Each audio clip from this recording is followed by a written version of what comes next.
Hi, welcome to Portrait 1, and we are going to begin by just creating a background with our local color. And I am using my fluid paper, and I'm trying to show you that in order to remove your paper, you have to use this, your palette knife to kind of separate it. So why don't I just, that is what I'm doing right now. So I use my palette knife, and this is how it kind of just gets removed after you gesso it, of course, and it has dried properly. Now I'm taking my white tape, and this is an art tape that will keep your work from, keep your paper from ripping if you've gessoed your paper first. And I would probably measure, instead of just like free eyeing how you're putting your tape on, it would probably be better to say, okay, half inch, and then put your tape in the right area. Because later on when you pull that off, like I started to notice that my, like just doing it by eye was not accurate at all. Okay, so next what I am doing is mixing up my grayscale, and I'm referring back to my Canva to see where on that spectrum the gray is and how dark and how light it needs to be. So I'm adding just a little bit more black, and I think this is kind of smart actually. I'm not quite sure. Oh, there's my cadmium orange. I wasn't quite sure how dark I wanted it to be, so I created two separate layers and making two separate mixes in case one works better than the other.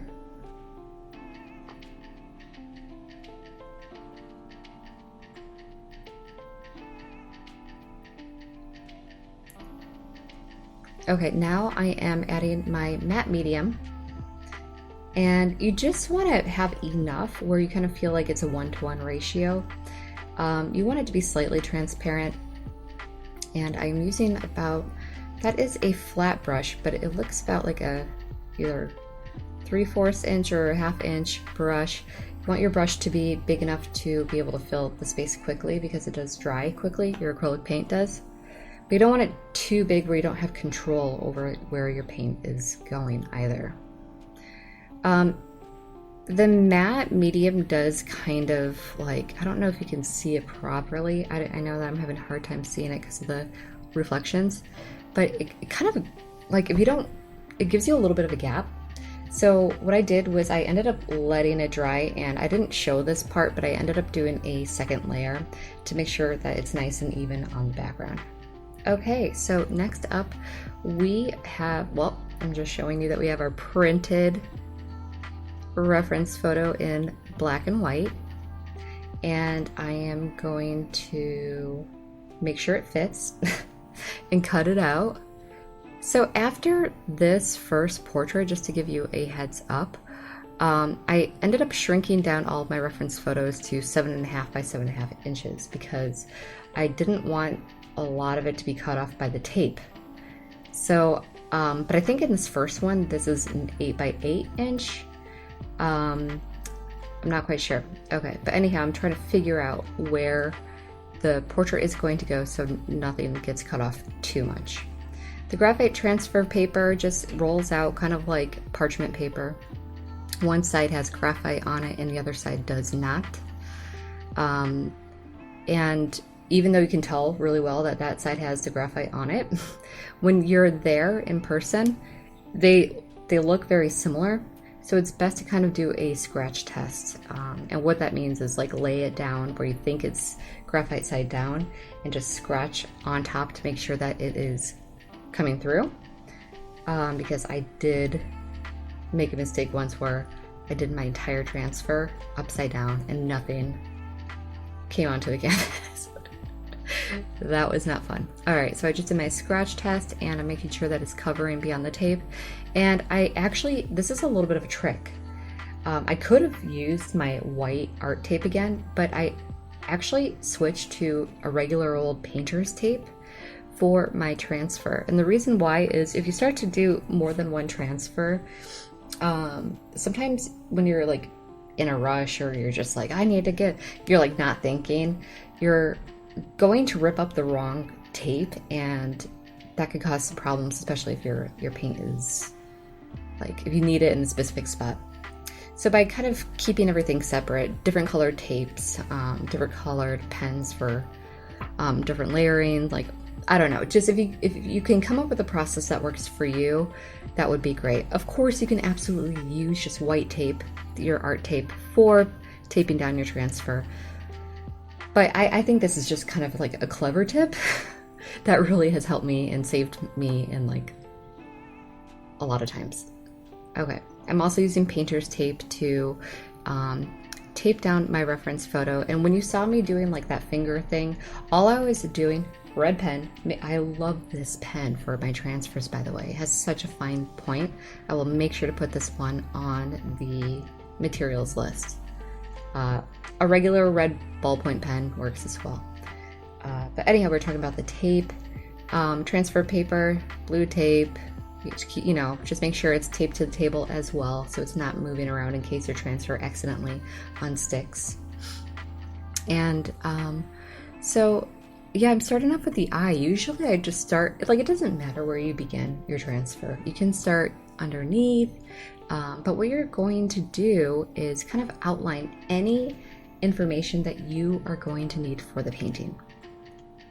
And at the moment, I am making sure that I'm getting the highlights, the midtones, and the shadows in. And if you see those lines, those hatch mark lines that I'm doing right now, the lines that are right next to each other called hatch marks, I kind of use that sometimes to let me know that there's a shadow there. The wider I make my hatch marks means there's less shadow, more light. And the closer together the hatch marks are means that the shadow is kind of dark.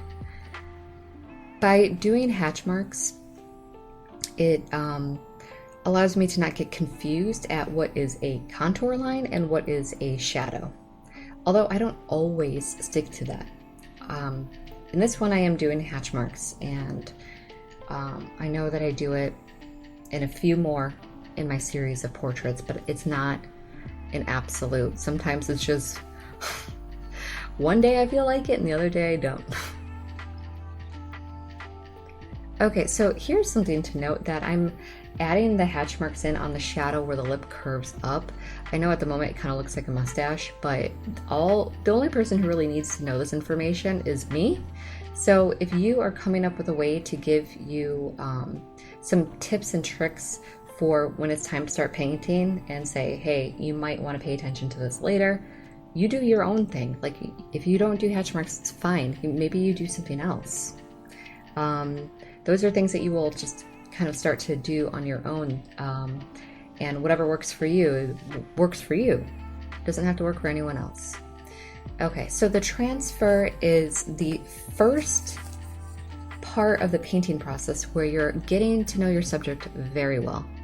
And there's no shame in a transfer. And I know I've said this before, but in fact, there is actually, I'm not sure if it's scientifically proven, but I feel like it is.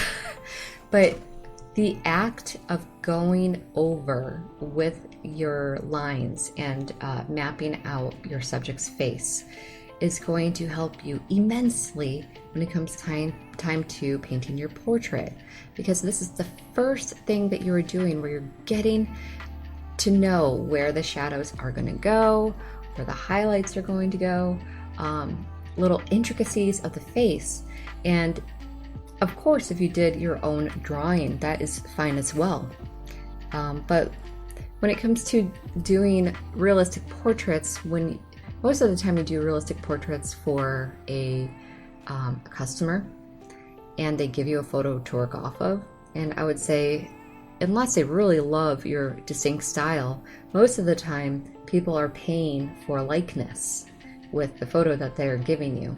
So it's kind of essential to use a transfer in order to make sure that you are going to satisfy your customer. And I know that is tough to hear sometimes, but a lot of us have to make money by doing this. And one of the things that makes your customer happy is making sure that you get the likeness. Even a book I just read from the 1800s talked about hiring an artist, and they did a terrible job with the likeness and how unhappy they were. And I thought that was kind of funny and interesting. That I was like doing a portrait class at the same time of listening to that. But anyhow, if you are someone who has a very distinct drawing style, you might not need to do this because you are somebody that is being hired for your style. If you are someone who doesn't have a style yet, then doing this is kind of important because when you start to learn by doing, eventually you do it enough. Okay, real fast before I finish that thought, I'm just spraying it with a fixative. And the fixative will keep your drawing from budging. But anyhow, when you do your drawings enough, when you do your paintings enough times, eventually you're going to get to a point where it becomes second nature, kind of like riding a bike or driving your car. And you don't really think so much about the actual process of doing.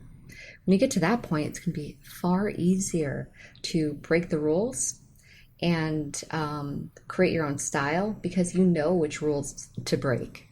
But when you're first starting off, you kind of need to imitate, or you kind of need to learn about how things are. You just need practice. So imitation is the way that we learn. And eventually, if you do it enough, then it's going to be easy for you to say, you know what would happen if I did this differently? Or what would happen if I changed the lighting here, or I changed the style here, or I made the eyes bigger, or whatever. And so that is when it becomes easier to make your style, although some people just have their style. And I think one thing to keep in mind throughout this course is this is one way of doing it, but there really is no right way to do something.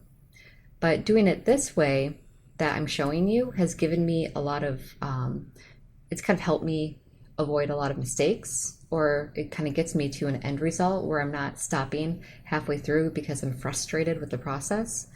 For me, in order to finish your piece, it's like one of the most important things. And so many times as artists, we get so frustrated throughout the process that we end up giving up. So by you watching this class and seeing an actual process of how I begin, what the next step is, and then how I finish, it might give you an idea of how you would go about your process as well, even if it's not using the same materials I use or the same techniques. How can you get to the end result is the most important thing. And how can you get there where you actually enjoy the process rather than kind of fearing everything and kind of being frustrated by it, where it just leads to you stopping. Okay, so I've talked a little bit too long, and we'll move on to the next portrait. All right, or I'm sorry, the next video. I will see you there. Hi, welcome back, and we are blocking in values part 1 with matte medium. Okay, so what we are going to do is create a value scale. Now in this first portrait, I kind of go above and beyond creating my value scale, where I make my tints, my tones, and my shades. So tinting is when you add white to your pure pigment. So I'm using a cadmium orange. And tone means when you are adding gray to your pigment. So that's the one I'm working on right now. And the last one is when you add black, and that is your shades. I think this is the only portrait where I actually mix all of my tints, tones, and shades. And the reason why is because, well, I guess it's because after a while you don't really need all of those to know what you're doing. I kind of did this on purpose so you get the idea of like how things would look. But most importantly is I kind of create one value scale and have a little mixture of some tints, tones, and shades. And then from there, I can either build up my opacity by adding like a few layers of my gloss glazing, or I just use the colors that I mixed. And then I can, if I'm not happy with it, you can always let it dry and then do a second layer.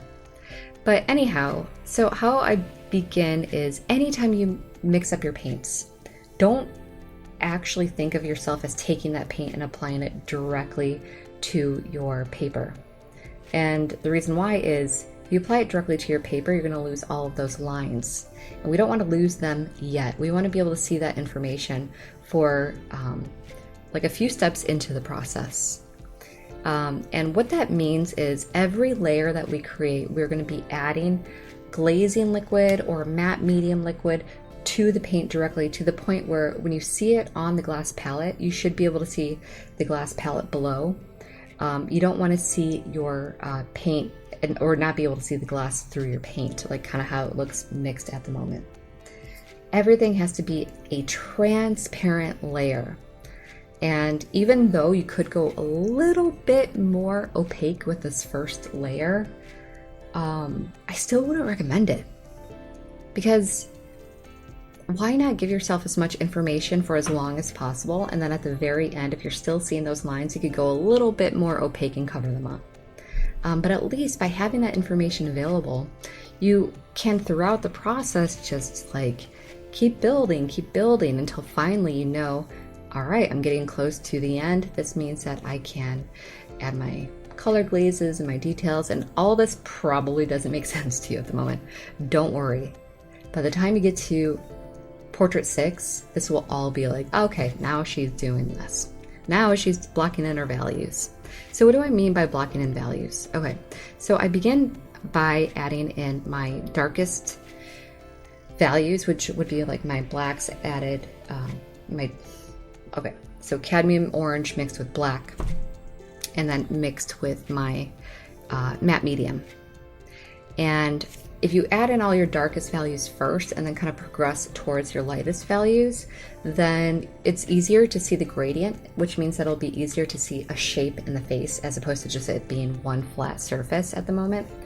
And we just have to give the illusion that this face is three-dimensional, even though we're painting it on a 2D surface. And how we do that is by adding in different values that create a gradient to another value. So what does that mean? Okay, your darkest values will push backwards and your lightest values will go forward or give the illusion of coming forward. Similar to your warm paints will appear to come forward, and your cool colored paints, your blues, purples, greens, will appear to move backwards. So we can use those tricks to help us create the illusion that something is three-dimensional.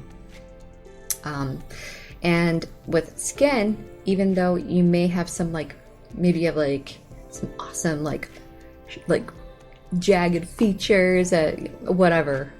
No matter if you have hard features or whatever, your skin is still wrapping around your skeleton, which will make everything a little bit smooth and rounded. So keep that in mind, that everything does have to appear a little bit round, even if you have very distinct features or whatever. And the way that we do that is creating a gradient.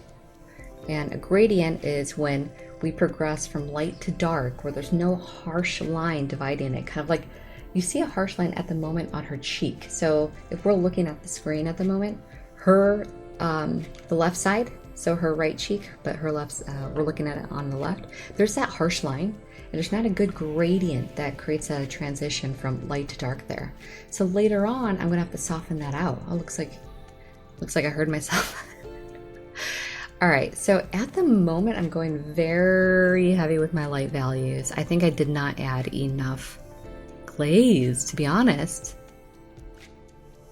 Okay, real quickly, from portrait number 1, I'm giving you this tip. We have a matte medium on our palette at the moment, and that's what I'm using to create transparency. I no longer, at this point in time, with me talking over this, I no longer use matte medium. I switched to gloss medium completely. And I'll tell you why in the next video, but okay, clean up, spray your glass palette with some water, and use your razor to scrape off the paint before you begin mixing again. Okay, I will see you in the next video. Hey, welcome back. This is part 2, and I'm blocking in values again with my matte medium. Okay, so you see all the blotchiness that I'm getting on the skin at the moment? Yes, that could be because my paint was drying. But also, the matte medium, I'm gonna put it on the materials list as optional because now that I'm a much like older and wiser. But okay, so I don't use this anymore in my paintings because the gloss glazing liquid just basically did everything I wanted it to do. And why not only buy the things that work rather than buying all the stuff, you know, that doesn't work? And but I wanted to try it out because I thought that even though I used the gloss glazing liquid in the past, I had this idea that by playing with your finishes, like matte versus your gloss, would create this illusion of like a separation when you created your other layers. In a way it did, and I had a great success with another painting that I did, but not enough for me to continue using it. So that says a lot. The gloss glazing liquid ended up doing everything I needed it to do, including creating a really interesting separation between the layers. So from portrait number 1, I'm telling you right off the bat that if you're going to purchase any of the supplies on the list, the matte medium is optional. Okay, so what I'm doing at the moment is I'm using, it looks like a filbert brush, and a filbert brush really is just kind of like similar to a flat brush, but it's rounded on the top, but it's wider and rounded. When I apply my paint on the skin, I use a patting motion.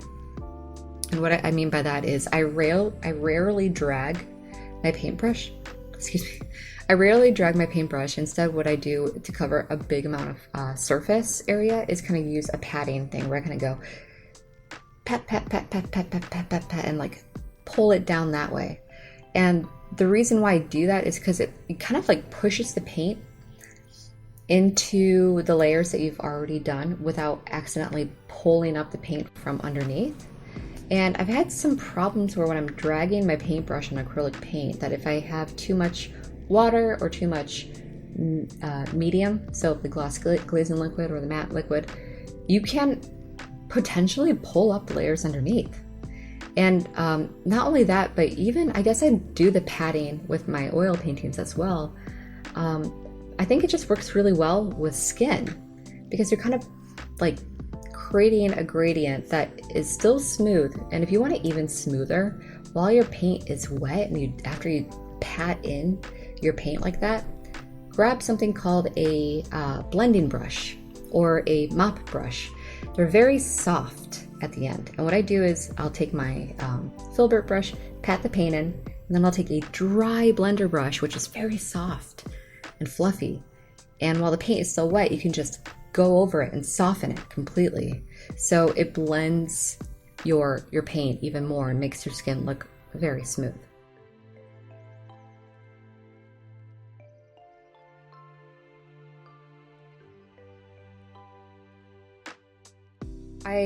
If I'm not using a filbert brush, then I'm using a round brush or a liner brush for places like the eyes, nose, and mouth.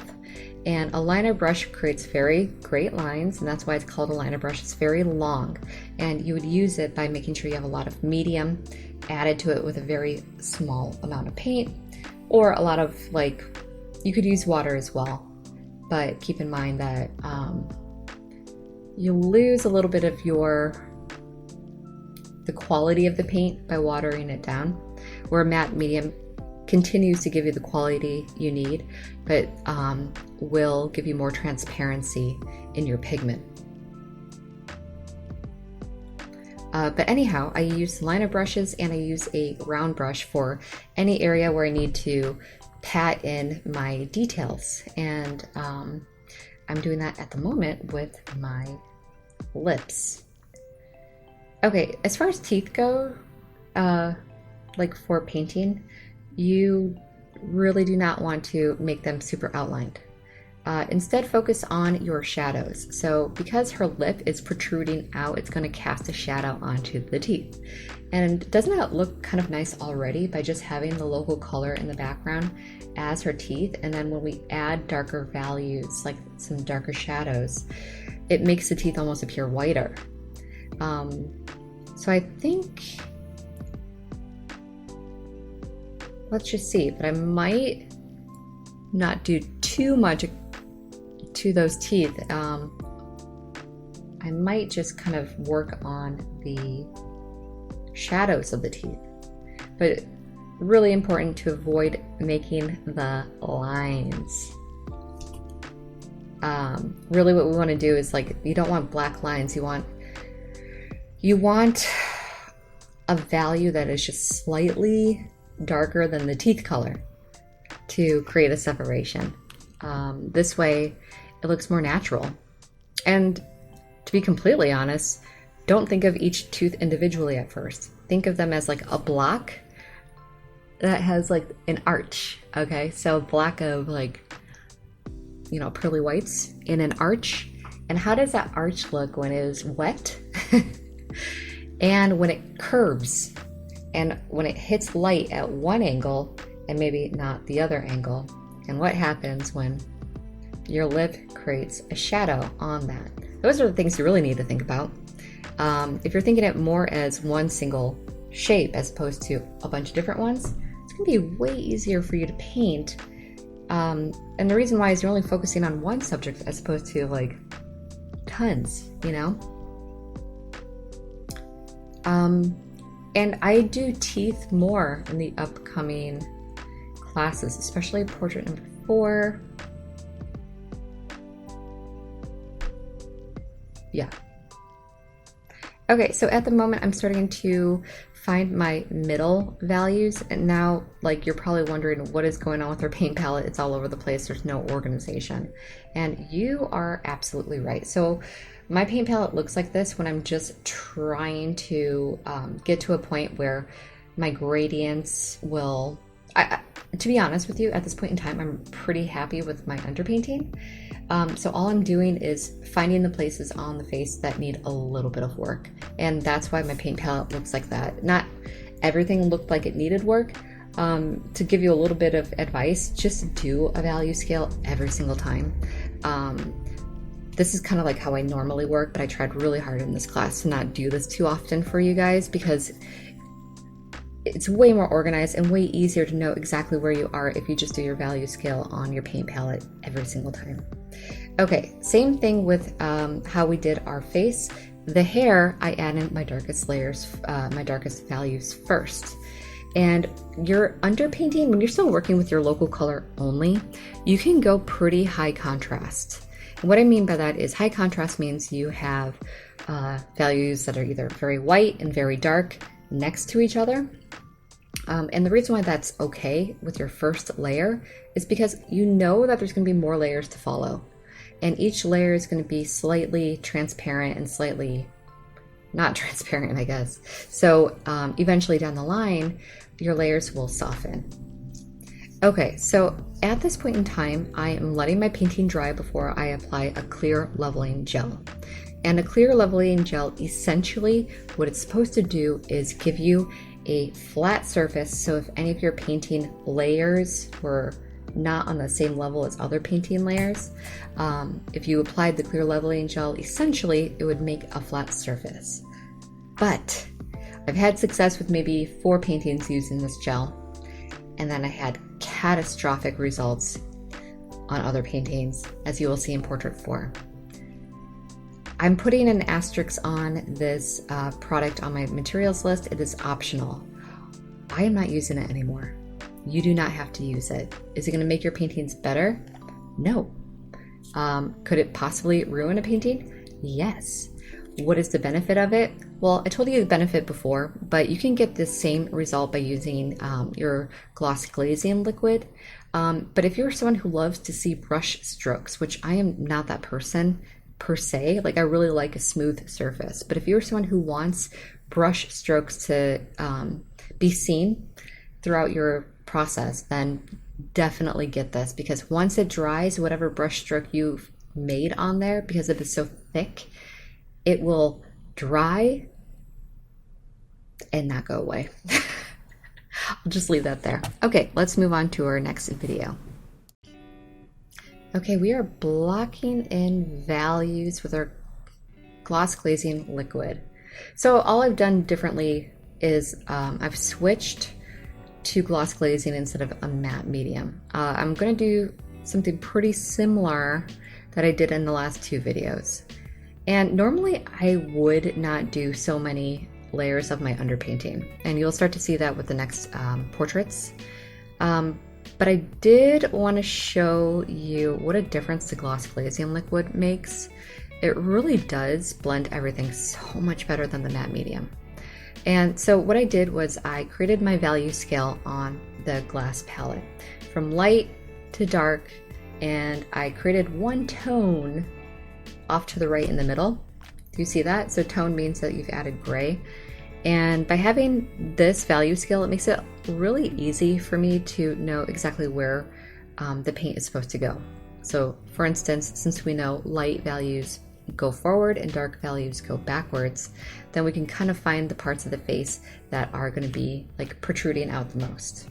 And it's not always where you think it is in your mind. Every face is different, so be sure to really analyze your reference photo, because even if you think your highlights should be somewhere because you've done it a bazillion times in the past, the reason why we're so unique or why we're so beautiful is because we're so unique. And it is those small subtleties of our features that make us look so different. It's not, we don't want to do the same thing for each portrait.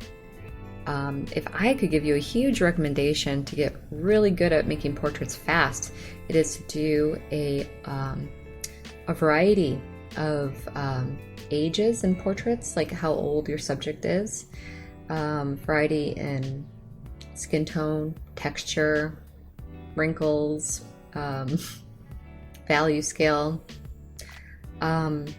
It's just like kind of start figuring out how people are different and why the differences in us are so beautiful will make you, it will kind of fine tune your eye, I guess. Because really this is a skill that needs to be practiced like anything else. Yeah, sure, you need to have an interest in art in order to continue pursuing it, but you get better at art by practice.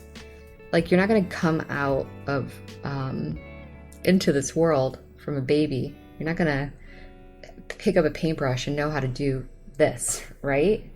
It takes a lot of learning and seeing and experiencing life and people in order to learn how to paint a portrait and why a face looks the way it does in certain conditions, different lightings, even when we're stressed. Like, what would our pupils look like if we're afraid? What would our skin, like how would we flush differently under certain circumstances? These are things that over time, when you get older, you start to see and you process and you hold on to, and we can take those things and apply them to our paintings if we think about them. But if we're not coming up with the right questions on what would make this portrait better, the right questions being like, what is the lighting? What is the environment? How is this person feeling right now? If we're not asking the right questions, how can we create something that feels realistic? Because realism is not just the accuracy of where the paint goes. Realism really happens when we get the impression that we're looking at something that has experienced life. And I don't know if you've ever heard of like uncanny valley, but when animators, I'm sure it's other things too, but when animators create animations that are a little bit too lifelike, we get this creepy feeling inside of us, because we have, even though it looks super real, it still doesn't feel right, almost like AI or something, like, but AI from like a really scary movie.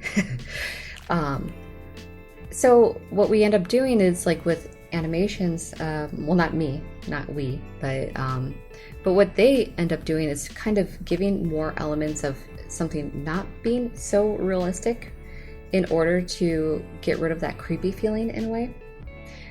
When it comes to paintings, you can get really accurate with your paint brush strokes and everything, but I don't know if you've ever seen those portraits that look really good and the you know, the pores are perfect, but there's something about it that feels a little bit off or creepy. I don't know, like it doesn't feel like you're more focused on like, why did this person do this portrait than what is the message of this portrait. And if we can kind of get past the idea of perfection and making everything extremely accurate, if we can get past that idea, because we already have tools to do that, we don't need to do that. Instead, what we should be thinking about is, who is this person? Why are we telling their story? Why are we painting them?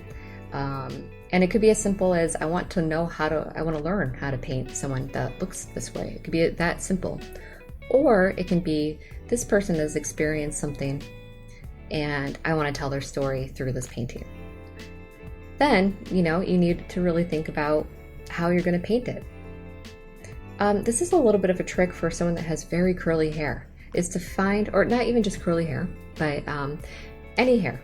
If you find a tool that can give the illusion that those fine hairs exist, you can kind of scratch the surface of your painting and it'll create these little divots in there so that the paint will settle into those divots if you're using like a very thinned out glaze. So I don't think I do that again for the rest of my paintings, but that is just a little bit of a trick if you want to really emphasize the texture of someone's hair for whatever reason. One thing I don't think I've said before, but like I said before with lights come forward and darks come backward, details come forward and blurriness goes backward. And I'll make sure that I say that over and over again in the future paintings to remind you of that, because that's something that will you can play with. But be very careful not to overdo the details, because we're not making a piece that's supposed to look like a pointillism. We're creating a piece that, like I said before, is supposed to feel real. And if a person is real, then they're consistently moving. Even if they're completely still, you're still breathing, your heart is still beating, you're still blinking. So it creates movement, and with movement comes blurriness. So the Impressionists had a real interesting idea about how to capture life, and that is kind of, as time goes, you create a new brush stroke that emulates the feeling in that moment. Okay, so again, I'm using this gloss glazing, clear leveling gel. And I was having a little bit of problems with that, as you can tell, because I'm using a large mop brush, which is super soft. There's different sizes of mop brushes, as I talked about this brush before. And I tried to smooth it out, so already I'm having problems. So you choose if you want to purchase it or not, but it is not necessary. Okay, I'll see you in the next video. All right, we are doing our first color glazing with the Glazing Gloss Liquid. So it looks like I have my cadmium orange, my white, and my black. So it doesn't look like we're actually color glazing. So color glazing is when you add your primary colors to your palette, and you start adding in where the reds, blues, and yellow tones would be on the skin. So it looks like I'm still kind of cleaning up my underpainting and just making everything super smooth. Real quickly, anytime, I know what I'm doing. I'm creating a grisaille on where her shirt would be. This is a little bit of a trick that I use for clothing. All right, because clothing can be like any color, you could either do the logo color of the thing that they're wearing, like, so she's wearing a yellow shirt, you could do a whole thing in that logo color. Another thing that you can do is create a grisaille, where you're just basically creating a grayscale, like a black and white photo of where the highlights, midtones, and shadows would be. And then later on, you can do a color glaze over it, so you don't have to worry about if you like forgot about the highlights, midtones, and shadows. In portraits 5 and 6 in this class, I do an entire painting with an entire underpainting with a grayscale grisaille, and you can see the difference between how that would look. Where this one we did a local color underpainting, and for portraits 5 and 6 we do a grayscale underpainting. and add color glazes on top of that. But the reason why I do that with clothing so often is a grayscale grisaille is because sometimes clothes will change color or because of different patterns that they're wearing. So by only focusing on the grayscale first, then later on all I have to do is add a color glaze over it. And it makes my job a lot easier. Okay, so I finally added in my red, my blue, and my yellow. And I think for this painting specifically, I used a, I'll have to check, but it looks like a cobalt blue, but it could be a phthalo blue. They're very similar. And I always use Hansa yellow. And I think for this one in particular, I used, I think it's pronounced Naphthol, Napthol. Naphthol red because it's very vibrant, and she has this makeup on that is very vibrant. So I thought it would be fun to kind of play with that color, not only add it to the flush of her cheeks and her nose and everything, but also use it for the eyeliner. And by using the same colors throughout your piece, then everything feels more unified, more cohesive. Okay, so now what I'm doing is going and finding, like, pushing my darkest values in, like, to the back, basically. I'm creating a little bit more contrast. And since her hair is very tight curls, it's very important for me to kind of see the highlights of the curl, but also see that how they, when it curls, it creates almost these little chunks. So I don't have to paint each one individually. I'm just kind of giving the illusion of where that would be. And then later on, I will add a mid-tone to kind of soften everything. And in the end, you can use a liner brush or a detail brush to just put highlights in exactly where it needs to be. And I don't mean like paint only highlights. I mean, add a lot of glaze with a small amount of paint to give your highlights the illusion that there's just a little touch of light. Okay, I do not like the way I did my highlights here. I kind of over dramatized this look, which is highlights on the eyelashes, which you should know about, but this is definitely, oh, okay. Maybe I should wait to see what I do. So I went over those highlights with the makeup. So I guess that's a good thing because now I'm going in with my dark lashes and going over where the highlights were. And so I guess it worked out. Okay, let's see how we wrap up this painting with video 6. I will see you there. All right, we are back with the final video for this first portrait. And I'm using a liner brush at the moment, and it looks like we're just continuing where we left off in the last video. I'm using a liner brush to give myself some details. As I was talking about before, when it comes time to details, you may be tempted to just go full on paint only, like add in like long eyelashes or like freckles or whatever. And we do have to do freckles on this painting, but as you notice, I haven't added any of the freckles yet. Anytime you do details at the very end, moles, freckles, eyelashes, whatever, you must make sure you put a lot of gloss glazing liquid into your paint. That is a huge must, and the reason why is you don't want to get to this point where everything is soft and it looks so natural and realistic, and then at the end you have these big like things that are just popping right off the face. If you want to play with that, just do a few portraits first that look a little bit more natural, and then you can play with that.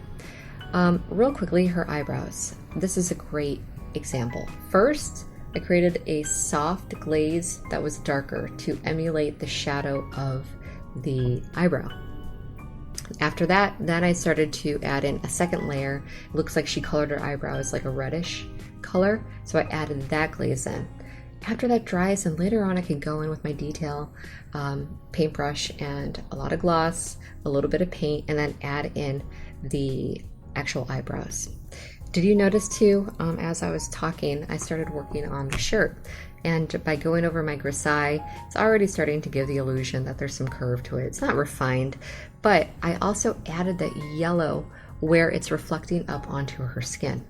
Since this shirt is very vibrant, it would give this illusion of reflecting onto her skin, especially if, depending on like the lighting or whatever. So I was able to add that color in there, and it really is starting to look more lifelike, even though it is kind of a stylized portrait. And I'm going in with just some low, or I kind of, that might be the local color. It looks like a cadmium orange. I'm just going in and popping out some of my highlights there by adding in the local color. Highlights can be, don't have to be white all the time. The brush I'm using at the moment is called a liner brush.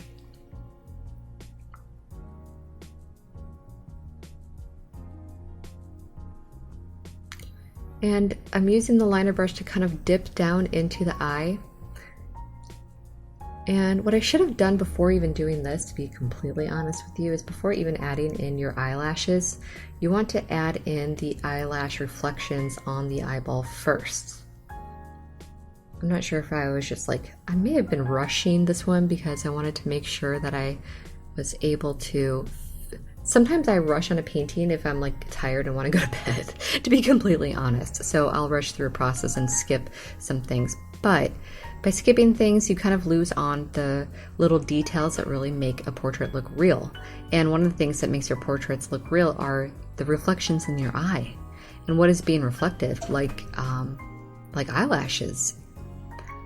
So don't forget those little details if you want your portraits to look more realistic. Really analyze your reference photo and see the things that will separate your painting from someone else's. Okay, now what I'm doing is adding in some of the red directly onto it. And I'm kind of using this red and orange as a as my neutral colors. Oh, here we go. Here comes my freckles. Here is the tip. I'm using my liner brush to add the freckles in, and then I'll use a mop brush to kind of blend them out a little bit. I said mop brush, but I think they're also called blender brushes, depending on like when you're searching for your materials. It could be either a mop brush or a blender brush. But anyhow, I added my freckles on at the very end. I think they could actually be darker in at the moment than they will be after this painting dries for a few days, because I tend to add a lot of gloss glaze. And one of the things that ends up happening, especially when you're filming on a video, is it appears to look a certain way on video, and then after it dries, it kind of blends, it kind of like settles, I guess. So it might look different. But at the moment, like, it does kind of look like those freckles are a little bit too dark, to be completely honest with you. I know that I would probably, if I were doing this, I am doing this, just in a different time. But I would make my freckles a little bit more transparent by adding more gloss glazing liquid. If you need to go darker, just make sure, if you want to go darker, you can. That's what I'm trying to say. But just make sure you go darker, like let it dry first and come back to it later. Okay, real fast, the hair. I think a lot of you are like, wait, when did the hair happen? I've kind of been working on it throughout by doing different layers of the hair at different points in time and then letting it dry. I added my cadmium orange, which really were the only highlights that I used. I think you use like white highlights. And then in the end, I kind of used a medium tone value, so like a toned out, or even just like a middle scale version of my cadmium orange, and then applied a lot of glazing, did a glazing layer on top of that to kind of blend in everything. And the final part of the painting, the exciting part, is when you remove your tape and it looks like a finished product.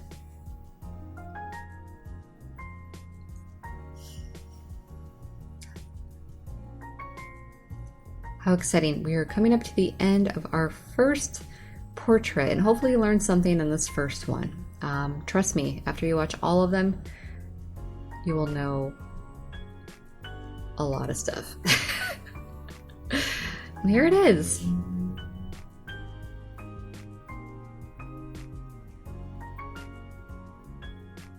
Okay, everybody, I will see you in the second portrait, and it's gonna be a lot of fun. I'll see you there. Bye.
Hi, welcome to Portrait 2. We're going to begin with our local color background and our image transfer using a matte medium.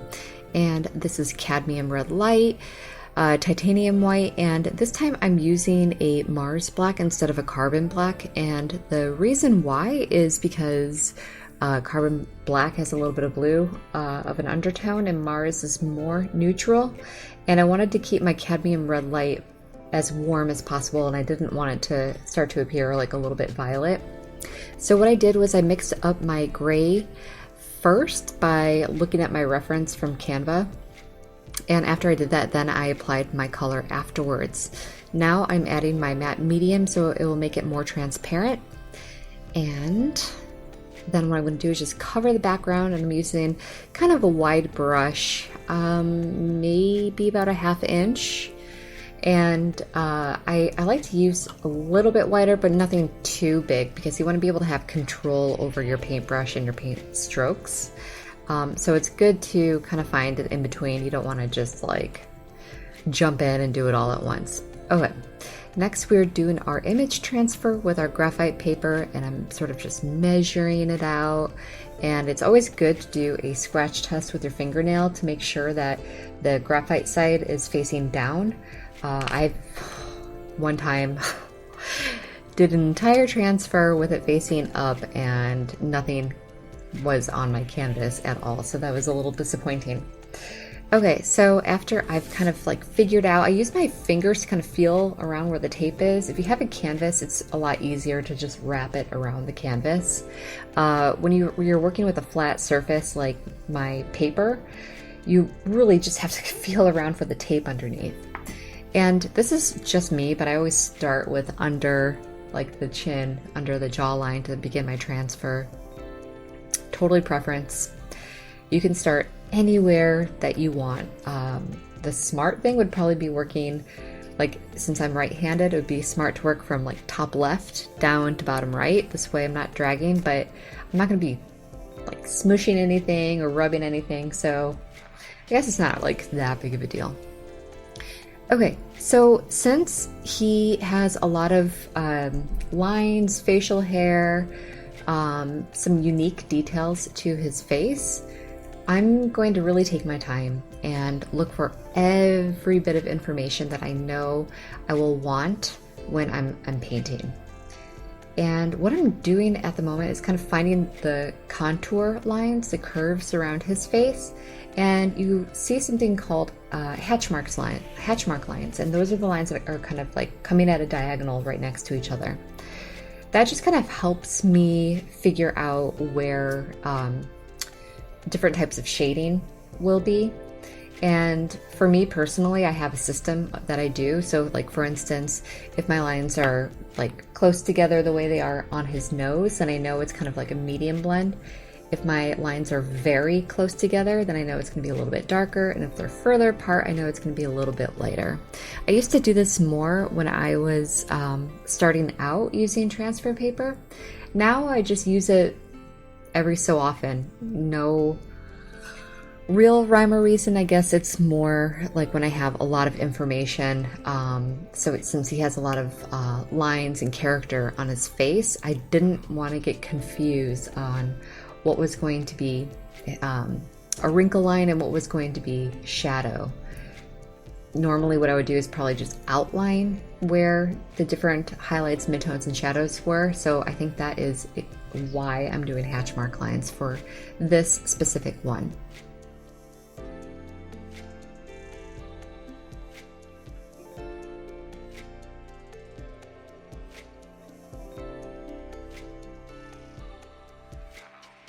As far as facial hair goes, I wouldn't recommend doing every single hair, although he has a lot of hairs that are very detailed, that pop out, and I think they do give a lot of character, and I love that about this photo reference.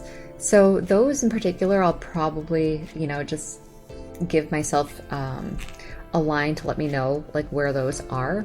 But a lot of times I just put facial hair details as an anchor point. And what I mean by that is later on when this reference photo is gone and you're just looking at your screen, it's easy to get lost where you are looking at your photo and then back at your canvas.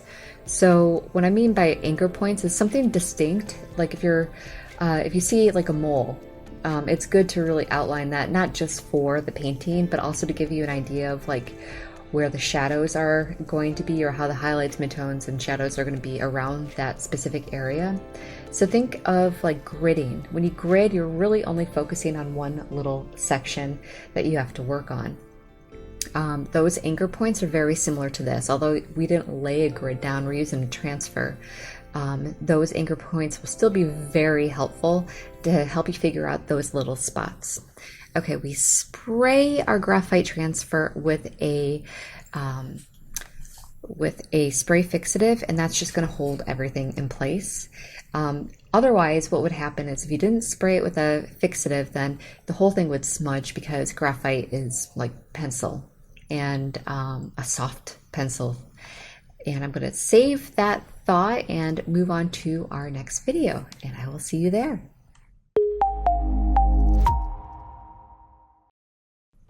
Okay, we are back and we are blocking in our values part 1 with matte medium. And what I'm doing is creating a value scale from light to dark with my cadmium red light in the middle. And on the outside, you can see that I created a toned down version, and underneath is a shaded version of my cadmium red. So what does that mean? Tint is when you add white, toned is when it's a mixture of gray, and shades are when you add black to your hue.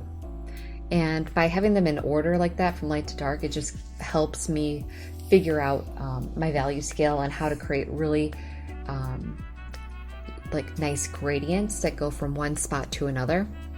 And one thing I did notice about cadmium red light is that it dries pretty quickly.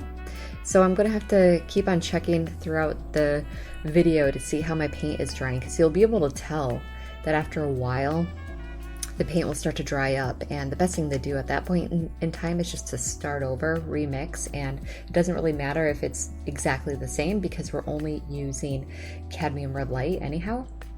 And I begin every portrait by finding my darkest values, and I mean, it's not an absolute to do it this way.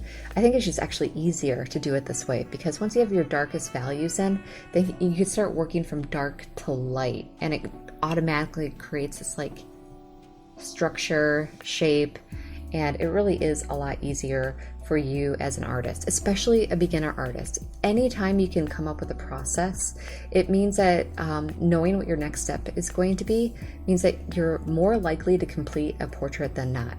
So having a process, I think, is essential for artists. Otherwise, you can get so lost wondering like how you're going to finish it. Is it finished? Not knowing if you should add anything else. And I don't know about you, but I've definitely been in places where like I feel so like, oh my gosh, am I done? I have no idea. After I developed a process from start to finish, knowing that I first block in my values with my value scale and my local color, and then after that I do kind of like a medium glazing color glaze, and then after that I do my fine detail glazing. This process has seriously made my painting like my sitting for a painting way faster from start to finish. I used to spend months. One painting I spent almost a year working on, and it wasn't even like that big, but I just only focused on one little part at a time, and then I would move to the next part and then the next part, and then eventually when I was done with the painting, it kind of looked like a bunch of puzzle pieces that were put together next to each other instead of a cohesive piece. This kind of eliminates that. So right now, like, imagine that this was a painting not just of his face, but an entire, maybe like an added landscape or an added storyline in the background, and he was one element of that. I would probably tackle that in a similar way, although I would probably do the whole thing in a Grisaille, a grayscale Grisaille. And a grayscale, Grisaille is just like, think of it almost like a black and white paint or photograph. And I do 2 grayscale grisailles in this class, and they are portraits 5 and 6. So if you're interested in doing that, definitely check those out. I would start off with a grisaille doing for the painting, because then you're only focusing on your values. And the values, again, are your lightness, your highlights, your midtones, and your shadows. Once you get that in, and you start to find your local colors for things, then everything starts to look like they belong. But you don't want to jump around when you're working too much, in my personal opinion. I know that there's no right way to do paintings either. I just found that this has been the most successful way for me to create realism. But by not jumping around and just sticking to, okay, today I'm only doing this, and then tomorrow I'm going to add a glaze to everything, maybe only using one specific color, but for the whole thing. Everything starts to belong in the same world because it's similar to the world that we live in. This background, all this environment is affected not only by the light and the light back here, but it's affected by the nighttime. So it would be a little bit odd if I was painting this scene and it looked like maybe I was daytime and different colors were like neon. But here's the thing, as an artist, you can choose to do that on purpose. But there is a difference between choosing a style than having a style forced upon you and it wasn't what you intended it to be. Do you know what I mean by that? If you're intentionally creating a style, like intentionally playing with lighting and color, then that is usually because you know how things work with one another and you decide to break those rules. But before you break those rules, you really kind of want to understand, like, how, I think I said it already, but just how everything works with each other. And I really do think that by the end of this class, you'll get a great understanding to help you, like if you wanted to start breaking those rules right away, I don't see why you wouldn't know how to do that after watching this class. Okay, at the moment, I'm starting to add in some of my lighter values, and I'm going to my very top one. And I think it's kind of cool about this piece in particular is because he has a lot of character to his face, that you can go really light and dark with your first layer with someone who has a lot of character on their face. And the reason why is because later on you can soften all of those wrinkles by adding more layers, and each layer is transparent to a sense. So the more layers you add, your bottom layer will soften out. So I think with someone with a lot of wrinkles or with a lot of character or scars, anything that might create like a ripple in the skin or whatever, it's best to kind of go heavy with your contrast with your first primary layer.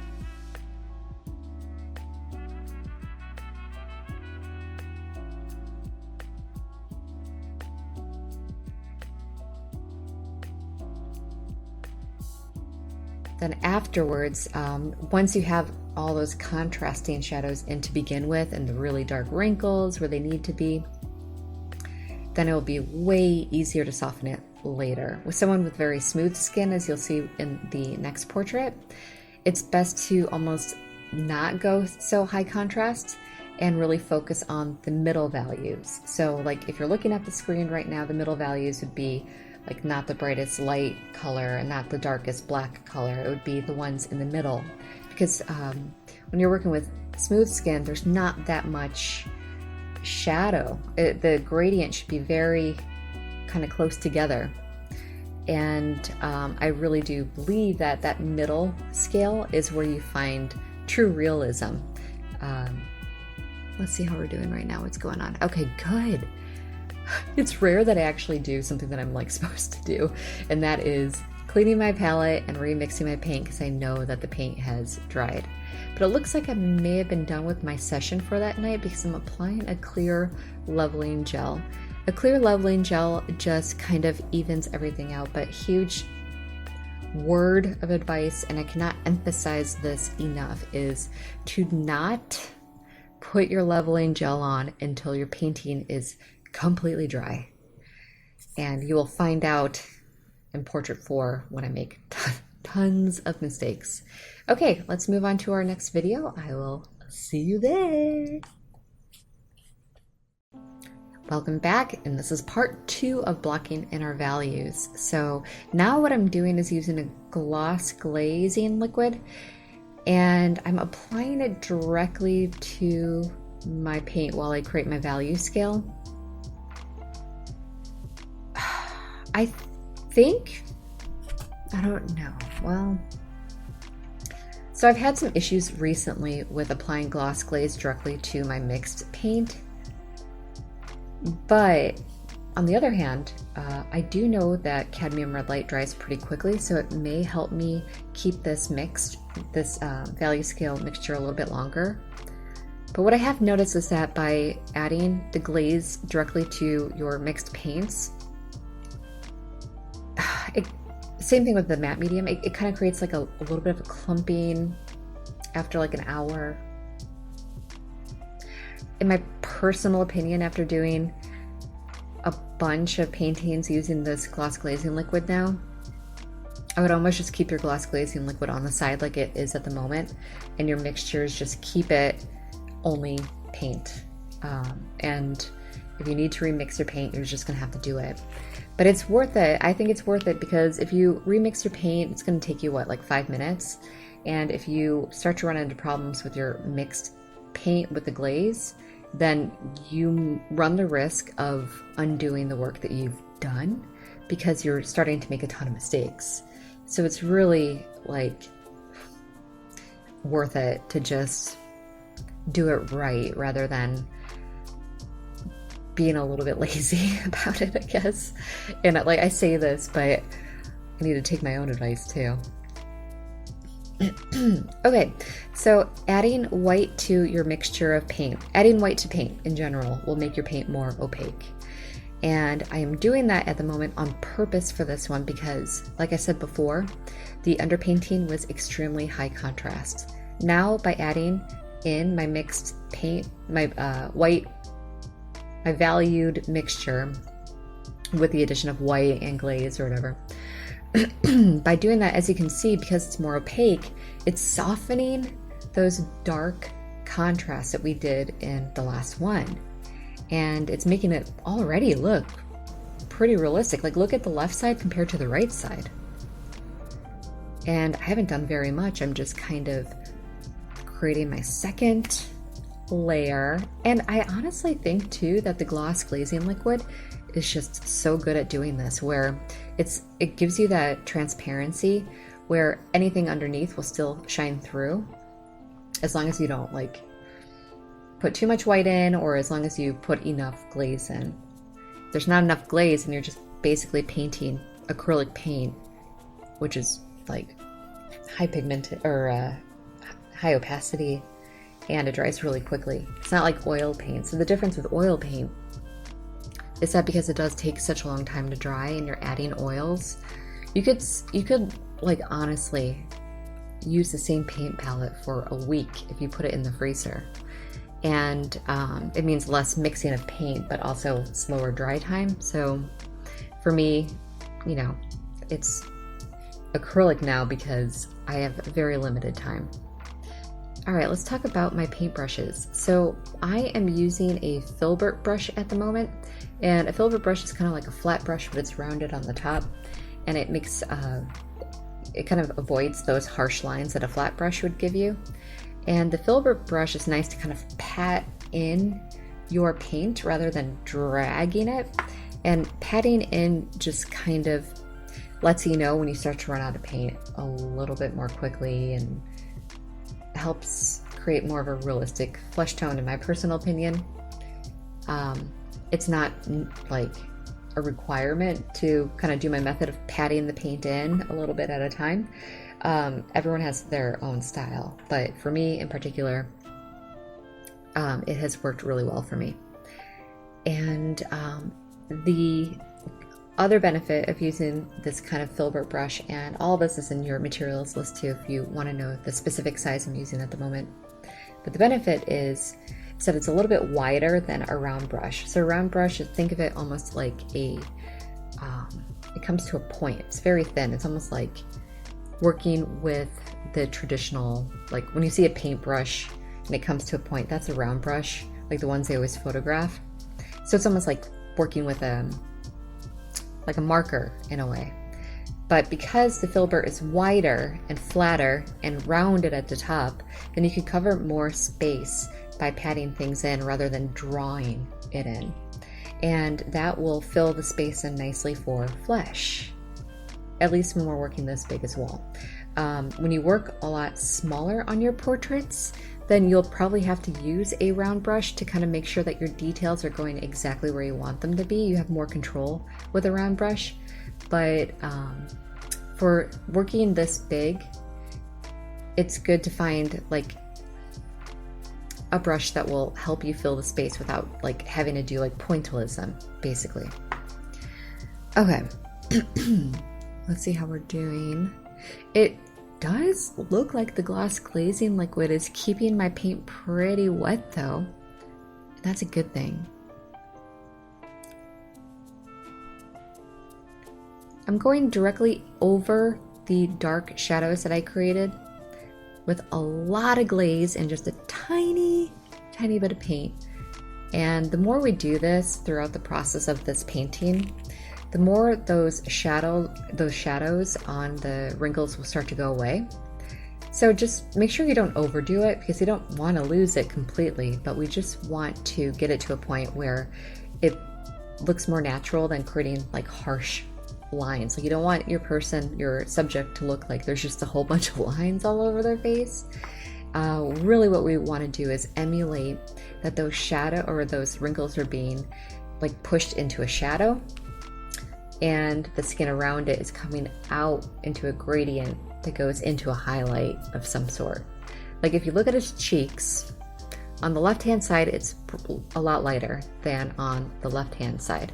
It looks as though on the if we're looking at it on the left, so his right cheek, it looks as though he is more in facing the light there, because I used a higher valued version of this cadmium red light, and then I used a medium value for his right side of the face, his left side of the cheek. So that's like what I was talking about in the last video.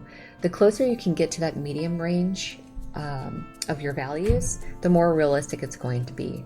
Plus, we're seeing the work that we did in the last video. All that underpainting is starting to shine through, even though we're adding another layer of glaze on top of it.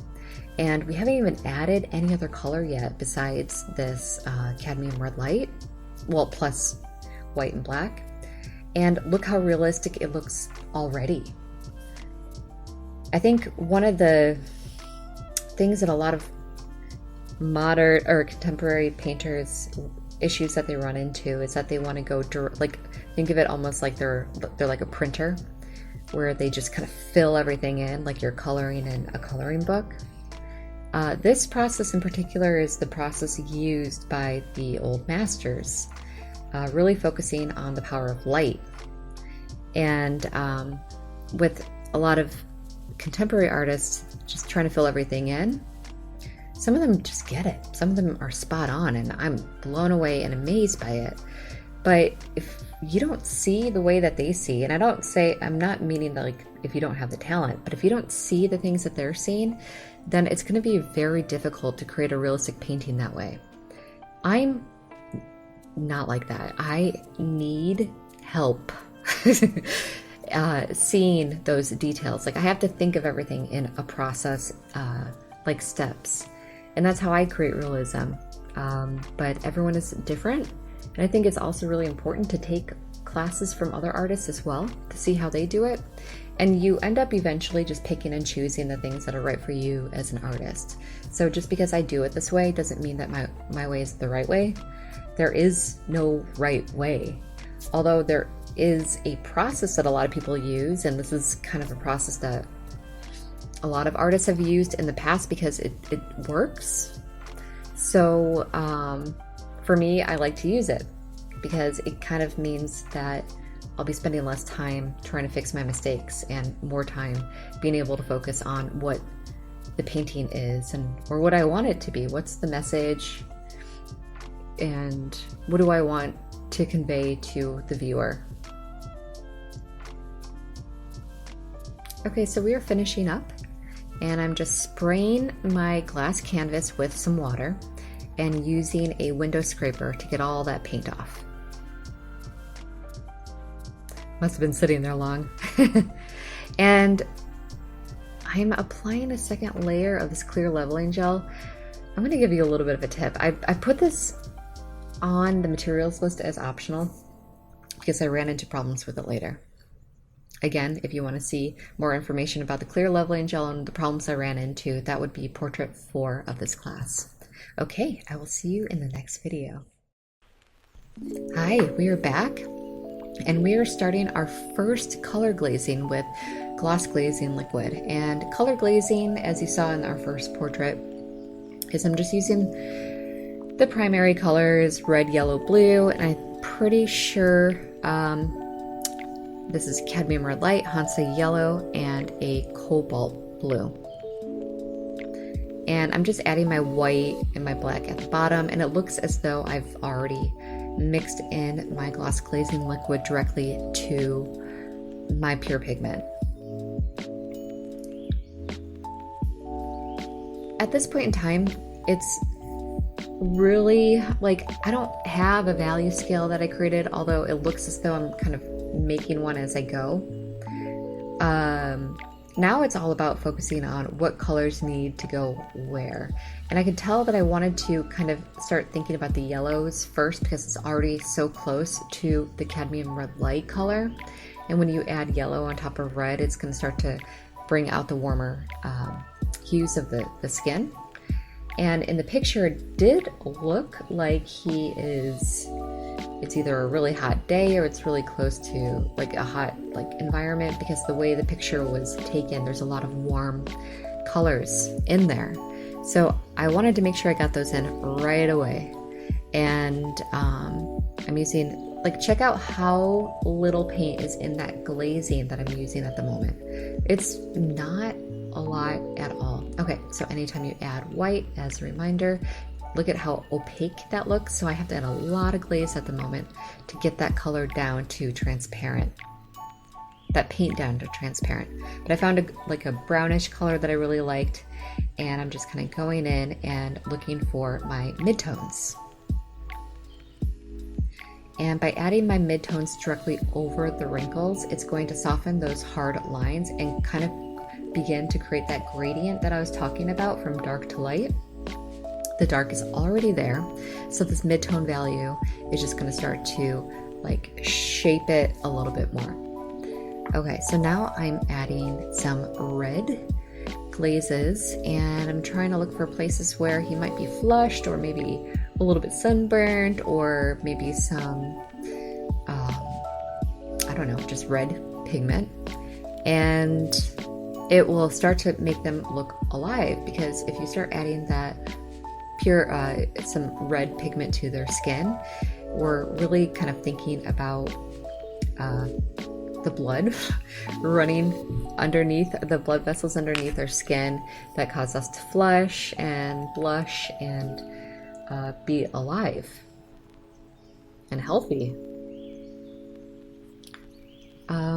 So I'm probably going to say this in every portrait, but there is a little bit of a rule that you can use to help you figure out which pigments should go where.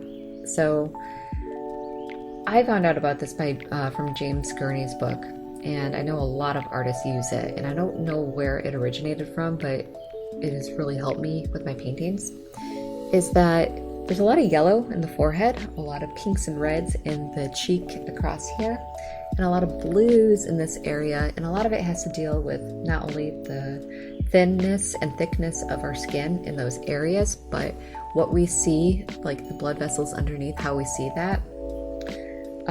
Also, a lot of men will have facial hair that kind of creates like a blue undertone on the skin down here. And when I say blue, I really don't mean just take your cobalt blue and just slather it on down there.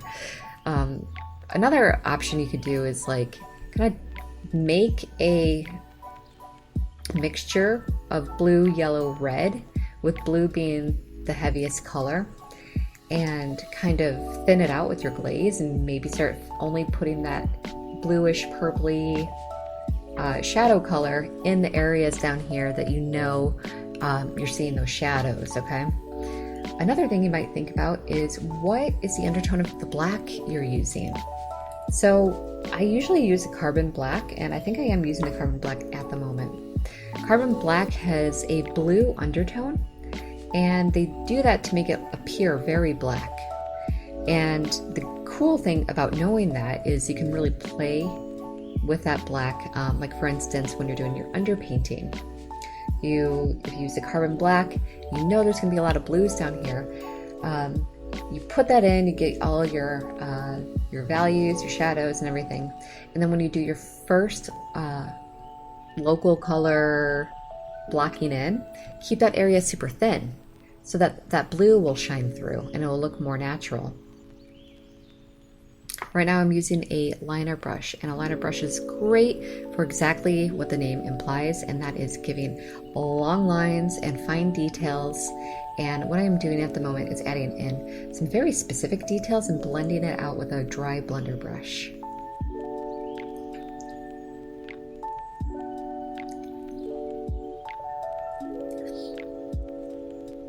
Okay, so after I mix my color, I thin out that color with a lot of glaze, as you can see.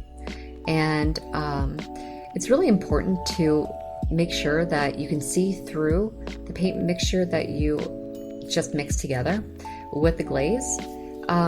Because if you're not doing that, then it's going to be too opaque and you don't want to lose the work that you've done underneath. So look at my paint palette when I go back, and let's see what we do here.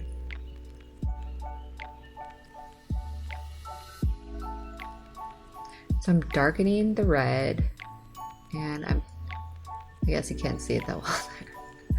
But essentially, after you mix your paint, maybe go up and put the paint down there and add the glaze to that spot instead of adding the glaze directly to the mixed paint. Otherwise, you're gonna have to apply a lot of glaze to get that transparent. So I'm not sure if that made sense. Okay, so this is pretty cool. I'm using the liner brush to add in some of those like stubble, like that stubble that you see around like the nose and like around the mouth area where the beard, the whiskers are. And then again, I just blend it out with a dry brush so it's soft. So you can still see it. It's not like it's gone completely. But when you have more details on the face, specifically hair, pores, or whatever, detail should come forward, or detail appears to come forward and blurriness appears to go back. So it's very important to not detail everything, because then that would look more like a pointillism. And the reason for this is because people are constantly moving. Even when we're completely still, we're still breathing. There's still blood flowing through our body, and because we're constantly moving, the people that are looking at us are seeing somewhat of a blur effect, and we can pick up details only in specific instances where we focus on that specific area. So by knowing that, it's kind of fun to play with that idea and know that the blurriness will fall back, details come forward. So where do you think details would be good to be placed? It's really up to you as an artist. Sometimes you might want it to be just on the places where you think, and no detail should be, like since the nose is protruding forward, you would want your highlights to be a little bit lighter there. Another thing too, light comes forward, dark goes back on a painting. And the last one is warm colors move forward, cool colors go back. So by knowing those three things, detail, light, and warmth, you can really play with how things appear to come forward and how things go backwards. But anyhow, you can add those details on the nose to make it appear it's coming straight out of the picture, and then maybe blend things off the side to make it appear it's going back into the background. Or what you can do is choose to put those details and that information about lightness and darkness and warmth and coldness. Choose to do it in a specific area that you want to pull your viewer's attention. So maybe it's not for instance, since we are humans, our focus is, when we see a portrait, is to go to the eyes first. And Rembrandt was the king of kind of using this as his motivation, wanting people to be drawn to the eyes first. But since we are human and we want to be drawn to the eyes first, then where's the next place they are going to look?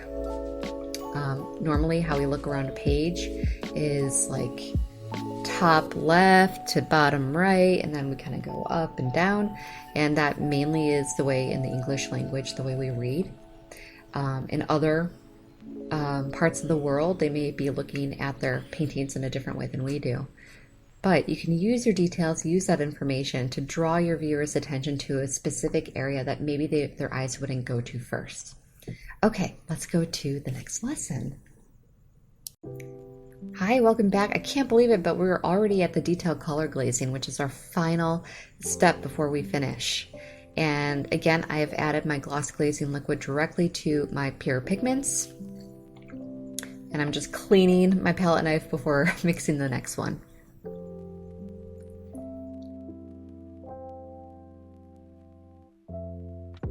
You're probably thinking, how do you know where to start with your colors? How did I know to mix green first, mix a red or whatever? To be completely honest with you, I don't have a specific rhyme or reason, but I can tell you that by looking at my reference photo and then looking at my portrait, you start to realize places that are not looking the way you want them to. And that's when, in that specific area, you figure out, what is it missing? Does it need to be lighter? Does it need to be darker? Is it too light? Is it too dark? Is there an undertone that I'm missing here? And what color is that undertone? And you're probably thinking, what is the deal with that green paint? Here is a little bit of a cool secret for you, is that green is the opposite of red on the color wheel. So you can kind of use this as a trick that if you apply, even if you did a complete underpainting in the opposite color on the color wheel, what happens is when those two mix together, you get kind of a neutral color. But because you're using green, you're kind of emulating nature and how light and color work when you're in the real world. There's a little bit of every color in different variations that gives us our like how we see different colors. I'm derailing, but basically what I'm trying to say is that by adding a little bit of green into areas that you want to neutralize, or you want to make it neutral but give it a little bit of a zing, you can use the color that is opposite on the color wheel and do that. But I will also let you know that you'll probably still have to do one more layer over that, just to kind of not let it overpower the entire thing. And for instance, can you see where I added the green in on his chin area? So by adding it there, I also am kind of giving the illusion that there are blue tones there as well, that there's yellow tones, and the red next to it kind of gives it a really nice pop. But at the moment, it does appear to be a little bit overwhelming. So once you let that green dry, then later on you could go in with kind of a warmer, like our local color, which would be the cadmium red light. You can go over specific parts of that green that are maybe a little bit too harsh or a little bit too not in the right spot. And when you go over it, it's just going to blend really nicely. And it does give you a little bit of a realistic zing like I was talking about. Okay, so you can tell that at the moment I'm starting to add in a lot of my details. And again, details pull forward and blurriness goes back. So I'm doing this because probably, let's see, how long is this video? Yeah, so probably what I'm thinking is I'm going to put those details in right now and let them dry, so that later on, if I want to do one more glaze over it with a warmer pigment or whatever, that will still pop through that final glaze, but that information is going to be there.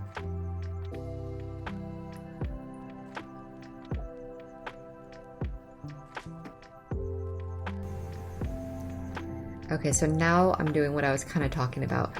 I have so much green in the face now that I'm starting to go back in with a middle valued, like warmer color, and it looks like I added a lot of white to it, and I'm pulling out some highlights and also kind of just rebalancing some of that green by adding red to my glazes.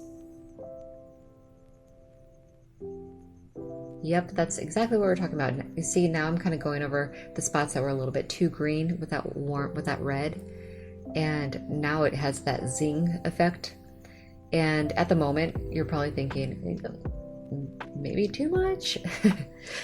Yeah, so here's another thing too to keep in mind is that when you work on your painting, the way it looks while you're painting it is not going to look the way it will when it dries either.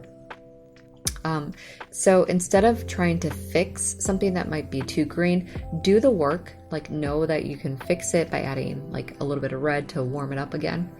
And then trust the process, because if you give it a night to dry, when you come back, you're going to get it's going to look more accurate to how it will look in a week. And then you will know what really needs to be fixed without accidentally going a little bit too heavy with your opacity. And what I mean by that is sometimes when you're working, you try to rework a spot because you think it looks wrong. So then you overcompensate by using less glaze and more paint. And essentially what you end up doing is painting over all of the work that you just did. Which means that you're gonna have to kind of figure out a game plan of how to get it back to where it was, or how you can do that. And what ends up happening is it is possible to save it, and it's not that hard to do, but it does take a little bit of experience to know how to get back there. So the best thing to do is, if you feel like you messed up, if you went a little bit too heavy with your paint one night, or if you went a little bit too green, you want it to be more warm, step away, give it a night, let it dry, and really see what you're working with before you make any of those final decisions on how to move forward. Okay, this is so cool, because now that we're getting to the end, you could finally add in those fun details, like the little whiskers around his mouth, the stubble, the white stubble, and doesn't it really pop? And I'm not adding pure pigment white. This is a highly glazed out white. And I know it doesn't look that way, but this is kind of a perfect example of the power of a transparent glaze. Is even though it is transparent, you're still seeing it. It's popping out like a lot, but you're still able to see all the work that you've done underneath. So think of how like liberating that is to know that information when it comes to like painting hair. Like so many people just think you paint it, you just create a highlight, mid-tone, shadow, and you try to like add in all these lines. Instead, what you could do is start off with your hair, like thinking about where the hair shadows are on the face. Start off by adding thin hair shadows on the face. And then after that, you add in the underlayer of hair with a thicker brush and kind of spread out your bristles to give it that hair-like effect. After that dries, and later on, you can add in your finer glazed out versions of your hair, and eventually what ends up happening is you get a layered effect similar to how our hair actually is. So the process of layering is really just kind of a cheat, in my opinion. A lot of people think that you have to have so much talent. Well, if you're only doing one layer, oh my gosh, yeah, you probably do have to have a ton of talent to be able to see how things change like that. But if you're like me, I genuinely could not create realism if it wasn't for a layered process. transparent layers really do save me. And like a lot of people think you have a gift, but really it is a skill. You just need to practice. You just need to like work with it. You need to know how the paint works in certain ways. You need to know how your brushes work in certain ways, how your mediums, like your glazing, gloss, liquid, how that is going to work or not work. And after a few paintings, you're going to get a pretty good idea of like how to play with everything. And it really should be play. Okay, we're getting to the very end, and I'm using less glaze and more paint, as you can tell. And I don't want to do it everywhere, just the only like the tiniest places that are really popping out.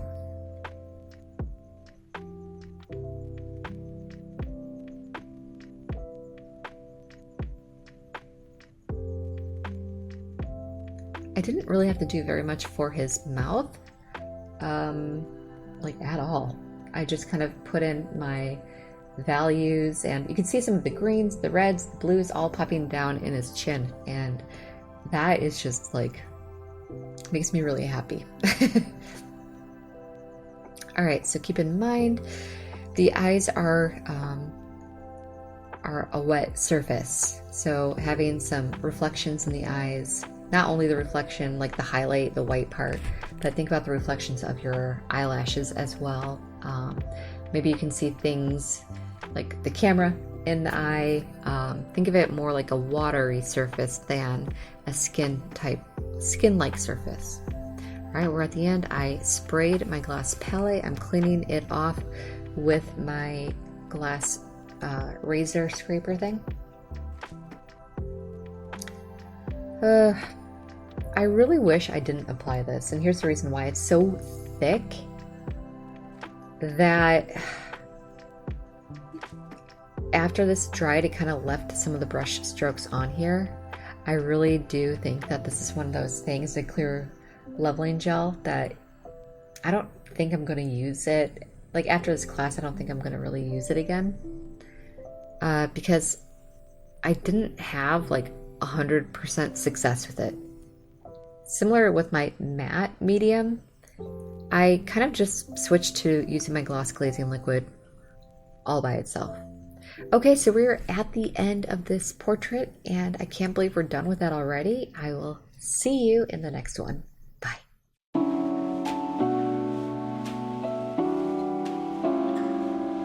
Hi, welcome to Portrait 3. We are going to begin like the other ways we've begun, and that is just working on our background. So at the moment I am putting a matte medium into my white. I'm just going to mix that in. And we have our cadmium orange. So I'm actually kind of curious to see what I'm doing here. All right, so I'm mixing my grayscale first. And I can tell that I'm trying to match, okay, so I'm trying to match my grayscale first before I add my hue in. And that looks actually pretty good. If I were to redo this again, I would probably add my matte medium in after I've mixed my paint.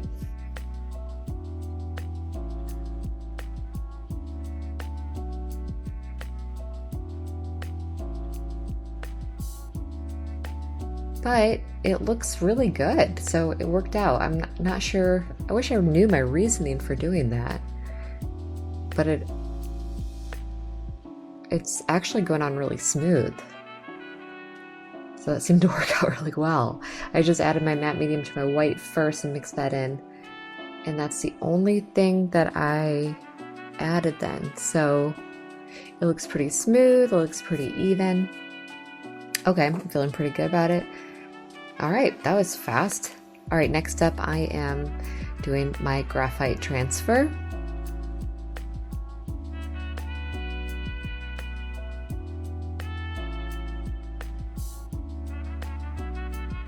And I'm measuring it out and testing with my fingernail to make sure that I have it on the right side.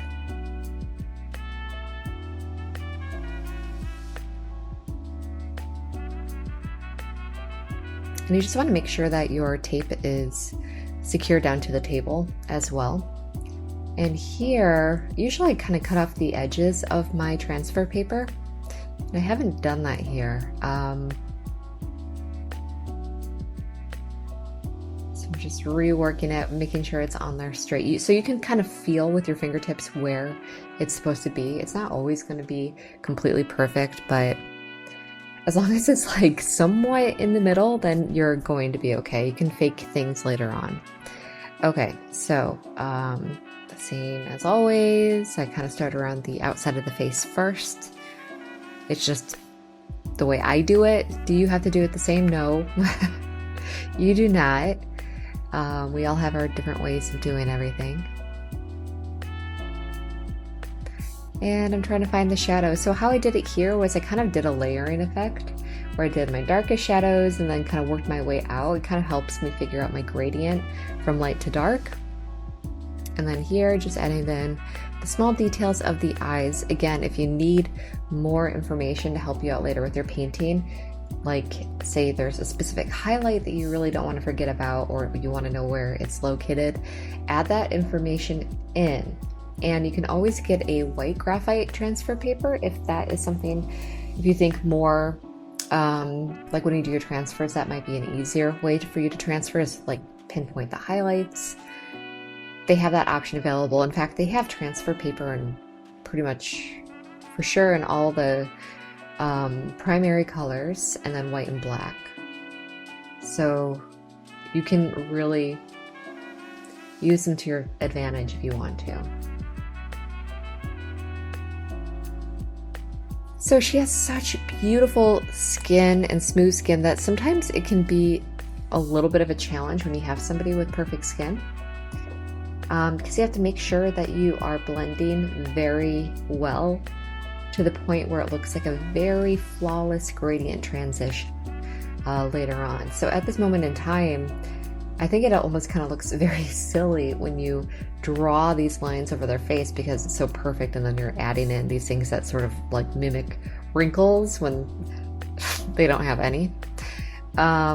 So just do your best. If you have a hard time finding your highlights, midtones, and shadows, you can always squint your eyes and they'll pop out a little bit better. Another trick is if you are using Canva to help you with your prep, your reference photo prep, and your printout, you can adjust the contrast of your photo so you can see that better. But keep in mind, when you do adjust your contrast, you're also going to be adjusting the way you look at your reference photo and how much contrast is actually there. And to be completely blunt, if you over contrast your portraits, they're not going to look as realistic as they could. One simple small trick about creating realism in portraits is trying to maintain that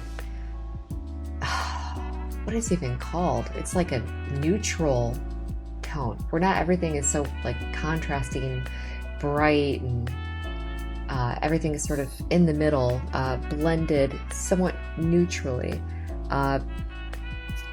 I'm going to hold that thought, so you spray it with fixative, and I will see you in the next class. Okay, we are back and we are blocking in our values with a matte medium. It's so funny that, okay, so the last thing I said in my last video was talking about realism is kind of finding your middle tones and trying to emulate that, because lighting, let's see if we can see it in the monitor here. So I actually do have kind of some bright highlights coming from the window, but we see people a lot indoors, and oftentimes when we're outdoors, we try to shade ourselves, and sometimes we're at the beach and that's very high contrast, or, you know, when you have bright light. But normally the levels of highlights, midtones, and shadows that you see people is kind of in the middle scale. It's not super light, it's not super dark. And you can see right now that what I did was I kind of created that neutral middle scale by blending out my grays. You're toning down your cadmium light, your local color. So when you can kind of do a good job of keeping them so close together with your middle scale, not the super bright whites or the super dark blacks, we can focus on that middle scale. and really learn how to blend those and create gradients that flow from one to the other, you are going to get way closer to accomplishing realism than having a high contrast photo. So one thing I might suggest to you is, say you're working on a commission and the person that gives you their reference photo, a picture that they want you to do a painting of, maybe they have it outdoors because, like, wow, outdoors, what perfect lighting. But outdoors can be extremely harsh unless it's a cloudy day, or it's dawn or dusk. You've probably heard of like the sunset hour, the golden hour. Those are great times to shoot photographs, but usually people that are inexperienced with shooting photographs are going to shoot it at like high noon and there's really bright or harsh shadows and bright highlights, and even if you do a perfect job at replicating that photo in a painting form for your customer, most of the time they're not going to be happy because their face looks a little bit harder and harsher than it is in real life. So if someone gives you a reference photo and it's high noon, really bright contrasting highlights, midtones, and shadows, ask them to look for one. Like, explain the process to them. Explain why it's going to be harder for you to create something that they might like, as opposed to getting something where the lighting is a little bit, like, you just want it well lit. You don't want, and well lit doesn't mean bright. It means like a kind of a combination between soft and maybe some highlights and shadows. Like, a professional photographer would be great to give, if you could get a high resolution photo, or just suggest it if they wanted to take a reference photo, to do it either on a cloudy day or at sunrise or sunset. And that will give you a better reference photo, because shooting outdoors can be great and it can give you the best lighting, better than any like professional lighting. But there are ifs, ands, and buts. I'm not going to do that joke. Anyhow, in our painting, I'm doing exactly what we were talking about, just trying to, because our skin is so flawless, the best way to create skin that looks that soft and young is to really focus on the middle of the scale. And if you look at my painting scale on the right side, they're very close to each other in value.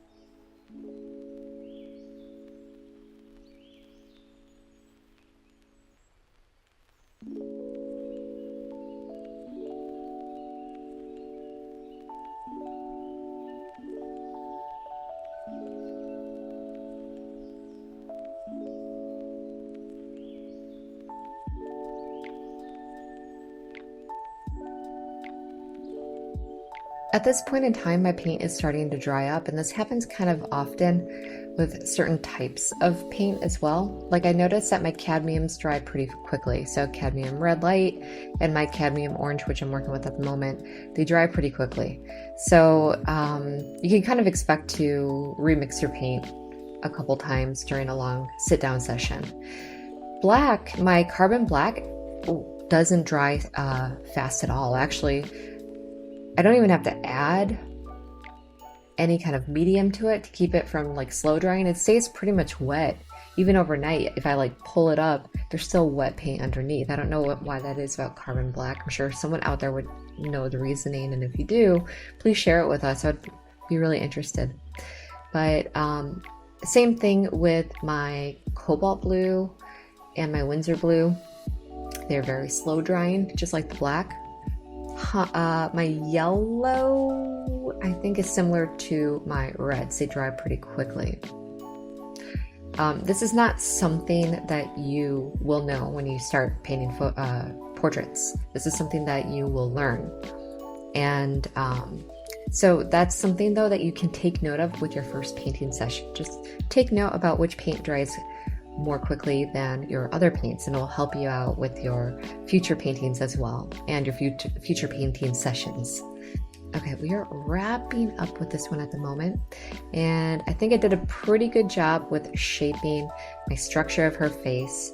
You can tell that I made a little bit of a mistake there, and that pull up was caused by my dry paint. Okay, I will see you in the next video. Okay, we are back with color glazing part 1. So I'm adding cobalt blue, Hansa yellow light, and it looks like my cadmium red light. Yep, cadmium red light. Okay, sorry. Okay, so we are mixing our cadmium red light, Hansa yellow, and cobalt blue, titanium white, and carbon black with a little bit of glazing liquid. And it looks like I'm trying to find I'm just mixing up some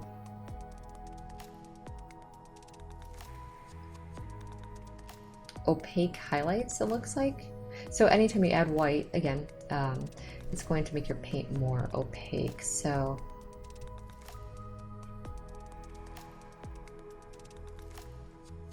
I am going in and trying to, I think what I'm trying to do, to be honest with you, is keep everything very soft. And that's why I added the white, because normally when I would do this, if I was really happy with my underpainting, I wouldn't be adding more white to my paint. I would just kind of be doing the hue pigment, the color with my glazing liquid. But since her skin is so flawless, I think I added the white to continue bringing that in and soften out.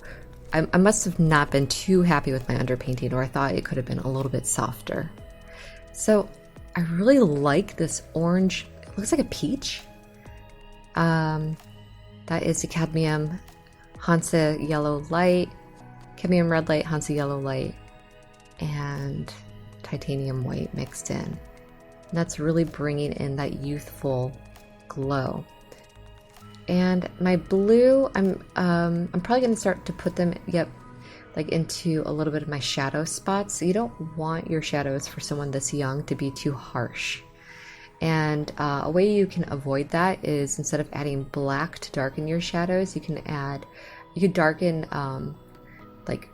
darken down your blues and make them more into violets, or make sure that they're toned out by adding a little bit of titanium white with your black.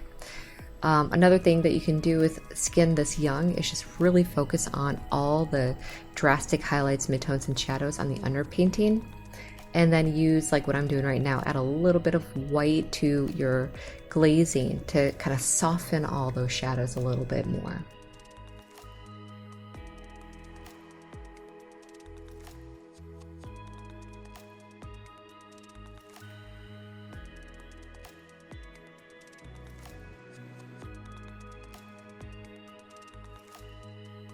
At the moment, I'm using kind of a big blender brush to soften out those lines. There's the blender brush, and there is, this looks like I'm mixing or going back and forth between a round, is that a round brush? It's hard to tell at this angle. A round brush and a blender brush. So or a mop brush. You can call it a blender or a mop brush, but my blender brushes, or mop, what I do is, like, I put the paint in, and then I will take the blender brush and soften it right away, so there's no hard edges on the outside, and that it blends in. Like, if I went a little bit too thick with my paint, you could use a dry blender brush to kind of get to it while it's still wet and soften it out and kind of like scrumble it into the background. But be very careful, because any kind of wet layer that hasn't dried yet with acrylic, if you try to scrumble it, could pull out all the layers that you've done underneath. So that's why I always say it's really important to let your paint dry before going over it again, and to be gentle with your brush strokes, unless you know for sure you haven't really touched the area and all the paint layers were dry before. But these are kind of the things that you learn along the way, and you'll know what I'm talking about when it happens to you. Like, I hate to, it sounds like a little bit harsh, but to be honest, it is like, it's one thing to teach you and tell you about things that might happen. It's another thing to experience it and understand what I mean, because you've experienced it through your own eyes. Okay, and even look at my paint right now, I can tell that some of my mixtures have started to dry up. So one thing that I could make a huge mistake on at the moment if I don't do something about it is if I try to pull up any of that old mixed paint. Doesn't look like I'm doing it at the moment, but if I did try to pull up any of that old mixed paint, I could run the risk of pulling up the paint off of my palette and painting it directly onto the face and get little clumps of dried paint on there. So just be very careful about going over your old paint. Now I'm just using the blender brush all over. So if there's anything that needs to be softened anymore, I can do that. Always make sure your blending brushes are dry. So even if you wash them, get them really dry, get them, like, pat them really hard with your shop towel and let it dry before you use it again. So it looks like I am toning a shade, and toning just means you're like adding a little bit of gray to it. So tints are adding white, tones adding gray, and shades are adding black to your pigment.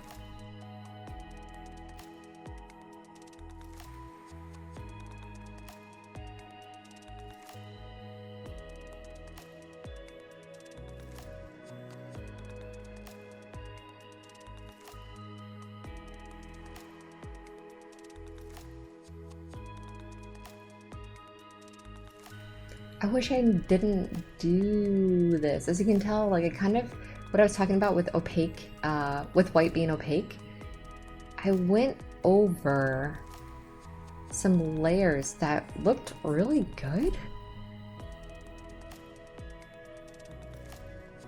But I mean, hindsight is 2020, right? Like, I know how it turned out, and I did really like this painting. So even if it's not like what when you watch yourself doing something, you're like, why did I do that? But you you know what you're doing, you figure it out along the way, and it's just weird sometimes to watch it like you're a sportscaster doing like a what do they call it? Like a play-by-play?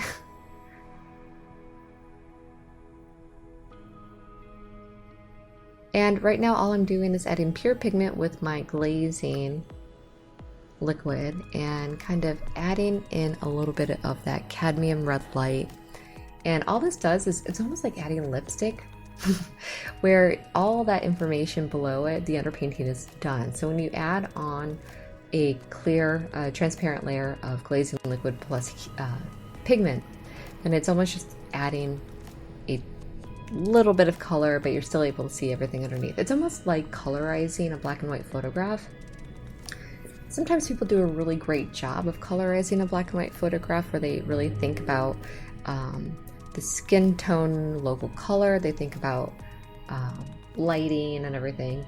But sometimes you see colorized black and white photos and they just kind of laid over one layer of transparent color. That's not a bad thing either when you're beginning. Like, if that's where you want to begin, it's work on a black and white Grisaille, which we do in Portrait 4 and 5. If you want to work on a black and white Grisaille and kind of just learn about adding color on top of it, that is actually a great place to start. But I will save that thought for the next video. Okay, bye. Okay, we are back with color glazing part 1. So I'm adding cobalt blue, Hansa yellow light, and it looks like my cadmium red light. Yep, cadmium red light. Okay, sorry. Okay, so we are mixing our cadmium red light, Hansa yellow, and cobalt blue, titanium white, and carbon black with a little bit of glazing liquid. And it looks like I'm trying to find I'm just mixing up some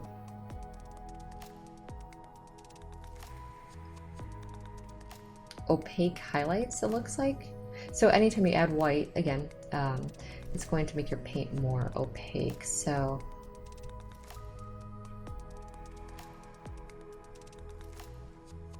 I am going in and trying to, I think what I'm trying to do, to be honest with you, is keep everything very soft. And that's why I added the white, because normally when I would do this, if I was really happy with my underpainting, I wouldn't be adding more white to my paint. I would just kind of be doing the hue pigment, the color with my glazing liquid. But since her skin is so flawless, I think I added the white to continue bringing that in and soften out. I must have not been too happy with my underpainting, or I thought it could have been a little bit softer. So I really like this orange. It looks like a peach. That is the cadmium Hansa yellow light, cadmium red light, Hansa yellow light, and titanium white mixed in. And that's really bringing in that youthful glow. And my blue, I'm probably going to start to put them, like into a little bit of my shadow spots. So you don't want your shadows for someone this young to be too harsh. And a way you can avoid that is, instead of adding black to darken your shadows, you could darken, darken down your blues and make them more into violets, or make sure that they're toned out by adding a little bit of titanium white with your black. Another thing that you can do with skin this young is just really focus on all the drastic highlights, midtones, and shadows on the underpainting, and then use, like what I'm doing right now, add a little bit of white to your glazing to kind of soften all those shadows a little bit more.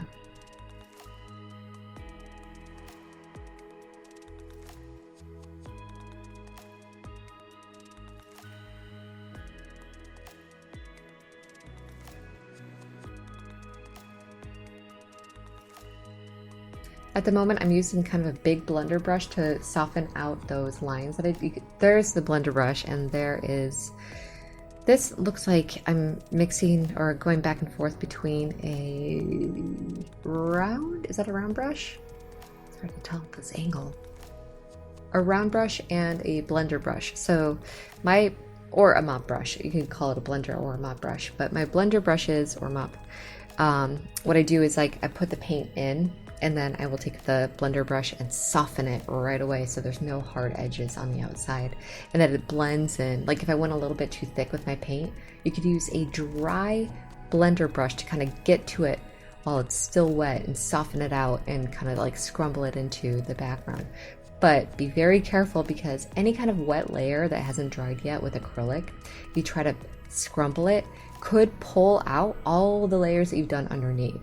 So that's why I always say it's really important to let your paint dry before going over it again, and to be gentle with your brush strokes, unless you know for sure you haven't really touched the area and all the paint layers were dry before. But these are kind of the things that you learn along the way, and you'll know what I'm talking about when it happens to you. Like, I hate to, it sounds like a little bit harsh, but to be honest, it is, like, it's one thing to teach you and tell you about things that might happen. It's another thing to experience it and understand what I mean, because you've experienced it through your own eyes. Okay, and even look at my paint right now, I can tell that some of my mixtures have started to dry up. So one thing that I could make a huge mistake on at the moment, if I don't do something about it, is if I try to pull up any of that old mixed paint.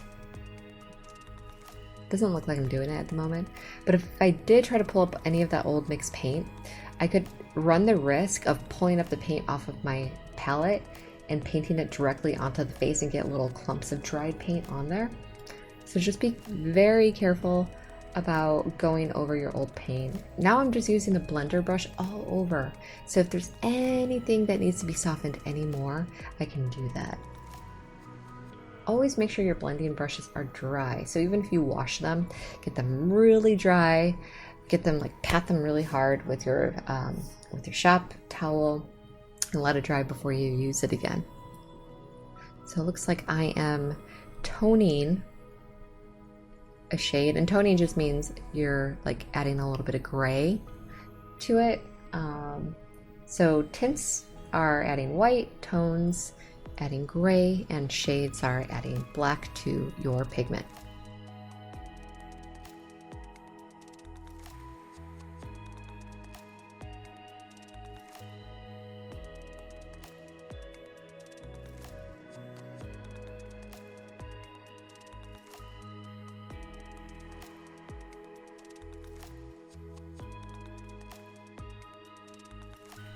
I wish I didn't do this. As you can tell, like, it kind of, what I was talking about with opaque, with white being opaque, I went over some layers that looked really good.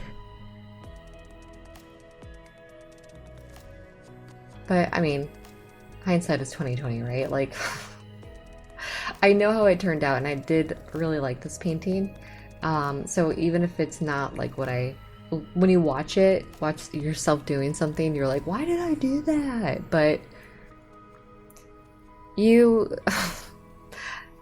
you know what you're doing, you figure it out along the way, and it's just weird sometimes to watch it like you're a sportscaster doing like a what do they call it? Like a play-by-play?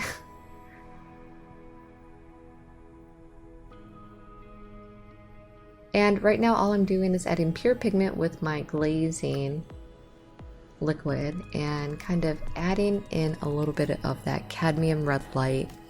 And all this does is it's almost like adding lipstick where all that information below it, the underpainting, is done. So when you add on a clear, transparent layer of glazing liquid plus pigment, then it's almost just adding a little bit of color, but you're still able to see everything underneath. It's almost like colorizing a black and white photograph.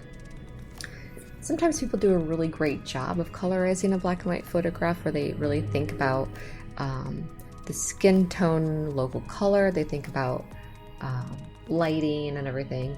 But sometimes you see colorized black and white photos and they just kind of laid over one layer of transparent color. That's not a bad thing either when you're beginning. Like if that's where you want to begin, it's work on a black and white Grisaille, which we do in Portrait 4 and 5.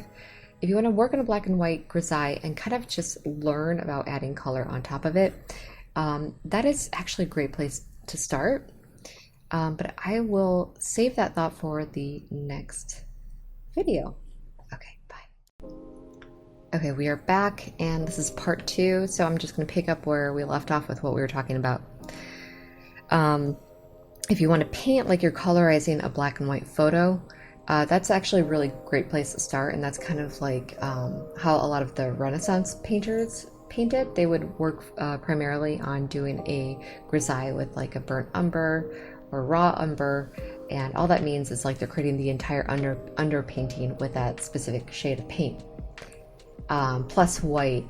And like if you even see a lot of Leonardo da Vinci's unfinished paintings, he basically just created grisailles and added the color on top. And a lot of those old, I think my daughter just woke up. I think a lot of those traditional masters, you really can see how they did a great job of, like, with the limited colors that they had, creating such realism by using that method. So if you get comfortable doing that, then the only thing left you would have to do after that is just adding your color glazes, which is what we're doing at the moment, your reds, yellows, and blues, to kind of emulate what the lighting is like, almost like adding your Instagram filter, what your flush is like, or if you're very sick, you'd probably have more greens and blues in your face and under your eyes. You would add your color glazes to kind of add in the color of the chin, the cheeks, and the forehead, which typically has colors of yellow, reds, and blues based on our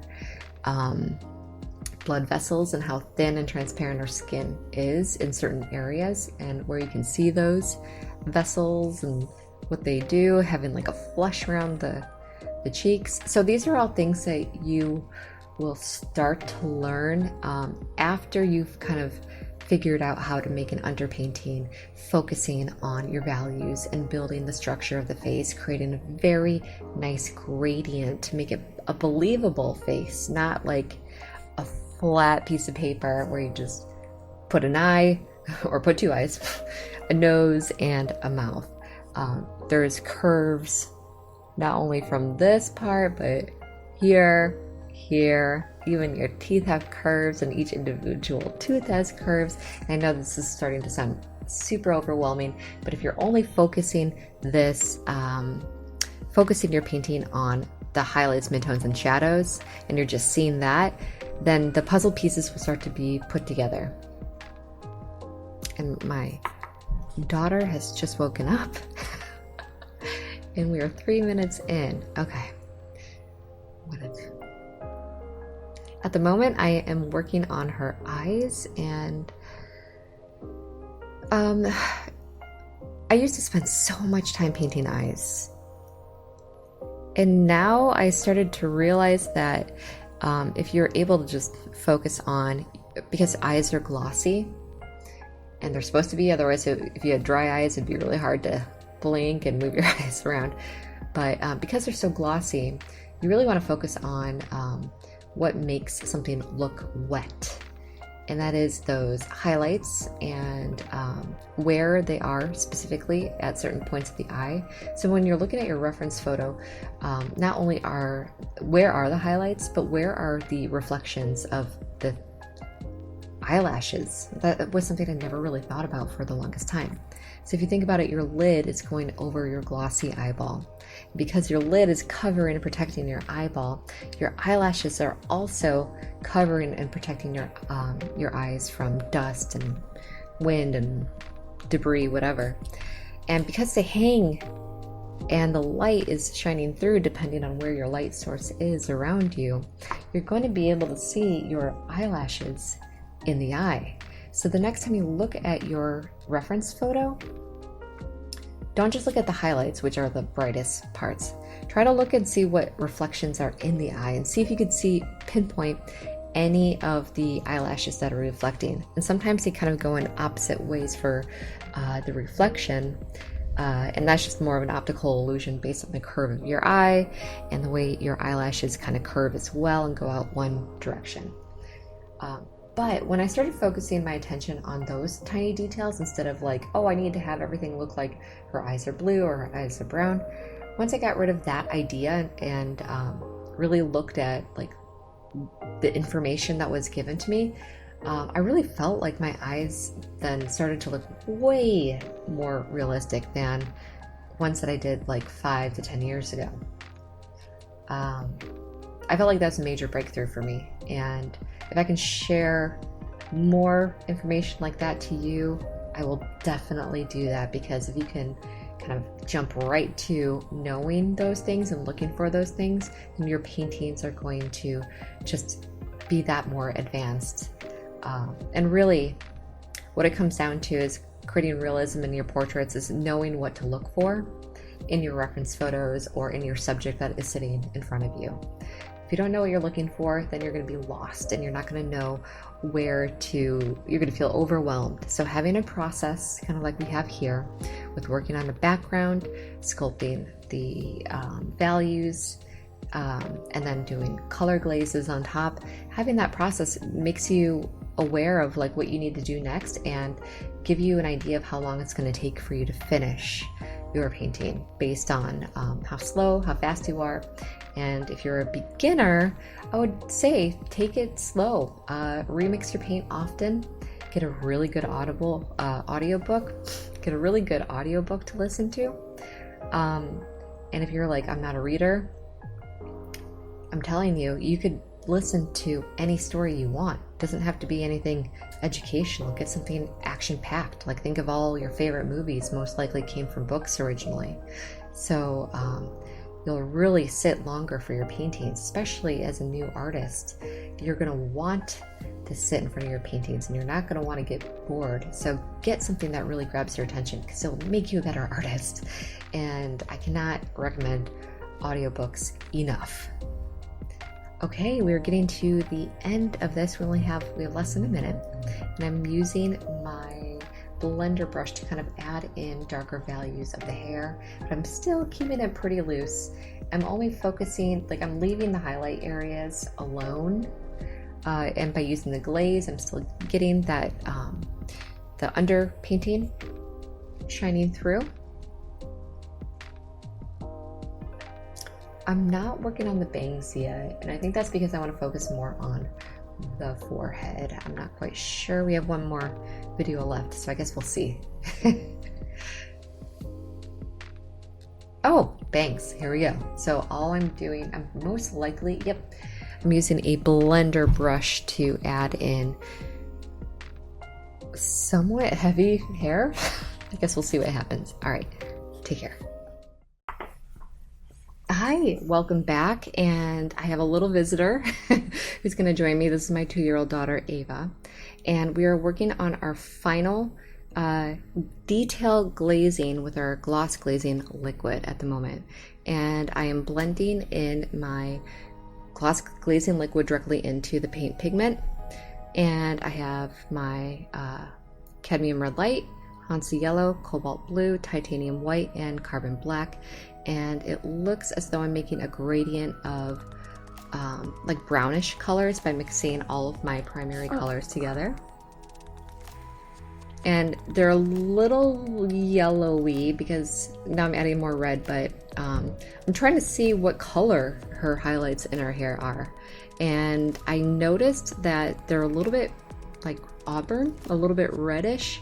So I'm trying to add those to the top of the surface of the hair, including the yellows as well. And I know it looks a little bit strange at the moment, but because I didn't want to add white directly to her hair, her highlights aren't that bright, then what I'm going to do is just add a little bit of color to make it more realistic. And then later on, what I can do is after all those colors have been added in, I can apply one coat of glaze over it with the same color, like a darker or maybe even a black, to kind of blend everything together more.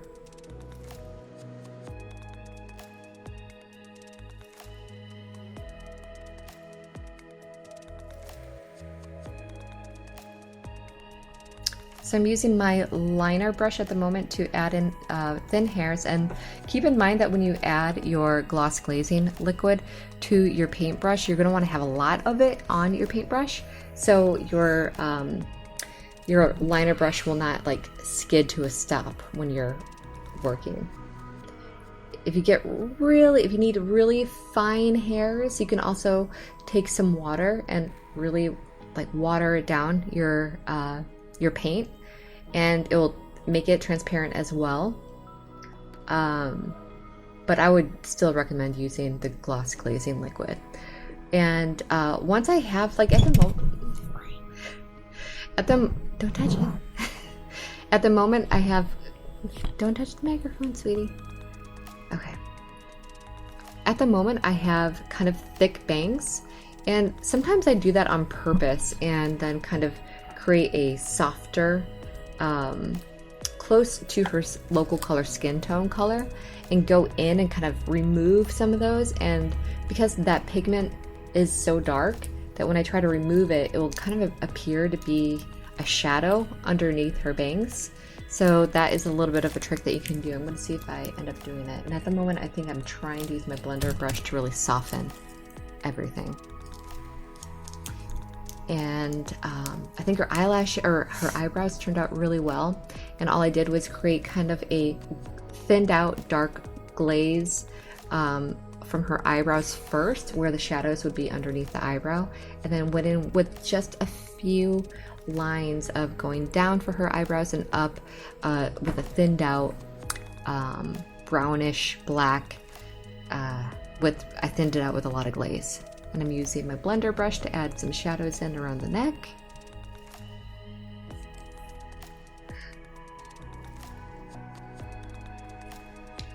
using my liner brush to add in tiny fine hairs. That's like kind of like the last thing you want to do with your hair, just add in those tiny details. And what I was just talking about, kind of going in with a local color, is what I'm doing at the moment with her eyebrows and her eyelashes. I'm kind of separating the eyelashes a little bit.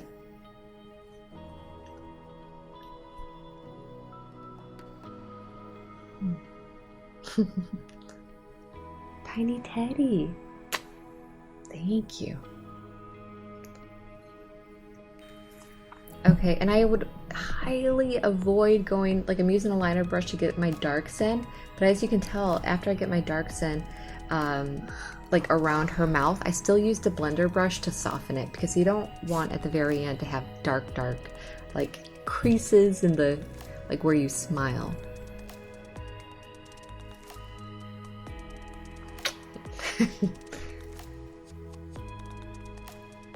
And we're adding our final details, our highlights around the eyes. And I kind of like to use a liner brush and fake some like texture of the skin. So if you see some pores or anything, you can use a little bit of white with a lot of glazing gloss, and you can, oh, don't touch that one. And then you can kind of add in just a few details, like some dots or lines or whatever. And it's not going to show a lot. If you used a lot of glazing liquid, it's not going to show that much. It's just going to pop just barely, like you're barely going to catch it unless you're really getting up close. But those are the details that really make it more realistic. Even with someone as like flawless skin as she has, adding just a few of those tiny details take it from looking more like a bubble to more like actual skin, you know? Okay, so here's what I was talking about. I'm going in with a thicker brush, and what am I doing? Let's see here. What brush am I using? Okay, as I was thinking. So I kind of created a nice color with my black and my red, and then I am glazing it down and kind of creating a broad color over the entire thing. And that will just blend in all those weird highlights that I had before. Remember the really yellowy brownish ones and then the red ones? They looked a little bit bizarre, but then when you go in after that, after it has dried, with a bigger brush and the same like darker value, all that will just be blended. It's almost like applying a glaze to your hair. Okay, so we are wrapping up, just cleaning off my palette. And the last and final thing that we have to do. Okay, so I'm adding a glazing clear gel, and it looked as though I did not let it dry, but I did for this one. I know that I let it dry for a long period of time because I didn't have any issues. You'll start to see in the next one, I made a lot of mistakes in that one because I wasn't patient enough, and I didn't let my layers dry before I did things like that. So I did apply a clear leveling gel over that to kind of let everything blend nicely, and I think this one turned out really nicely. And even though the eyelashes are a little bit thick, if you look in the reference photo, they are thick like that as well, so it doesn't bother me that they're a little bit more dramatized than reality. Okay, that is it. I will see you in the next video. Thank you so much. Bye. Say bye-bye. Bye. Hi, we are going into our first portrait, and it looks like we're just going to do a local color background, and I'm putting the reference up there so I can kind of match what my local color background is going to be. Now I'm checking how light and dark it is by looking at the value scale from white to black, and kind of getting an idea of what kind of mixture of gray I want to do. I added a second black here, and I think this is where my first mistake happens. I noticed that in the image of looking at my value scale, it appeared to be like just slightly blue. So I thought maybe I should use a carbon black instead of the Mars black. I originally was going to do Mars black to limit the amount of blue in my grayscale. but then I realized that there is a little bit of blue in it anyhow. And the reason why I wanted to limit blue is because when I'm looking at my local color, it has more of a warmer feel to it. So I was thinking if I'm using the Cad Red Light, which is already a warm red, then I wouldn't want to make it more cool, you know? So I went back and forth. I ended up doing a little bit of Mars Black and a little bit of Carbon Black. And in my personal opinion, I think this is where I first started to run into problems, because by adding more black, and then, okay, we add matte medium, but by adding more black, I'm really darkening my my background. And I know it doesn't appear to be very dark right now, but that doesn't appear to be dark because I added that transparent matte medium. So it's kind of like, you know, making the color that I just made a little bit more transparent.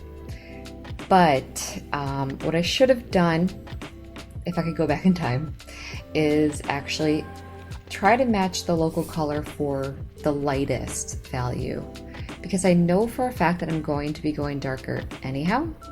So it would be easier for me to go darker than to try to pull out as many lights as I can to kind of see what I'm doing. Another thing that I probably would have done differently with this painting is, since the background was darker than I anticipated, I probably should have used a white transfer paper instead of a regular graphite transfer paper here. When you'll see when I'm done making this transfer that it's very dark. It's hard to see the information that I put down by doing the transfer, because graphite is pretty dark. If I would have gone with a white transfer paper, it would have been much easier for me to see what I am doing, which could be another reason that I ran into problems, but there's a lot, so I'll walk you through all of it. And this part is pretty straightforward. It's just laying out the transfer as I normally do, so I will let you just sit back and watch this.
Okay, so we're coming up to the teeth right now, and I'm outlining the lips at the moment, and this is probably going to be an area that you're interested in knowing about. I'm not adding in for the upper lip line before we get to the teeth. I'm not adding in everything for his mustache because it's such a broad value. It's like a darker value that we can just paint across that and get the values in, and then later if we wanted to add like a few whiskers or whatever, we can add that at the very end. As far as teeth go, I think it's a little bit tricky because you don't want the teeth to look like they're outlined in black. And even though I'm outlining the teeth at the moment, it's mainly for information. You can see that I outlined the top teeth because they are distinct. Now at the bottom, I'm still adding the lines in between, but that is only to give me information about how to shade it, not to add a line in and say I'm done with the teeth. Otherwise it looks like the person has like food stuck in their teeth or something. So by adding the lines in for this transfer, don't think that means that that's how we're going to paint it in. This is strictly giving us information later to figure out how we would shape it, how we'd create the structure of each individual tooth, and without having to add lines in between to say that those are teeth. As you notice too, for the beard, I haven't laid in any information for the same reason that I mentioned with the upper lip mustache, and that is because we just mainly want to get in what the shades and the shadows are.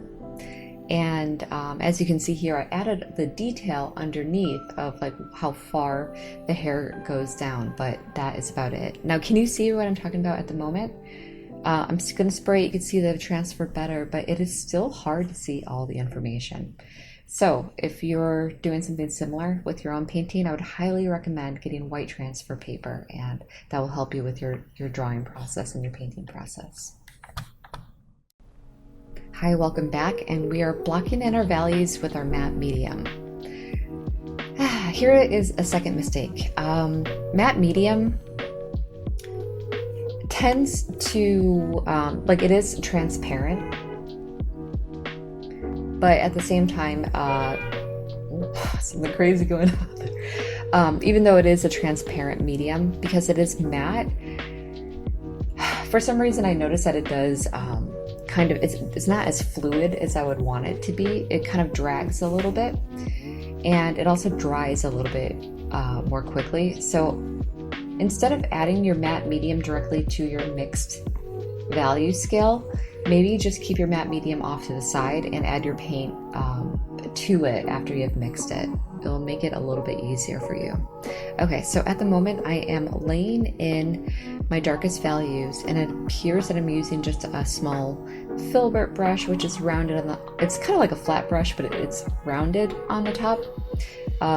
It keeps everything pretty smooth, and so I'm just going through. I'm not doing any big details.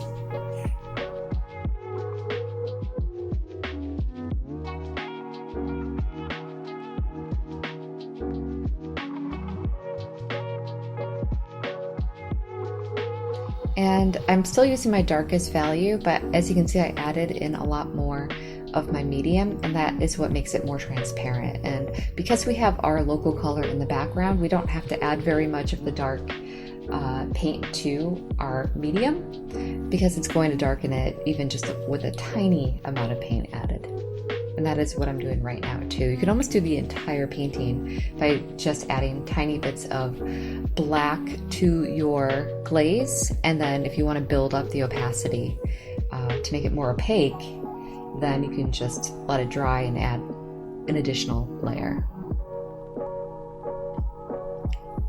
So now what I'm doing is I'm taking more of the middle color, which is more of a neutral color of the value scale that we created, and going around and just finding any place that's slightly darker than the local color and adding those shadows in, same as we did with the other ones. Now you notice that I'm not even touching the area where his beard is. I'm actually painting the darkest values underneath the beard, and that's because I just really don't want to lose that information at the moment. I know that later on I can add that in, but if you're ever worried about like trying to figure out where things are, just choose one to focus on and make it look really nice, and then later you can come back when you know where that thing is that you have to build, and come back to it after everything is dried and you feel ready to work on it.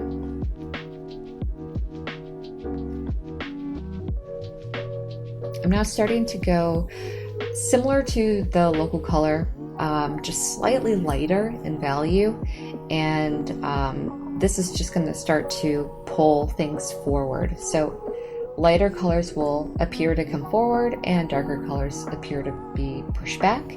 So all we're doing is kind of working back and forth in certain areas, and we're not going to our lightest value. That is something that you can like honestly like wait until the very end to do that, because you don't really need very much of your lightest value at this point. At the moment, we just kind of want to start like shaping things a little bit, so it makes it easier later to know where our lightest value is. Okay, so as I said that, it looks like I put a very light value, and I think this may actually be part of the problem of having such a dark background. I guess we'll see.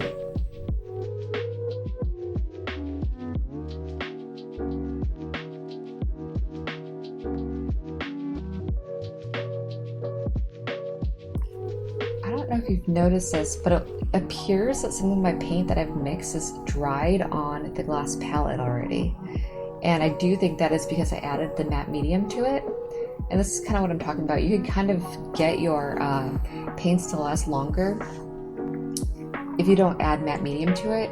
It's not entirely the same with gloss medium, although I have learned my lesson lately to not do the same thing either by adding it in. But anyhow, because it's dried, I'm still trying to pull some of that paint up. And when you do that, you're actually going to get some dried pieces of paint into your paint mixture and start getting it onto your painting, and it dries on there.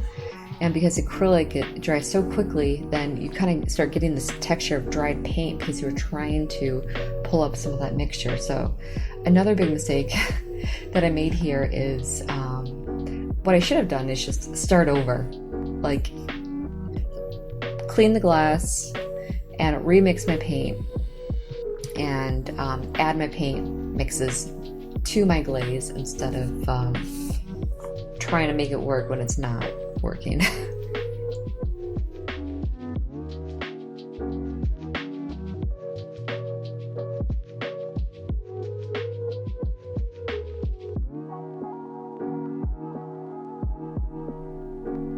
And because my mixes have dried, it's really hard. I can tell it's really hard for me to continue to match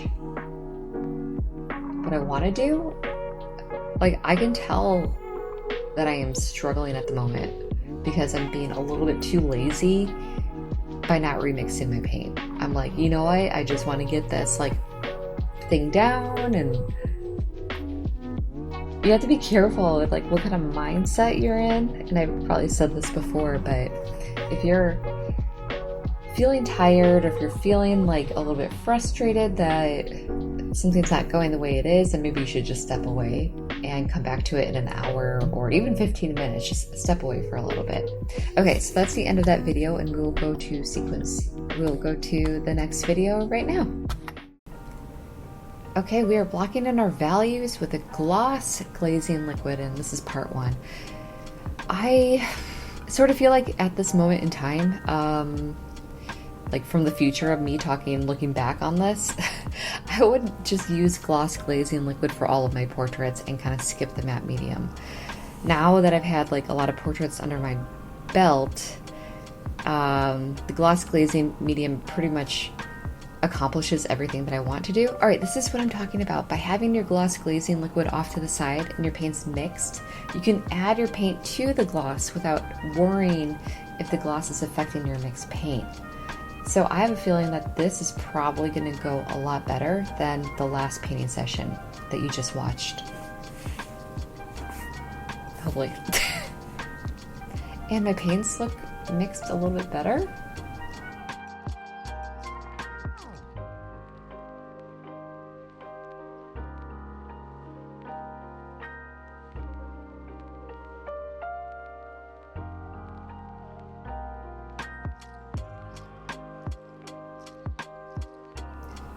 You can kind of tell already, the gloss glazing liquid is just so much smoother. It goes on smoother. It's easier to blend. I highly recommend it for skin tones. And honestly, I don't know if there is another medium out there for acrylic that does this which is like very similar to oil, and that is like allowing the blending process and the glazing process to build up your layers.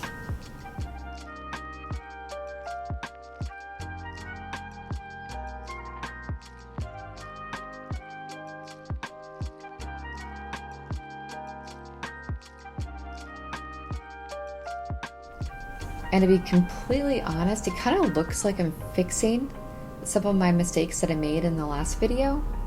And I think those mistakes could have been avoided if I just cleaned my palette and started over and just stuck with the gloss glazing liquid like I'm doing right now. So I'm not sure if these were on 2 separate nights or not, but I can tell that I'm doing a lot of correcting from what I did in the painting session before. Now, at the moment, I know that he has like kind of a mustache, or like, what do we call it, like a 5 o'clock shadow right here. So I want to kind of focus on how I lay that in, and it appears at the moment that I'm just not even focusing on it at all, but just focusing on the skin around it. Here's a really good example. Like, it's dark, but it's not as dark as I remember his, is it 5 o'clock shadow? As the mustache area like was in the photo. And I think that's really important because you're kind of focusing on, like, a person is not like only beard, they have skin underneath it. And so it's good to just add that skin in first, and then later on when you add the beard on, it does appear, because you're using transparent glazes, it does appear that you can see like the skin values underneath, like the shape of the mouth, the shape of the chin. And that's gonna help you avoid like kind of awkward facial hair. It's just making sure you're focusing on the skin underneath first, and then later on you can focus on the hair. And by not touching the beard at all, that texture that we've gotten from, I don't know, the last glaze probably is actually starting to even have that beard-ish texture already without having to do anything. So that's kind of like a really, really happy accident.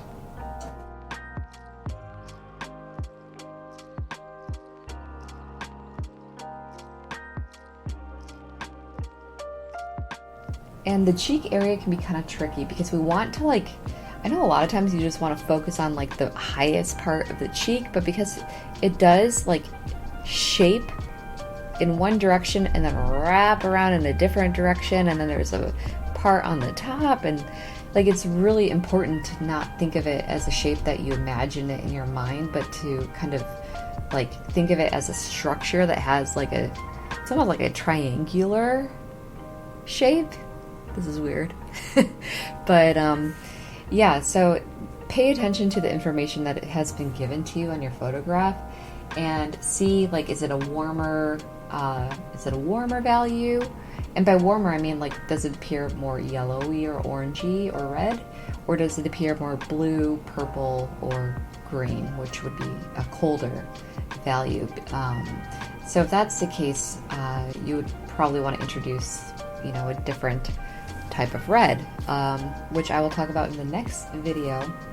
At the moment, we're only laying in our warm reds using our CAD red light, but that is something else that we can play with in the future, and you'll see that with the next video, so ignore that. Don't get bogged down with that information right now. Let's just focus on what's going on. I haven't touched the teeth yet. I'm kind of just working around it because I know I'm probably gonna have to focus my attention on that, so it's kind of like I'm working around up to that point. But the good thing is because we have that background layer, it's already sort of natural. You're kind of getting that fleshy tone of the gums already there. So like anything else, we're just going to be we're going to be filling in our values, which is our light and dark paint.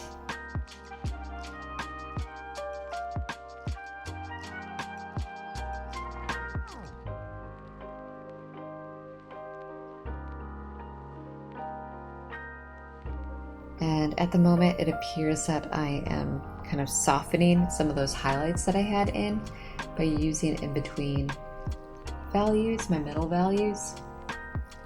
And all I mean by that is if you have your high value, which is like pure white, and your darkest value, which is like pure black, when you put those next to each other, it's really harsh.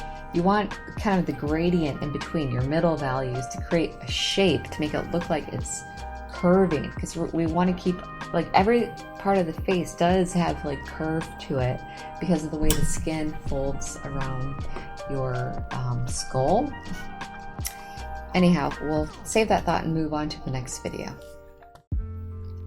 Okay, we are back with part 2, and what I was talking about in the last video was how when the skin stretches around your skull, it sounds like super metal, but when it stretches around your skull, like, it's still going to be rounded. We don't have like actual angles, you know, like a hard angle like you would see in a book. Everything is rounded. So creating a round shape means that we have to have those gradients in between to appear like we're getting from one place to the other. And how we do that, again, just as a reminder, are the lightest values appear to be moving forward, your darkest values appear to be moving backwards. So we create the values in between to get from one to the other. Okay, we are onto the teeth, and that's kind of what I'm talking about. You can tell with the gums. So I have the lightest values coming like forward. It's making it look like there's a curve to it. And I'm going to do a similar thing with the teeth. But because he's at like a 3/4 angle, which means like part of his face is in light and the other part is like more in shadow. So we have to kind of shape the teeth that way, where the part that is in the light is lighter and the part that is in the shadow is a little bit darker.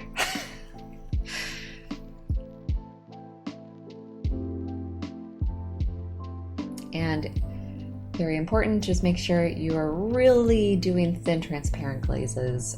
You can always build more on top, but it is really hard to kind of reshape it, because if you lose that, then you're kind of having to redo everything. So make sure you keep everything transparent so you don't lose the work that you've done underneath. Kind of like what I'm doing right now. Another thing too to keep in mind is white is opaque. So if you add white to your paint, even though you add a transparent glaze, it's going to make your paint opaque, so use it sparingly.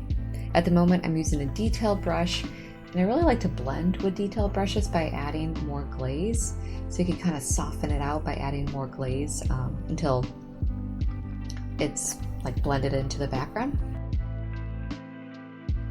I think it's important to note at this moment, well, here's a blending brush. So what I do is I add the color in and use a dry blending brush to soften the edges out and blend it into the work that I have underneath. You see it like right by his nose, there's a little bit of like a paint mark there, and I guarantee you that came from that one painting session I did where the paint dried on the glass palette, and I probably mixed it into my paintbrush, added it on, and it dried there. So now it appears that he has a mark there where he does not.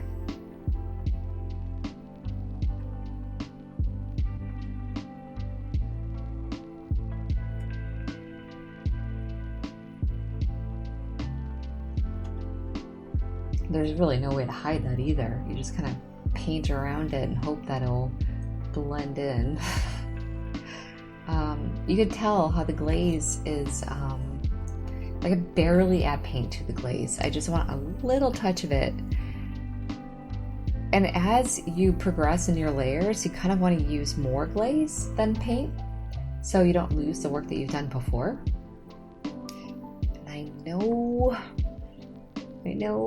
that in the next video, or maybe, I'm not sure which video, it might even be this one, but like at the moment, I'm so happy with the way that this portrait is going. Like, I was on the right path at the moment, and then I made a big mistake at the end of this video. So if this were a dream world and I could go back in time and be here, what I would do at this very moment in time is just, I'm going to say it and then you can see, I would let everything dry and skip that leveling gel that I used in the past 3 portraits. You'll see what I mean.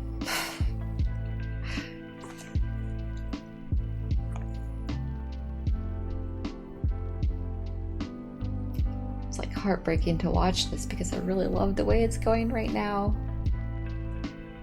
I guess another thing to keep in mind too, like you can tell on the board the paint is already drying. I'm trying to like peel the paint up and get underneath it to get the wet mixed paint.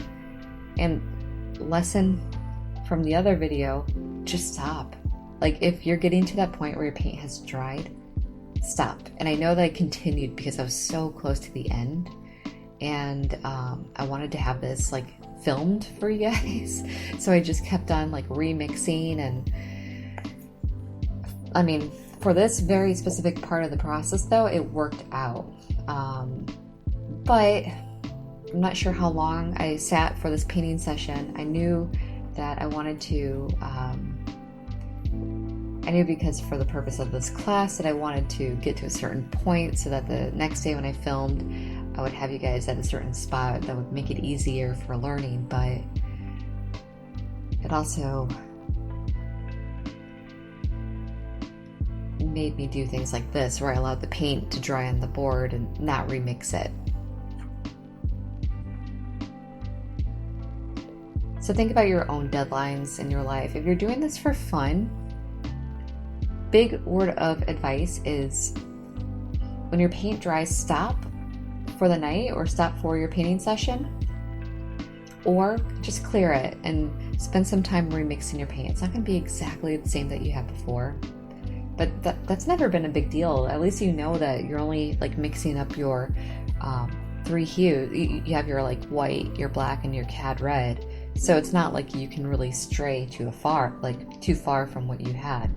All right, so check this out. I'm adding in the hoodie part. Pretty thick too. Cleared off my canvas, and that has not even dried. And I'm adding my leveling gel on. And what is happening at the moment is that wet paint, or it's not even like completely wet, slightly dry, slightly wet, is going into the leveling gel and adding this goopy glaze that is like taking that paint and getting it all over his face. Like,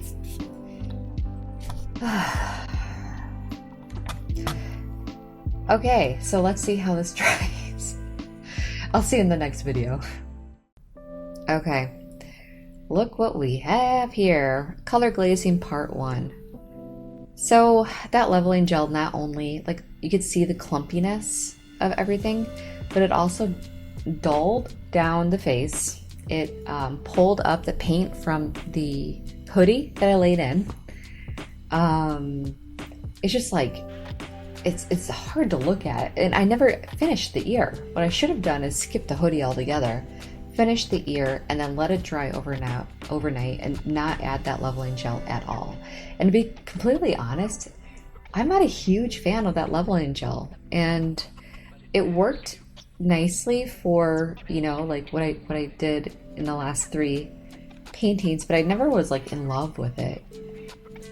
I understand why acrylic painters use it. It does give you like a thicker, clear in between. So what ends up happening is it appears as though like there's a separate layer that gives you more,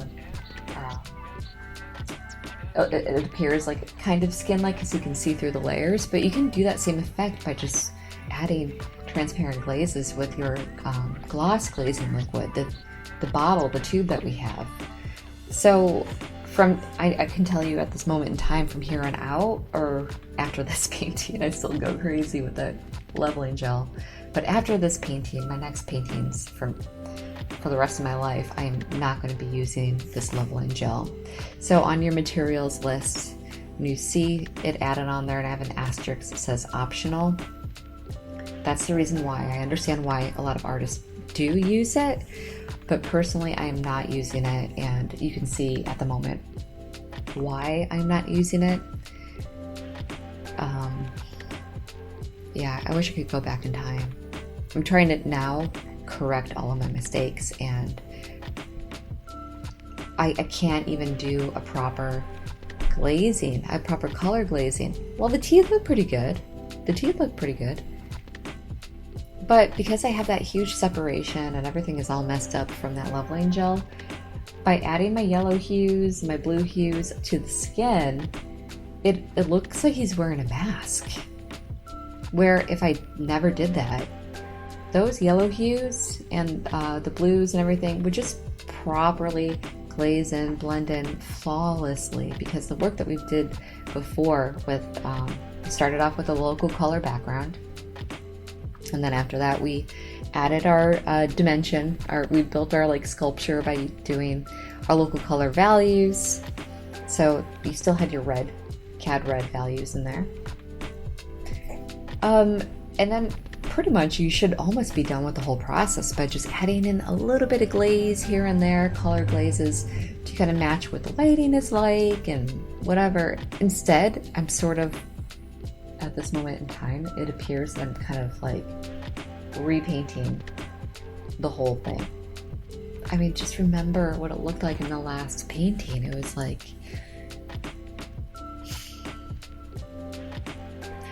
ugh. I noticed too that that leveling gel, like it does take so, like I kind of wonder how long it actually takes to dry, because it is so thick. I noticed that even if you let it dry overnight, and I say dry overnight, it's still like slightly tacky, which causes resistance when you're pulling the paint across it. My best friend with acrylic painting at this moment in time is that gloss glazing liquid by Open. I'm not sure how much it costs. I think it's maybe around $15 to $20, but I'm telling you, you have to get it. It's a game changer. And just I would skip the matte medium. I'll put that on optional.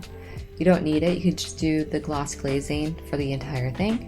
And for sure, I'm personally skipping the leveling gel, even though it will be added on the list, but it will be in optional. So hopefully you haven't purchased it, and if you have purchased it, maybe you can play with it and see, because I know you can also add it, sort of like how you do with your gloss glazing.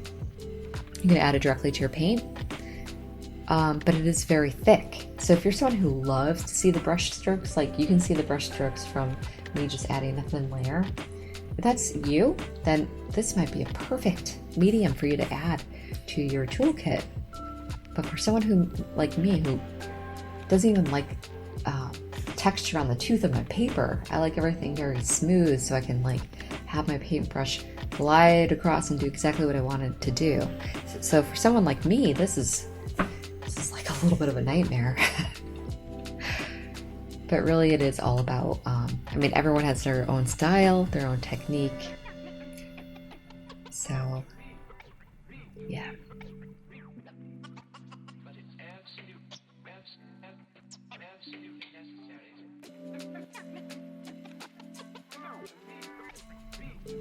Okay, so I kind of got away from the painting a little bit, but the lips and the teeth, I think, are actually pretty well done at the moment.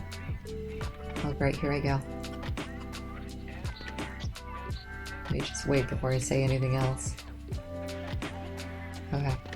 The teeth especially, like, you don't need very much information, and you don't need it to look like your teeth are, like, I don't know, castle turrets, where they're, like, super round. They're not, you know, they're like flat on the top and then rounded around the outside, and they have little grooves in it, and they're imperfect. At least mine are. But in between, because he has a slight gap in between his teeth, like it is dark in there. It looks like it did add a very dark value layer in there, but you can almost just make sure that it's like a dark valued red. So inside of our mouth, it's like pinkish purple red. So we have to kind of think about those values. Like it's not pure black inside there. It's not like there's a black hole inside of our mouth, unless, you know, hold that thought. We're going to go on to the next one.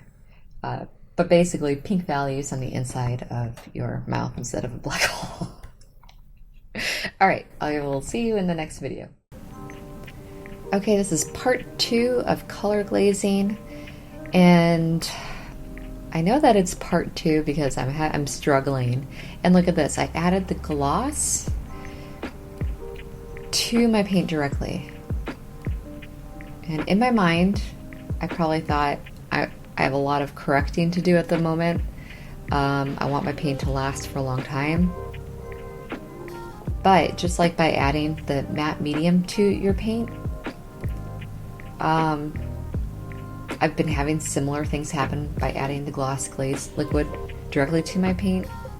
Now, since I haven't mixed it though, it's not like that big of a deal because I could just clear it off and add the pure paint pigment on later in case it does dry on me or get clumpy. But again, I would just highly recommend not adding the gloss glaze to your paint mix, your paint or your mixtures like immediately. Just keep it off to the side, and if you need to add paint to it, do it right before you add it to your canvas. So yeah, I'm definitely struggling in this piece right now. I think my biggest problems that I'm probably feeling at the moment in time is the texture. That clear leveling gel that I added really messed with the texture of my painting. It created a separation from that layer that I loved that I painted. So now what I'm trying to do is just figure out the best way to correct.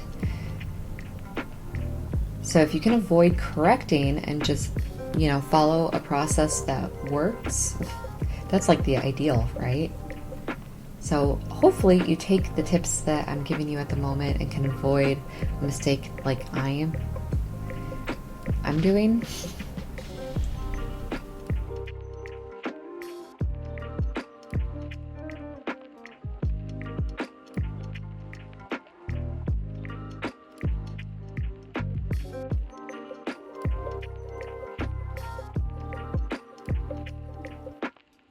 And here is a little bit of a note about the technique that I'm using at the moment.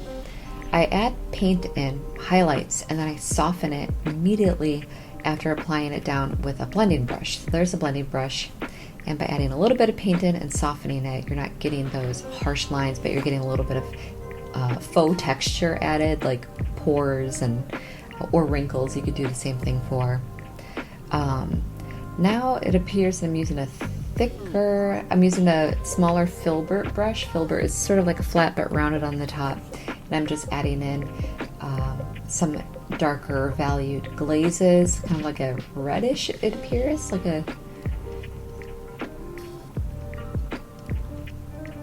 I think that is something that I lost when I did that leveling gel and the blue paint from the hoodie mixed in and just kind of created this blue, like,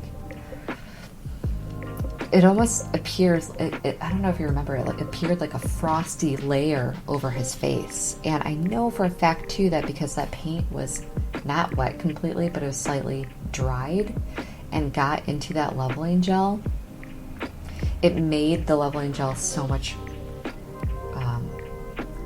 more clumpy. I wanted to say clumpier, but I'm not sure if that's the right word. I'm finally working a little bit on the ear. So it's no secret here that I struggle with ears, and if I can avoid painting them, I will. You'll notice in my work that I'll try to usually like have hair come over the ears, and that is because that is something I struggle with, and it takes me a long time to work to like mentally wrap my head around the shape of the ear, and I would rather just move on to things that I really like want to work on. So because ears are so easily hidden, most of the time I cover it up, to be honest. Okay, so At the moment, I'm adding some highlights to the eyebrows. Eyebrows can be a little tricky, and my trick for doing eyebrows is a little bit of a back and forth where you can either do it where you like kind of lay in your darkest value first, and then later after it dries you can go in with the flesh tone color and do kind of a reverse eyebrow where you add in the skin. Or you can just kind of keep it like there's no eyebrows and then add each layer individually, each thing individually, but that kind of looks a little bit bad at times because it appears that they're just like individual hairs, and there is a shadow underneath that. It was a little bit darker on the eyebrow, so we'll talk about that more in the next video though. And whoa, I can't believe it, we're actually moving on to our 7th video, which is the last one in here, so hopefully we can get all this information in right away. Okay, I'll see you soon. Okay, we are back with color glazing details with the gloss glazing liquid, and to be perfectly honest with you, I'm not super thrilled with the way this is looking at the moment. The texture, the color, I just feel like there's a lot that has gone not to plan for this one. I would kind of be interested in redoing this with the thing with my lessons learned, basically. So if I do have time in the future to redo this, I will, but I haven't done it for this class. I might just even move on to a different subject.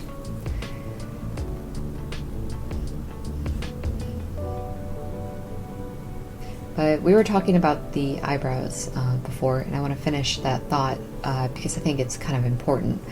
Eyebrows, eyelashes, and facial hair are really difficult for people. And the most important thing you can do is just get the values of the skin underneath first. And it might look really weird, like, oh, this person doesn't have any eyebrows. That's fine, you don't need to really worry about that, but make sure you kind of know where the eyebrows are, you know. So what I would do is, instead of like maybe making it completely flesh tone, you could kind of make it darker as if there's a shadow underneath the eyebrows already. And I found, to be honest with you, by adding in like a transparent glaze where the eyebrow will be added in with a darker value, so it's darker but you can still see the skin tone well, that makes it easier to add on some individual eyebrow hairs in very specific parts, like here where they kind of come this way up and there, and right here they kind of come down, and then here they kind of come up and meet. So you kind of want to pay attention to which direction the eyebrows are going. Facial hair, I mentioned it earlier, just get the skin values underneath first, and then you can go from there. At the moment, it appears that I'm trying to fix some of my mistakes by just adding a clear gloss glazing liquid. I'm trying as hard as I can to get it even, because I feel like that is where some of my problems were, and I do think it helped, actually. In oil painting, there's a technique called oiling out, which means you, let's say we're doing the same exact portrait, and with oil, you work on a certain part, and you use a specific like type of oil or medium to get a finer detail or whatever. And eventually what happens is you have parts of paint that have built up more than other areas, and or some areas that have dried slower than other areas as well. So what happens is when you come back to your painting session in a day or a few days, everything looks weird. Like some parts are glossy, some parts are matte, and nothing looks even. So you do something as a method called oiling out, where you kind of just apply a thin layer of oil to the entire thing. So when you begin painting again, then everything is kind of on the same level. So you could do something similar here by doing that with your gloss glazing liquid, but just make sure everything is dry. Give it a day, you know, at least a night, to dry out completely before you add on a clear gel to kind of even everything out. And some of those colors that you felt like were lost will pop back up, and everything will look a little bit more even. You know what you're working with. All right, so I'm not actually, I think it's actually looking pretty good. I kind of like the way it's looking at the moment. It's soft. It appears a little bit like kind of like it's like a hot summer night or something where there's a lot of humidity in the air. And I'm not talking about the texture. I'm talking about like the actual technique of the painting.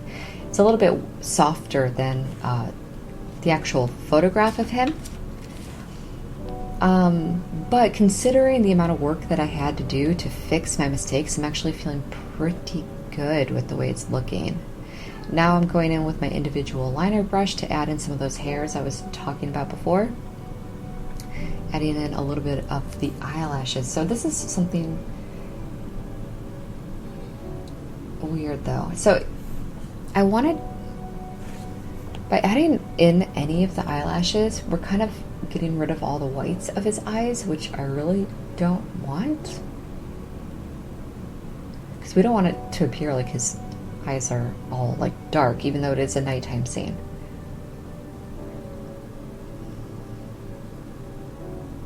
I guess we'll have to see how it finishes up. And the hoodie, jacket, or whatever that he's wearing, it appears I'm just keeping it super soft and letting the focus be on his face, which is another great little tip, is detail pulls forward and blurriness pushes backwards, so you can play with the push and pull, similar to light comes forward, dark goes back, and same with warm colors come forward and cool colors go backwards. So those are tips that I'll continuously say over and over again in these lessons to remind you of that. And it looks like I'm wrapping up. Oh gosh. I hope this was dry. It's like that technique I was just talking to you about, like oiling out. I'm glazing out at the moment. I think I'm trying to level out everything one last time, but I don't think I waited long enough. There's still paint on. I didn't.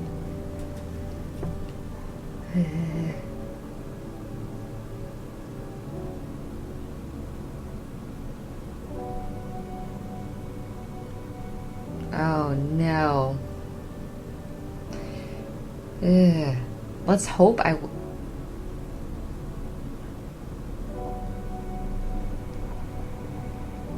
you would think you would think I would have learned my lesson.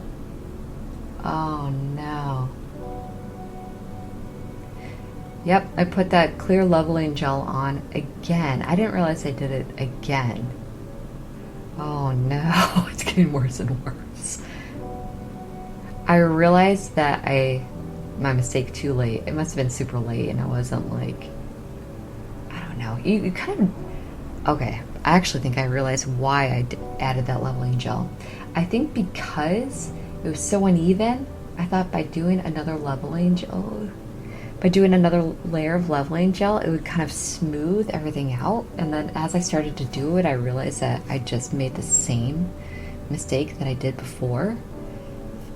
Probably the painting wasn't completely dry, and that's why it got super cloudy. So then I ended up trying to add some water to it to thin it out, but then it didn't do anything. So I'm like, I'm going to try to save this thing, and I'm just going to try to blend it in by shaping it around with my blender brush. But that clear leveling gel is so thick that it is going to leave those brush strokes exactly the way it looks right now as soon as it dries.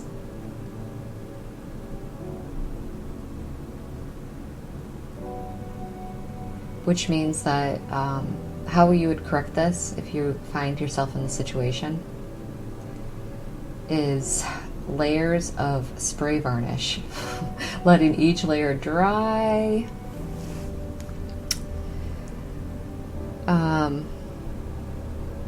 Yeah.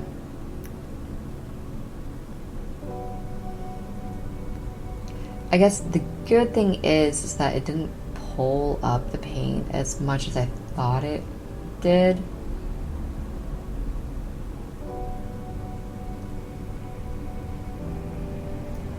Just a little bit of a bummer because I was super happy with the way it was, I think in video 2, and then I messed it up in video 3, and I finally got it back to a place where I liked it again, and then I finished it by doing this. So here's the thing, sometimes you do this. Sometimes I'm still not unhappy with the piece.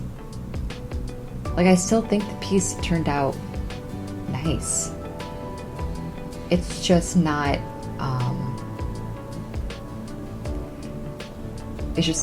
like what it could have been, I know, but that's also not a bad thing. This is how you learn from your mistakes. So I can tell you in the next videos I switch my technique a little bit, and yeah, it worked out really well in the last ones. So yeah, these things happen. It's how we grow, it's how we learn, and I'm glad that I got to share it with you, because hopefully you can take some lessons from my own mistakes and apply it to your own work. Okay, I will see you in the next portrait. Bye. Okay, we are beginning with a gray gesso white image transfer, meaning it's going to be different than the other ones that we've done before. We're using gray gesso instead of our typical local color background.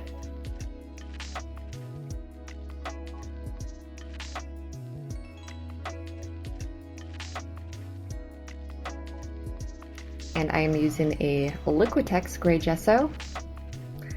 It works pretty well. It's very thin, way thinner than the golden gesso that I was using before, but it does the job. Just make sure that when you're done with your first layer, make it very nice and smooth. And as I say right here, just make sure it's completely dry before you put your second layer on. And it looked like I had already started the second layer and realized it wasn't filming, so I'm just going to finish it up here.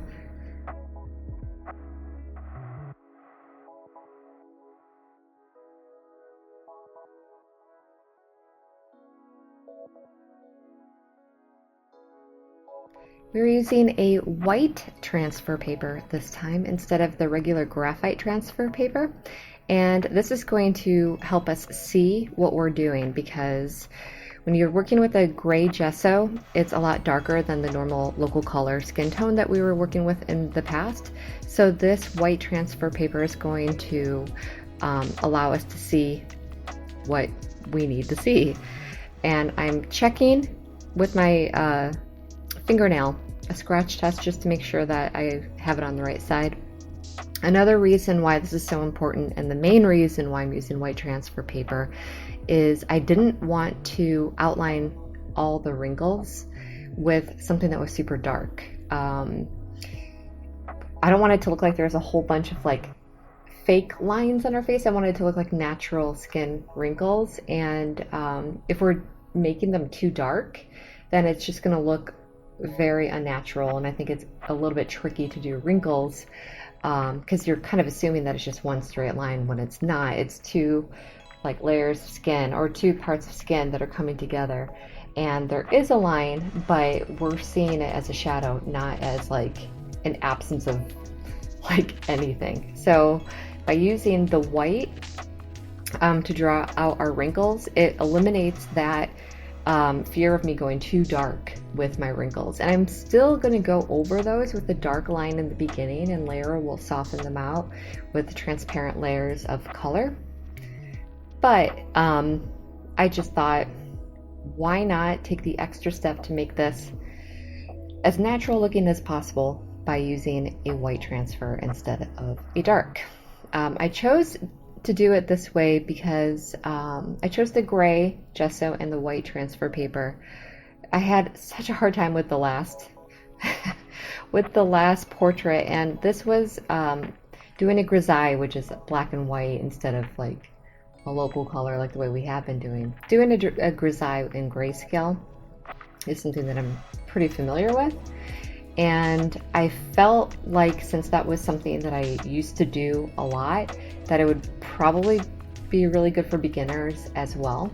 So you can kind of look at both and see which one is right for you. If you're someone that kind of struggles with seeing color in value from light to dark, then this should be pretty easy, because I think we're pretty used to seeing grayscale. Like when we're printing something out in black and white photos, we have a very strong like recollection of how grayscale looks as opposed to color value. So this might be something that is easier for you to do first. Just do the whole painting in black, white, and gray, tints, tones, and shades, and only focus on your highlights, your midtones, your shadows, and later on we'll detail it as we go. I think that it is it'll make the job a little bit easier, but anyhow.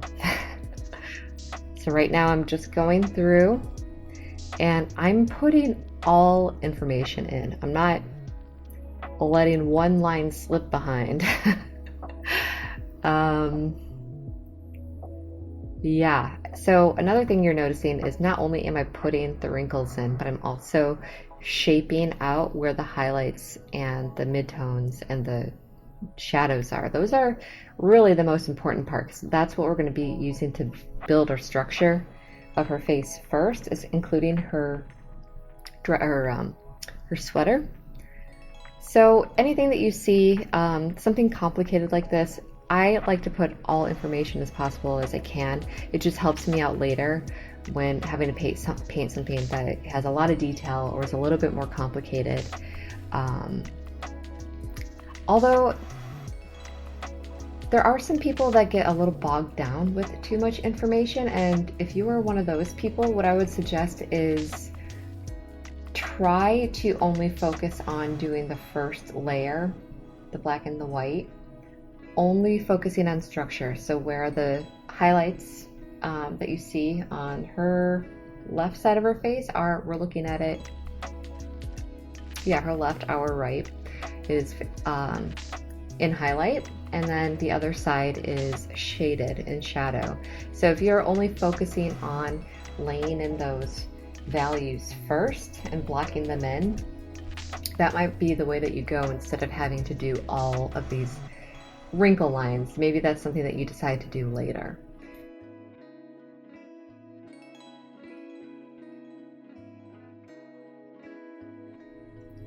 And we sealed it exactly like the other portraits that we did with a... Sorry, did you hear that? We sealed it with a layer of spray fixative. Okay, I will see you in the next video.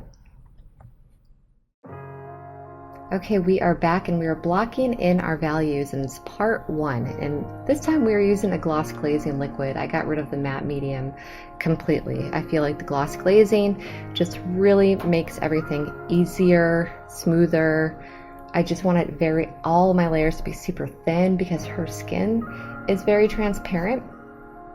So I'm jumping right into the gloss glazing liquid.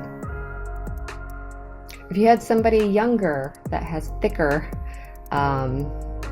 skin, then a matte would be a good place to start. And what I'm doing is like any other one, just finding my darkest values first. So in the eyes, as you can see, I am actually just using a liner brush with just almost straight black plus your glazing liquid though. Because even though it looks black, in real life, if you were sitting where I was sitting with the same lighting, you'd be able to see that everything was very transparent still, even though this is my darkest value.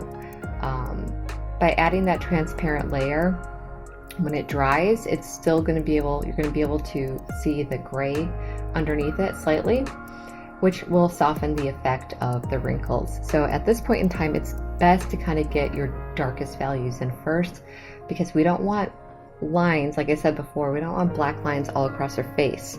And since we are doing a layering effect along the way of our layers, then all those lines will be softened just by the process of adding more layers.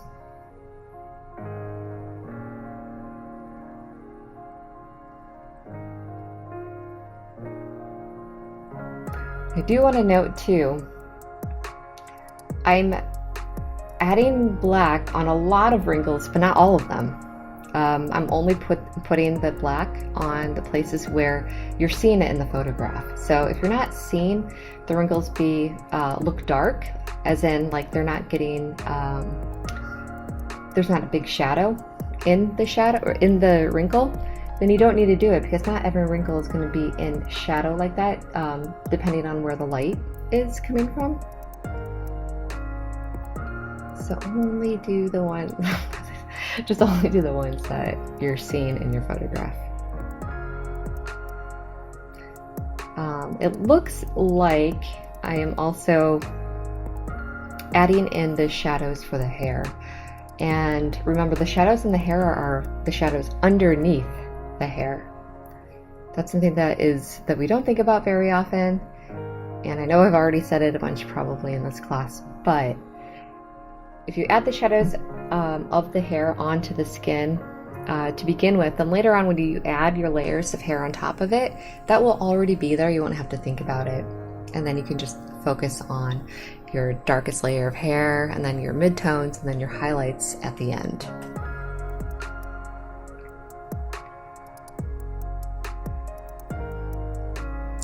I think that when you have something that's complicated as far as like information goes, it's not, for me, I actually enjoy painting people with more character, with wrinkles, scars, like people that have life on that they're showing. I enjoy painting those more.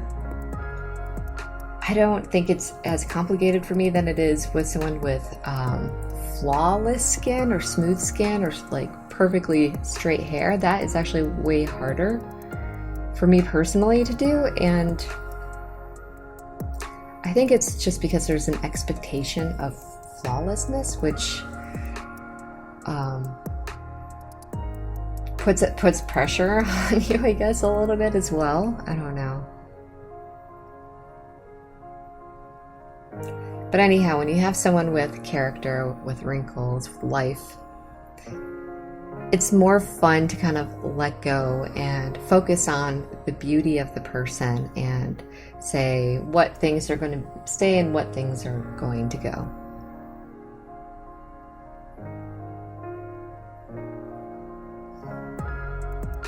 And as you can see, by using that white transfer,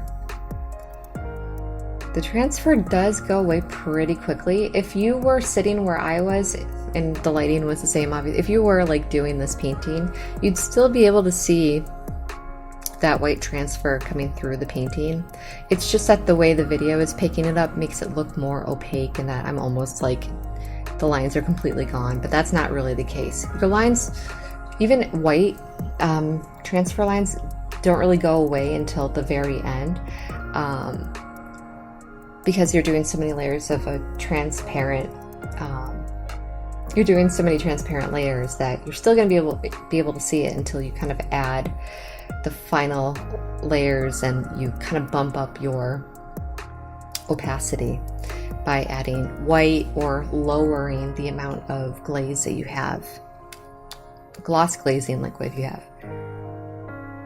I am using it looks like I'm using the blender brush.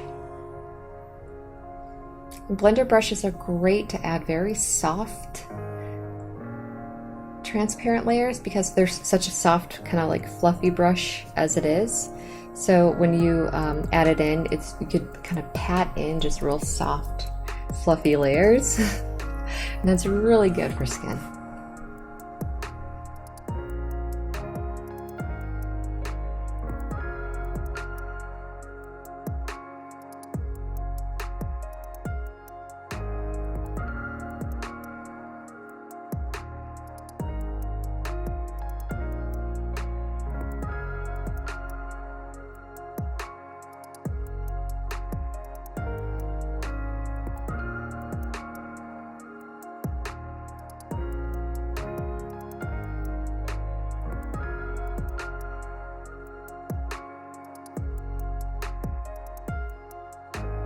I'm starting to add in some highlights, and the highlights are still not very They're not my lightest value. They're somewhere in between it. And as you can see, I'm sort of adding, oh, I guess we'll finish that thought in the next video. Okay, I'll see you there. Okay, this is part 2, so I will finish that thought. And the thought was I was using my middle, like kind of what I'm doing right now. I was using my middle values to add in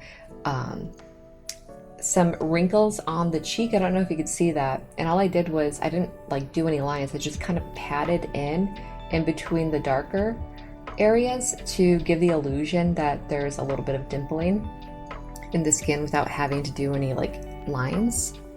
So that is another method, but right now I'm using a liner brush to really, it must be like those wrinkles must really be in the shadows. So by using a liner brush, you're pushing the intensity of the shadow.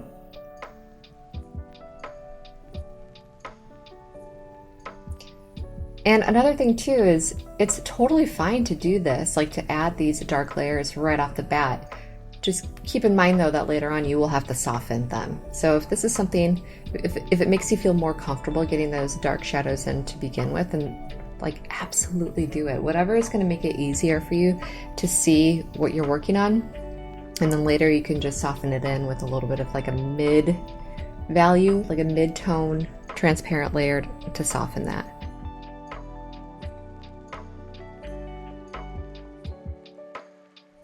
And again, I'm using my blender brush to add paint in, when normally I would use my blender brush to kind of soften edges of paint, but I'm actually using it to paint directly because it's adding in like a softness. And like I mentioned before about how I did that dimpling, or how I created that effect of like some skin that is sort of like not completely in a wrinkle, but it's kind of creating a little bit of a wave.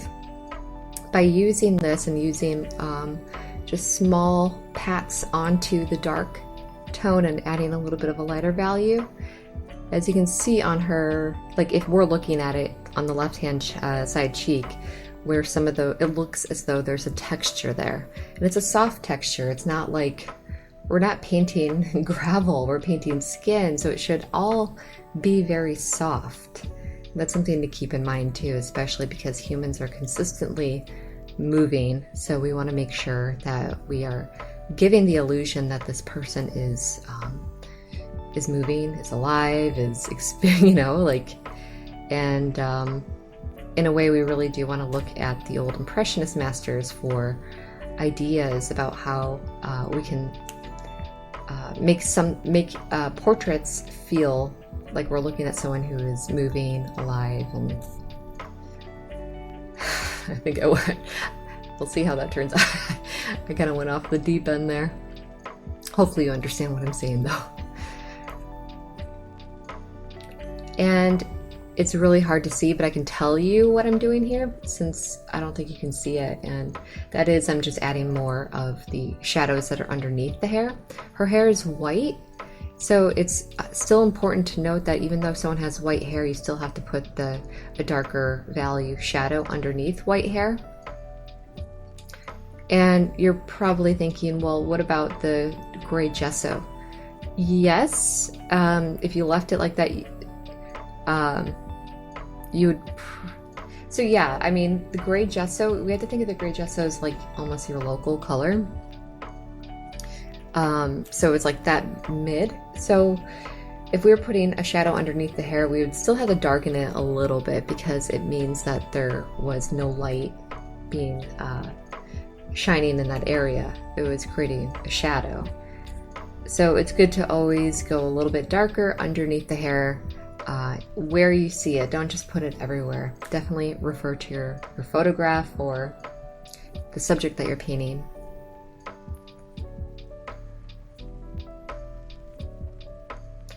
I am using my blender brush to create the softness of this sweater. And I didn't realize that I did this, but I really like this effect. I'm glad I'm watching this right now because it's really sticking with me that I did this.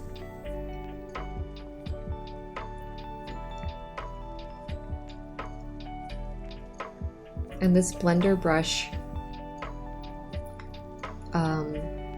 has a nice point to it, so it's really good to add in texture. And even though there is a point, it's still soft, so you can get the illusion of a soft sweater like I'm doing right now. It looks almost like a wool sweater. Same with hair though. That should be the theme of this painting, I think, is like really pushing softness throughout. If I painted this whole thing with the blender brush, I wouldn't be surprised. Because as you can see right now too, those lines on the wrinkles down here, they don't look real right now. They don't look realistic. They're too harsh. Oh, it looks like I heard myself from the future. So I'm starting to go in and soften those wrinkles.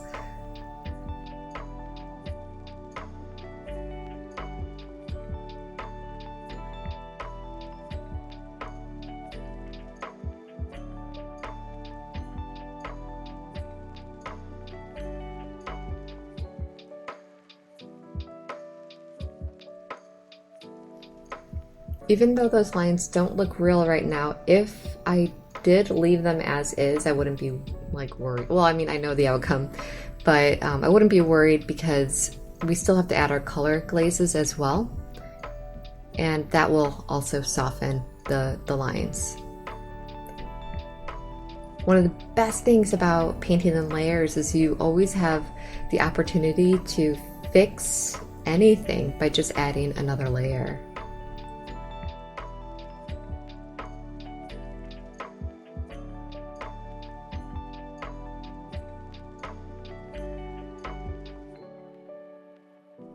I'm pushing in some of those dark values again. I think it's really important to me that like perhaps I lost some of it. I'm not looking at the picture either. So I will see you in the next video. Okay, we are doing color tonal glazing, which means that we're kind of going to do what we did in the last 4 portraits, which is we're taking her local color of her skin tone, which we found out to be pyrrole orange, and we're creating different values by going from light to dark. And essentially we're starting where we started in the other 4 paintings. So very important, and here's another, well, actually before I get to that, I'm adding my tones, so I'm adding some grays right off the bat. I think that's really wise because instead of just going light to dark, because she is so soft, it's good to really make sure that you're not going too light or too dark, because otherwise then those shadows are going to look too harsh as well. So having some nice in-betweens are good. But what I was going to say before is anytime you add white to your paint, it's going to make your paint more opaque, which means that your paint is going to look more less see-through. So when we say transparent, it means you could see through it completely. Opaque means you cannot see through it. So what we're doing is when you add white to your paint, it's making it harder to see through. So any of the work that you've done underneath is going to go away if you paint over it with like pure white. When you add glaze, it makes it more transparent so you can see the work below it.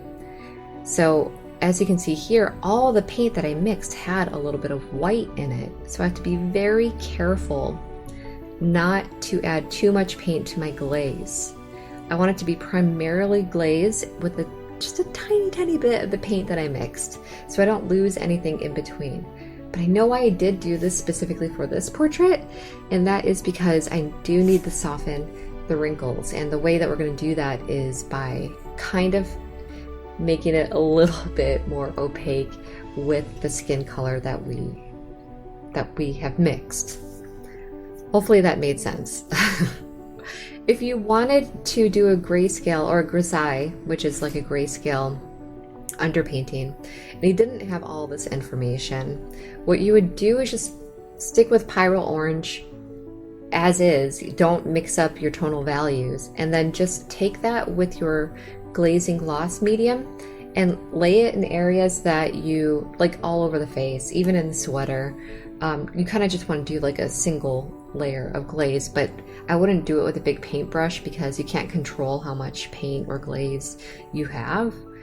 It would be very important to just take your paint as normal and your glaze and to start building your layers from there. You could build on the opacity of it.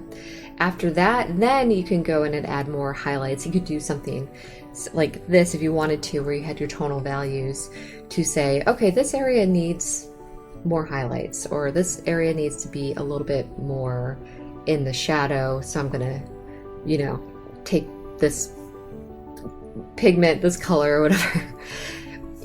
Hopefully you understand what I mean. So what we're doing in this painting at the moment is I'm adding in some medium tones, softening everything by adding a little bit of color and her local color skin tone. By doing this, it really is just adding another dimension, because skin is transparent already. We're seeing through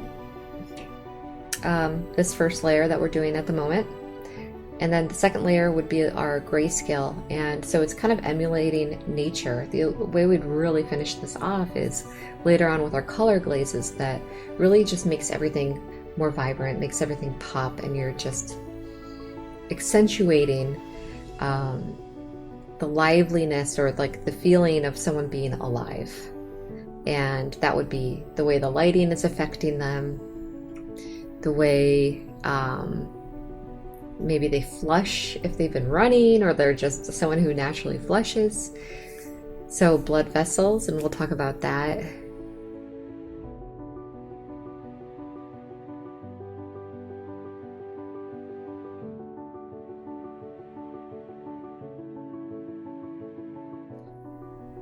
So I guess I'll talk about it right now. So blood vessels in the cheeks. So your cheeks are always going to be more flushed than your forehead and your chin area. And even though the chin has thinner skin, the vessels, the vessels that you see in your chin, because the skin is so transparent here, more thin, is going to appear blue. And it's going to appear more yellow here. And I'm only saying this because in case you didn't see my other videos as well, it's important to just note it in every single video to remind you. Now, it doesn't mean you're just going to do like a whole layer across of red here and a whole layer of blue here, but it's good to kind of know what your paints do. Like for instance, the gray and the gray that we created, not only the gesso, but I'm using a carbon black, and carbon black has a blue undertone. So you can play around with your grayscale and kind of just apply a very thin layer of your local color on top, knowing that since the skin is thinner here, it would look more realistic to see some of that grayscale more. If you were starting with your local color tonal values like we did in the past four, where we just started with a local color background and then we did, light to dark, then you would want to add a little bit of blues to there, which you probably know already, but just in case you didn't see the other videos.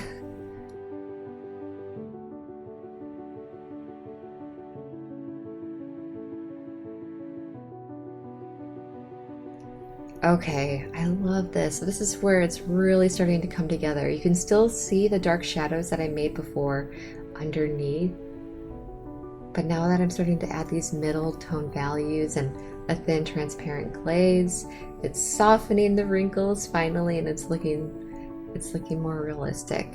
It looks more 3D now if you're looking at like her right side of the painting, her left side of the face.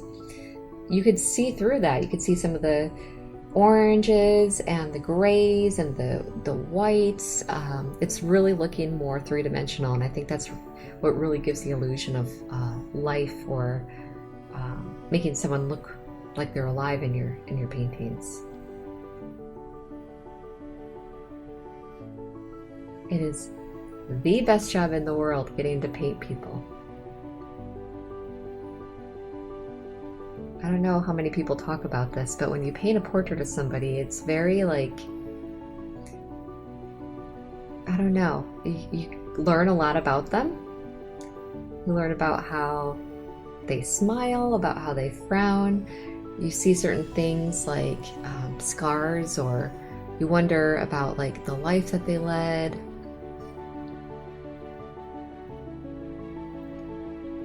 It just really makes you appreciate people more. And I mean, I love people. I love stories. I love stories about people, and I love that no matter who you meet, there is a way to connect. Even if it does take a little bit of effort or work. I can't remember who it was, about like if you put two enemies in a room together, after like a week or something, they become like best friends or something. Like basically what it comes down to is just really understanding people. In the white hair, it is very important to add that local color, that flesh tone color. Which I am doing right now, and I'm glad that I can show this to you. It's so exciting that I get to show this to you, because it's hard to explain, but you put all those flesh tone colors, all that local color everywhere, and then later on when you add the white, it just makes it more believable, more realistic, because you don't have to add the reflection, the cast reflection, color reflection on there. It's already done for you. Okay, let's move on to the next one. Okay, we're already at color glazing. I think that this portrait went really fast, actually. So I'm adding my Hansa yellow, my Cad red light, and I believe this is cobalt blue, and I will put it on here in case it is phthalo, but no, that looks like cobalt. And then my carbon black and titanium white with my glaze.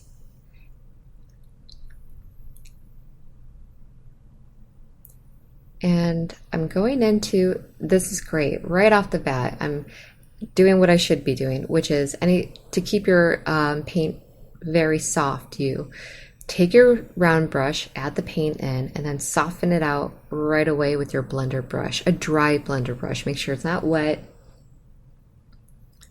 And it looks like I'm not doing it anymore, but I did it for a second. Now I'm going in and adding in my warm temperatures of the skin. I'm really pushing the darkness of her shadows in her eyes. I'm adding white, so I have to keep in mind that anytime you add white, it will make your paint more opaque. So it looks like I did that to add more of the illusion of wrinkles, so that would make sense by adding white. Like I said before, we're kind of creating that rippling effect by not painting everywhere, just specific lines.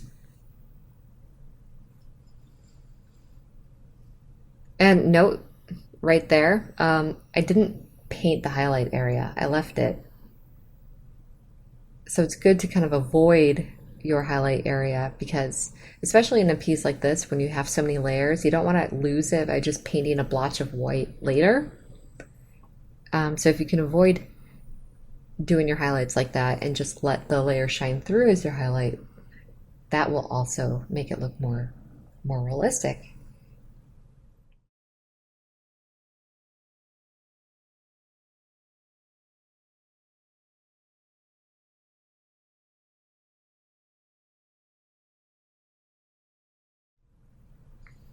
So I think what I'm noticing, what I'm noticing right now is that I'm because I'm only using a cad red light, it's very orangey, cad red light is, and it's not like giving me the rosy hues that I'm wanting.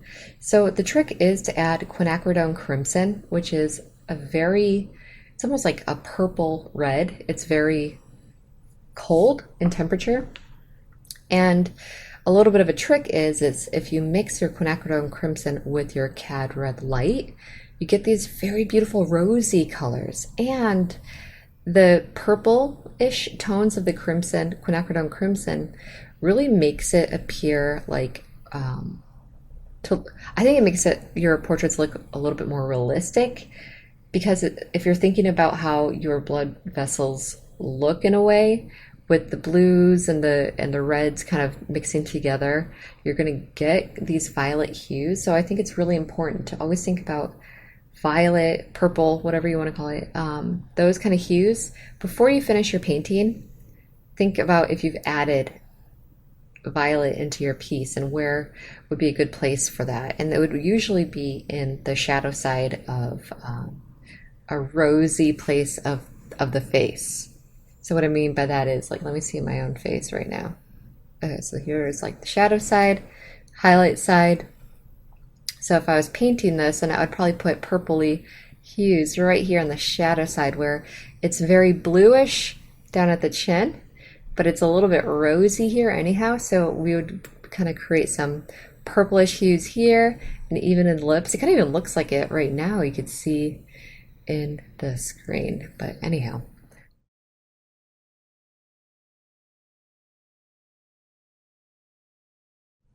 All right, I'm using my liner brush and kind of adding wrinkles in without doing lines. I'm just kind of figuring out, does it need to be lighter here or darker here? And is it yellow, orange, pink, blue?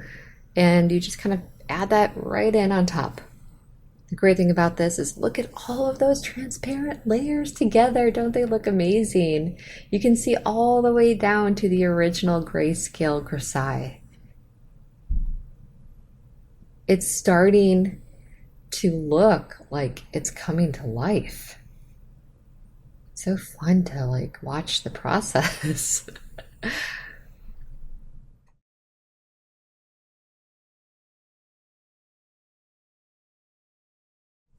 I just saw something the other day, and I don't know if it was a meme, but it was really nice to think about. That artists, or like when you're living in real life, you don't pay attention to detail. You walk right by it, things are moving, and detail is hard to see. But paintings allow people to see the detail in things, whether you uh, accentuate details like I'm kind of doing right here, or you limit your detail accentuation and you only focus on details of specific things. You kind of focus people to that part of your painting. Um, but I mean, isn't it so true to life anyhow? When you are so busy with the day to day, you kind of lose sight of the details in your own life or of your own day. Like when you look back on your week, you're like, I can't even remember what I ate for dinner. Like I actually can't, but like last night. But isn't that kind of sad too? It's like these things that we should be appreciating about our lives and everything. Um, Things that make us happy, like for me, eating definitely makes me happy. So if I spent more time thinking about these details and appreciating the details in my life, like how would that change? How would that change like everything, I guess? But anyhow, I think that's a reason why art, one reason why art is so special, especially portraits, is because you really get to stop and focus on the details. And um,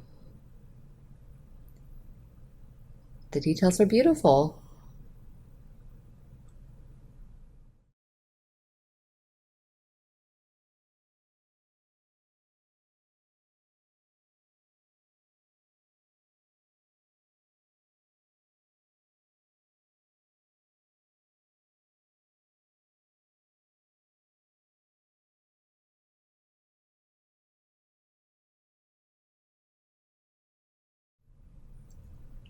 Okay, so this is interesting.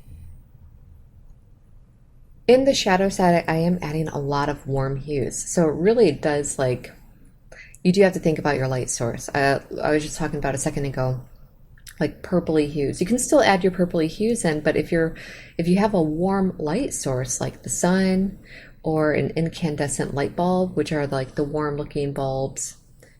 I mean, they still make LED warm bulbs, but whatever. Warm light.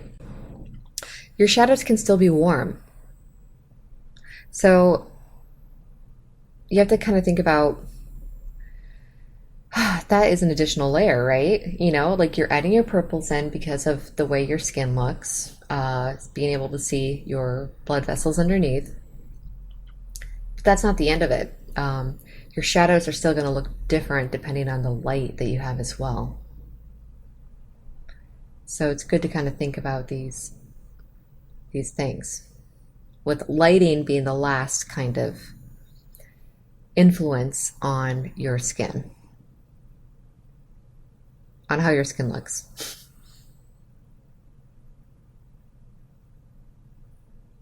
Okay, so we are wrapping this one up. I felt like that one went by really fast. It was 10 minutes. It's crazy.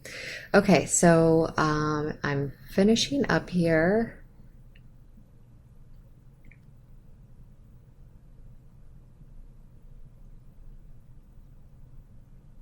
And I think the next one will be focusing on the hair and the sweater more, and probably adding more highlights.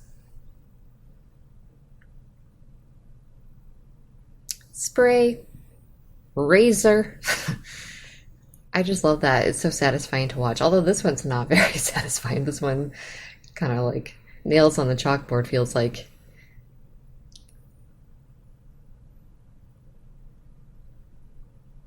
Okay, get that. Get that. Okay. Oh, come on. Ah, okay, good. See you in the next video. Okay, we are in the final glazing details.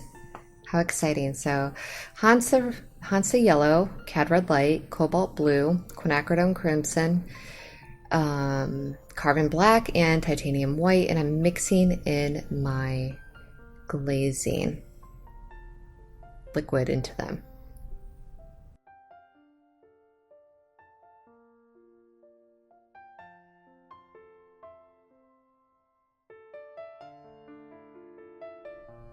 So I created a little bit of a rosy color by doing cad red light, quinacridone crimson, and my Hansa yellow mixed with a little bit of white.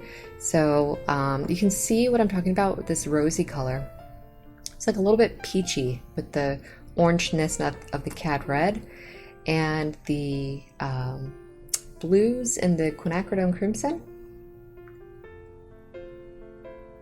It's like such a beautiful color.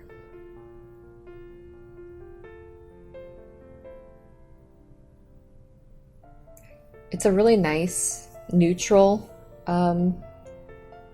like red color for skin tone. Now that I'm seeing it on screen too, it makes me want to play with that mixture a little bit more.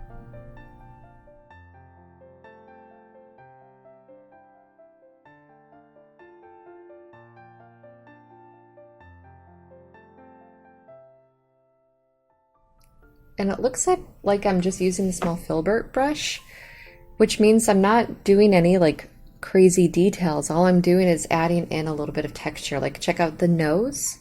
I added a little bit more texture, like transparent layers of that quinacridone crimson, and it almost looks like a violet. I'm not sure if I added a little bit of black to that, but you can really play with the texture of the skin now by pulling out highlights and pushing in your shadows.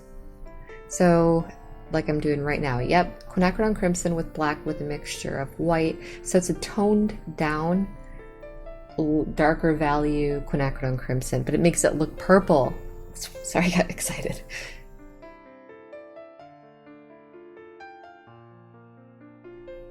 And I'm really seeing some nice realistic shadows in the hair by using that too. Looks cool.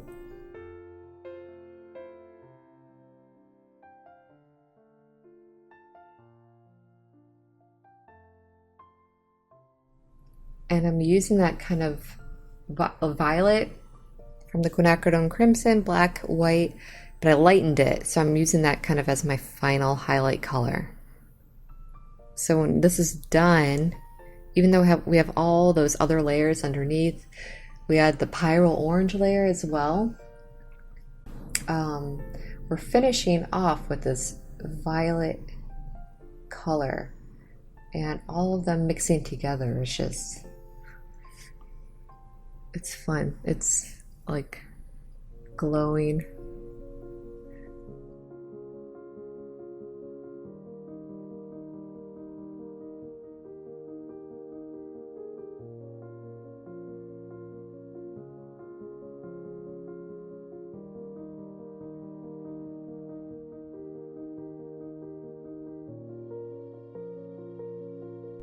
Okay, I took the blue, toned down version of blue. It's a little bit bluer than the gray gesso that we used. And what I did was just kind of soften everything. And it kind of blends it into the background because of the gray gesso. Next, we're starting the layers of hair.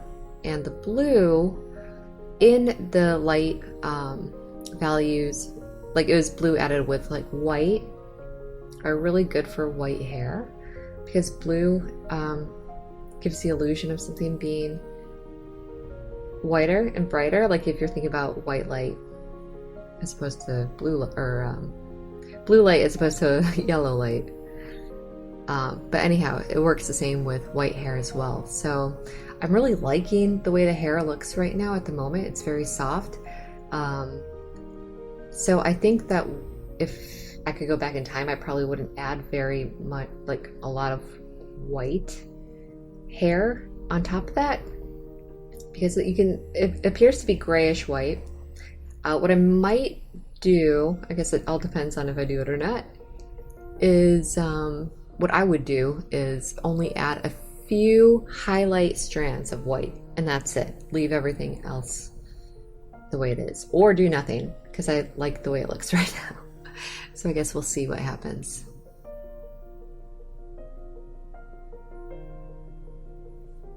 Here we go. I'm starting to add in, and I wish you could see that a little bit better. I'm using a liner brush, a lot of glazing liquid, and some white to just lay in very, very transparent hairs for her eyebrows.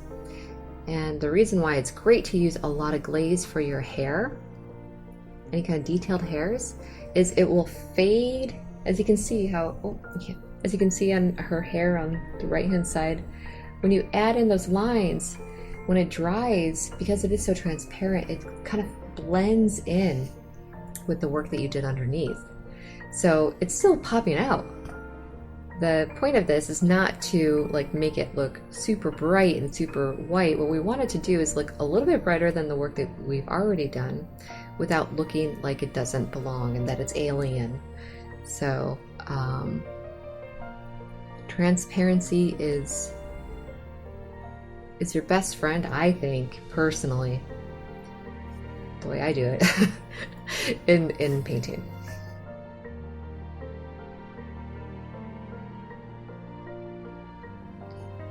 Now I'm going in with some very thinned out black glaze. And when I say very thinned out, it's like a tiny, tiny, tiny bit of black, carbon black, with a lot of glaze. I'm just pushing in any of the shadows, and I can't believe it, but that's it. Ah, my favorite part, when we can finally reveal what it looks like without the tape. It just looks so clean. And yeah, this may be my favorite painting I've done of a portrait. It was just fun to paint, and I like the way it turned out. Anyhow, that is it. So we're going to move on to the last painting, which is also grayscale. So I will see you there. And we are starting our 6th class, and we're going to do a gray background with our Liquitex gray gesso. And I'm just applying it on as evenly as I can, horizontally, vertically, and then after I let it dry, we apply one more layer just to even it out.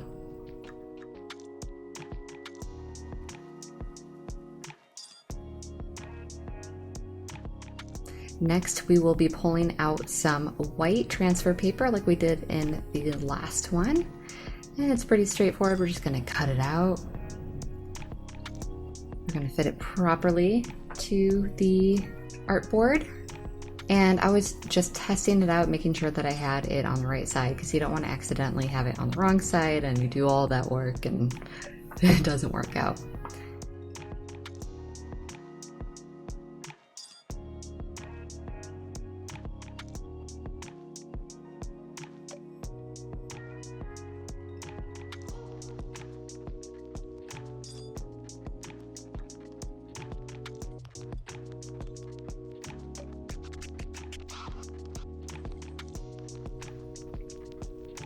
So for this one, I added her eyelash shadows. And I kind of extended them off of the eyelash itself because I know that's going to be very important. I don't want to miss out on that one. And of course, highlights, mid-tone shadows, anything big or small, or little anchors to help you know exactly where you are.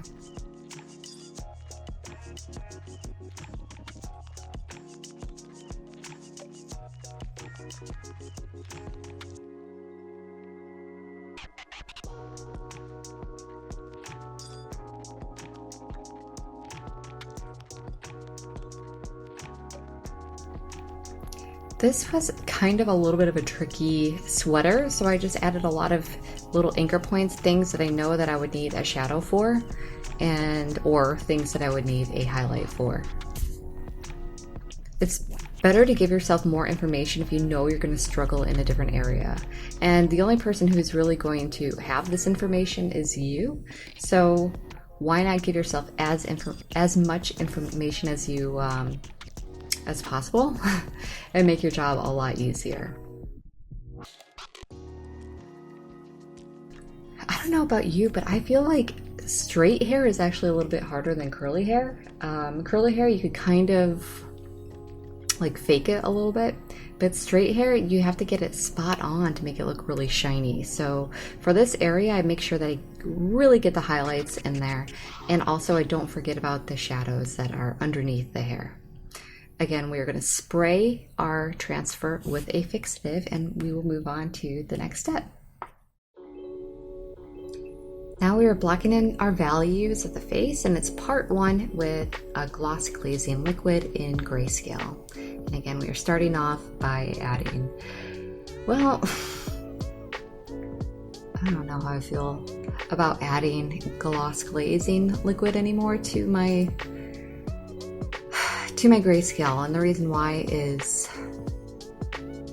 I don't know, it pulled up a little bit. I would highly recommend maybe just mixing your paint first in grayscale and putting your gloss glazing liquid to the side and then adding your paint directly to the gloss glazing liquid, only because I've had some issues recently where I put the gloss glazing liquid into the mixed paint and it got really clumpy really fast. So don't make that mistake. Just mix your paint as normally for a grayscale. And I know I've probably said this a bazillion times, but I think it's really important. Put your gloss glazing liquid onto the side, and then you can just take what you need when you need it. At this point in the painting, I am just finding the darkest values. And I'm almost just using, I think I'm just using pure black mixed pretty thin with my gloss glazing liquid. And remember, after a layer dries, if you need to go darker, you can always go on top of it. Even though they are transparent layers, you can always go darker, and actually could always go lighter as well. As I'm showing you here, it looks like I'm starting to find my highest highlights. And I'm not using pure white, I'm actually using somewhere in the middle. Because I know that I'll want to go lighter later, but I don't necessarily need to do it right now.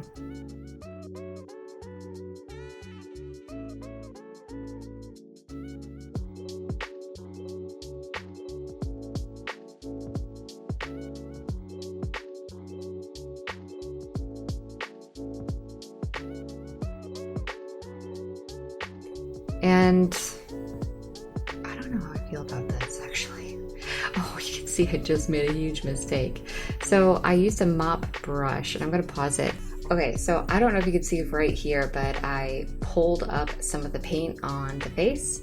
And the reason why that happened is I had my little bit of a blender brush there, and what I wanted to do was, while it was still wet, just blend out the edges so it wouldn't look like a hard edge. But I waited a little bit too long, and there were two layers. I don't know if you recall. There was a layer underneath that was a little bit lighter in value, and then I added a second layer on and blended it. So what really ended up happening is the wet layer on top kind of reactivated the layer underneath, and by using that dry brush, I just pulled the paint straight off. So if I could go back in time and redo this, what I would do is actually just let this area go, let it dry, move on to a different area that I can work on, and come back later when I know for sure it has dried. Also, one last tip, if you're using your blender brush, make sure you're using your dry blender brush when your paint is still wet. Otherwise, you're gonna have problems. Okay, and we are gonna start playing it again.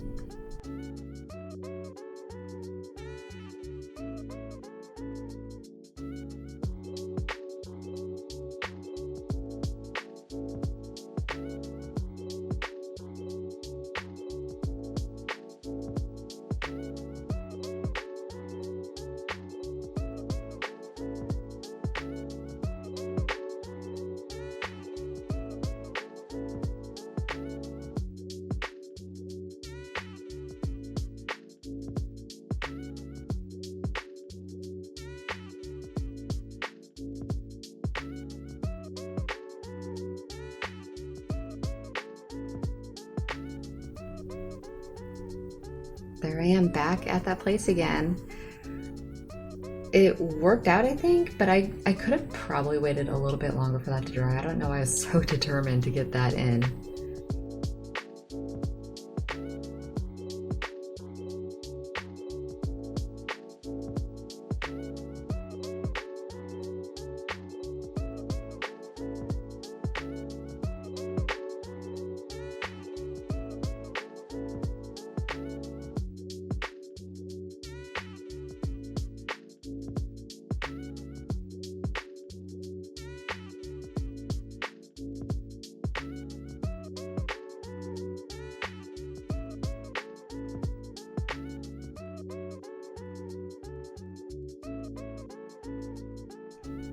I think this is going really well, what I'm doing right now, and I'm just really placing the value, blocking the values in like I should.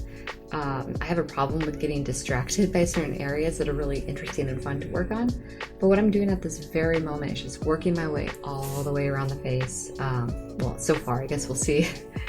And just laying everything down first before you start working on any kind of details, even if it's a large chunk of space.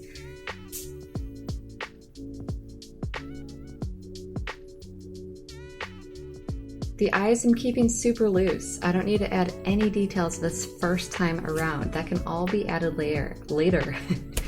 But by adding these first layers in, at least I'm getting like a chunk of like a shade there that I know for sure that I can work and detail out later.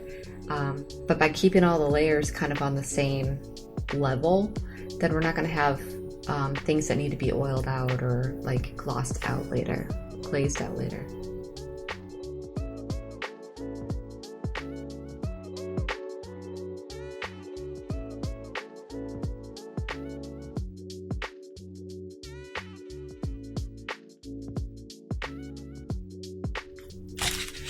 You can see here what I was talking about with like pat, pat, pat, pat, pat, like trying to get everything to just blend together. It's not going to look super smooth, but it's like creating a gradient from dark to light on that cheek right here. And now up here, same thing. We're just kind of finding how to get from one shape to the other without looking like a hard line in between.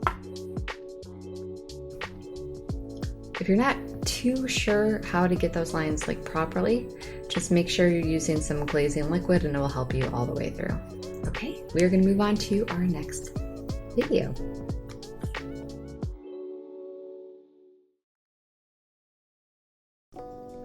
Okay, this is part 2 of blocking in the values with our gloss glazing liquid. And I noticed that it looks like I recorded, or I didn't record a part from the last video. I just kind of filled in the side, but it's not much. You didn't miss out on much. I think I got our important things in. Again, here I am, and I am mixing my value scale from light to dark, and I just kind of work my way down. You take from the top, take half, move it down, add a little bit of black. And I just made a really dark one. Added my glazing liquid, and I'm starting in with my not my darkest value, but a shade up from that. So I think this is a pretty good technique that I'm doing right now. It looks like I have my blending brush in one hand and I have a round brush in my other hand. So my round brush right now that I'm holding, this brown one, is just putting the paint in, and then you could see while it's still wet, I'll take the blue blending brush and soften the edges. It's really, I think lips are probably for me one of the hardest things to paint because I have a really hard time with keeping everything super soft, and the transitions aren't necessarily like a hard edge. It's more like a change in pigment of the skin color. So I've gotten better at keeping a blending brush with me like I'm doing right now. So there's my round brush, and then the blue brush will blend it out and soften what I did. It just keeps all your features looking more natural. You know, as a reminder, we don't have hard features. Even if we have like amazing jawlines or whatever, it's still gonna have a softness to it because of the way our skin wraps around the skeleton. Okay, right here I am adding in my shadows underneath the hair. That's something that we don't think about very often, but what kind of shadows are underneath the hair, and to paint those in first. This way you can just layer on top of it with your next layer of hair, eventually getting into your midtones, and then finally at the end put your highlights in. But I'm not adding in every single shadow just yet, and I'll explain that later. But the ones that are closest to the hair, these are the ones that I'm adding in right now. So now I'm starting to add the next layer of hair on top of it, and I'm using my blending brush to do it. I'm trying to keep everything really soft looking, and plus the blending brush has the bristles are a little bit firm on the edge or on the outside of it to make it almost look a little bit like hair. I don't know how to explain it, or maybe it's too soft. But either way, it is giving me a soft effect that later I can sharpen with a detail brush.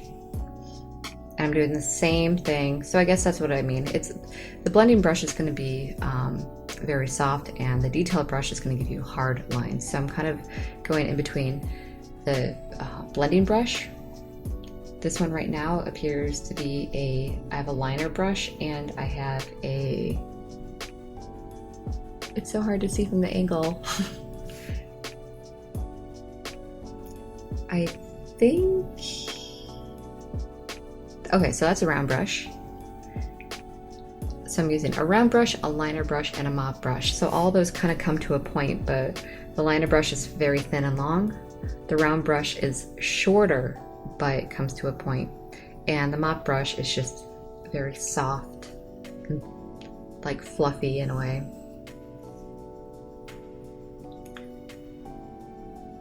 Sweaters can be very challenging to think about how to paint, but once you just start doing it, just focusing on one little section at a time, it's not as hard as you think, because similar to how we paint our flesh tone and our skin, just get the values, get the shadows and shapes in there first, and then the details can all come later. As long as we have that initial like sculpture of our shapes in there, then later on we can like play with that and really make things pop or fall back or whatever you decide to do.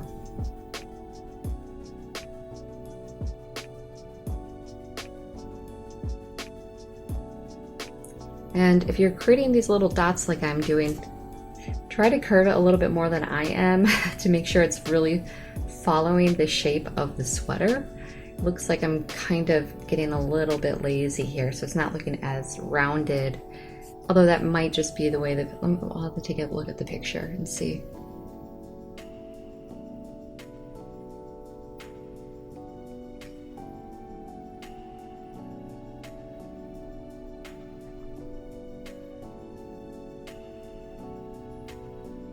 I really like the way that is starting to look.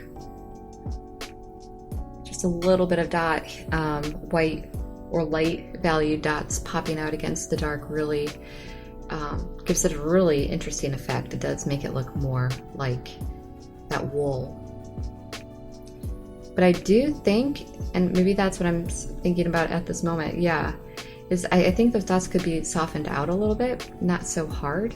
So it looks like I'm using a blending brush and just adding some soft highlights and shadows in there to soften out the work I just did.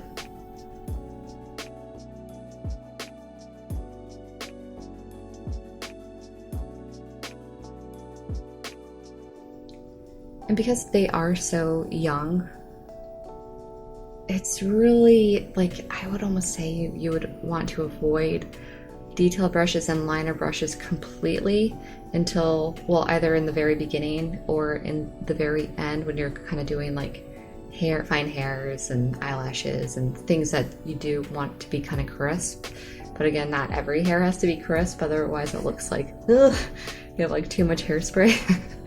But to keep everything super soft, especially with someone that has such soft and beautiful skin as they do.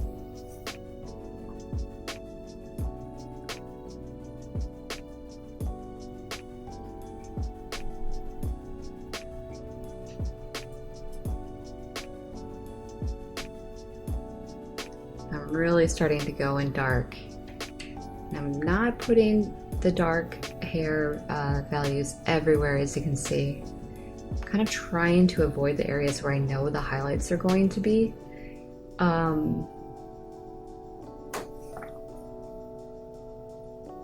I think it just makes it a little bit, not necessarily easier, but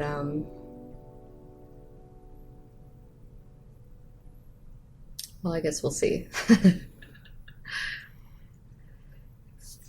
Okay, I'll see you in the next one. Okay, we are back. Blocking in values with pyrrole orange. Okay, so we are just kind of doing the same thing that we did in the last two, but I got my basic values in. Now I'm going to go in with the flesh tone and create lighter and darker values with the flesh tone and really smooth the skin out as much as I possibly can. The only problem with this though is anytime you add white to a color, it's going to make it more opaque. And again, opaque means less see-through. The glazing liquid makes it more transparent, which means that you can see through it more. But it's almost like undoing the work that you've already done by adding white, especially when you do a grayscale or a Grisaille first. So if I could go back in time and redo this, I would just go in with my pyrrole orange and my gloss glazing liquid and just kind of do a little bit darker. I would add more layers of gloss glazing liquid in the areas that are darker and less layers of the gloss pyrrole orange on layers that are lighter, instead of adding white, because I'm kind of undoing all the work that I've done before, and it's just going to make it much harder.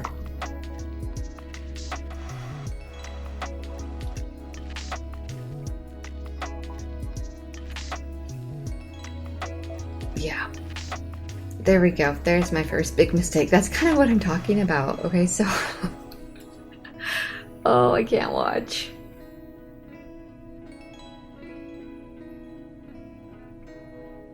So if I would have just gone in with a layer of pyrrole orange first, and then if I wanted areas to be darker, I could always add a second layer of pyrrole orange with gloss. But instead, what I'm doing is just sort of repainting the whole thing over again. And I can tell that this was a long painting session because when I shrank it down, it's still, this video lesson is still almost 13 minutes. So I was sitting here for a while just trying to get this right. But here's the thing. So you're probably thinking, yeah, but if you only added the gloss layer of Pyrrole Orange, like, wouldn't you still have to use white anyhow to soften the skin a little bit more? And that is true.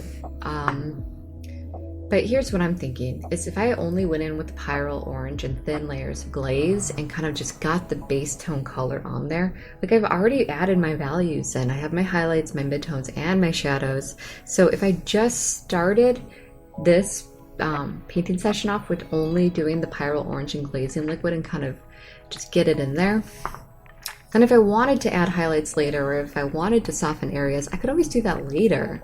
But I don't necessarily have to redo the entire painting again, which is sort of what I'm doing right now. And I know that it is thin, and you can still see what I did underneath, but it is creating just a little bit more work, and it's not a bad thing though. You know, like if you end, it does make it look a little bit like, I don't know what I'm doing. Like watching this, I don't know if I was in a rush or what, but like adding that whole thick layer of white glaze right there. Yep, now I have to fix that up. Maybe I don't know what the deal was, but I don't think I would have done that if I was not tired or something. You always have to think about like what mind state you're in before you begin your painting session. If you don't feel like you're in the right mind state, maybe take the night off. So you don't make like silly mistakes that you wouldn't make on a different night. And if you do, I mean, this ended up becoming one of my favorite paintings. And I don't know if that would have happened if I didn't do this step. So you never really know what you're going to get until it's done. And sometimes you can't ever predict what you're going to do. So give yourself a break and just make sure you, like, if you do find yourself in a situation where you're like, oh man, I don't know how to get out of this, just keep going. Just figure it out. There are many ways. Like, the great thing about doing it like this, where you're having all these layers underneath, is you can still see the work that you did before. It's not going to take much to fix it. It might just take more time to let it dry before you add on a new layer.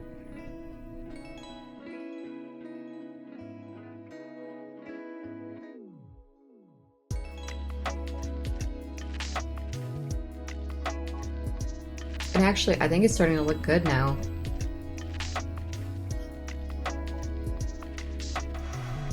It's so nice when you can start seeing, like, what I'm doing right, oh, maybe not right now. But when you can start seeing how the transition of lightness and darkness between your colors are really starting to create a shape. It's fun to watch when it's sped up like this.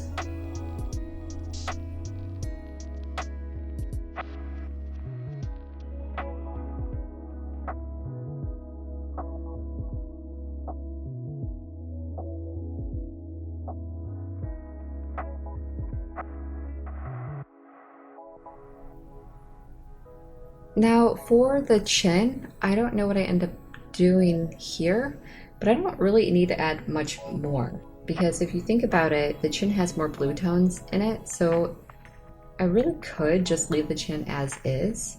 I like that I added more orange, or the Pyrrole Orange, into the cheeks, because that one is going to be more like flushed, a little bit pinker in the final one, so it's good to kind of add more of those warm colors that will impact the later color glazes as well. It'll be interesting to see what I do for, like, right underneath the hair. If I could do this right now as a fly on the wall, what I would probably do for the hair is just kind of go in with a kind of a neutral flesh tone color, Pyrrole Orange color, maybe grayed out, a little bit and just start thinning out the bangs a little bit.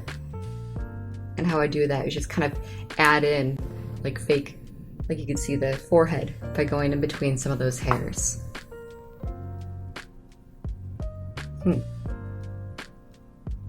Looks a little heavy there.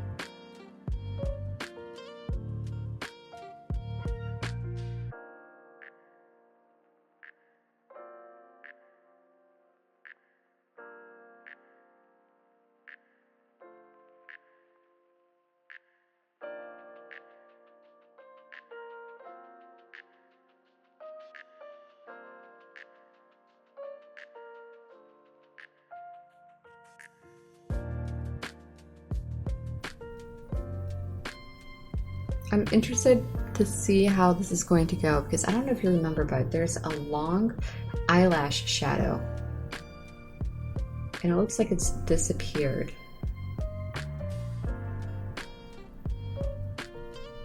Also, there are like kind of longer shadows coming from the bangs above her right eye, and we're looking at it would be the left eye. So I'm gonna have to add those in. I think it would be kind of good to do it in this layer.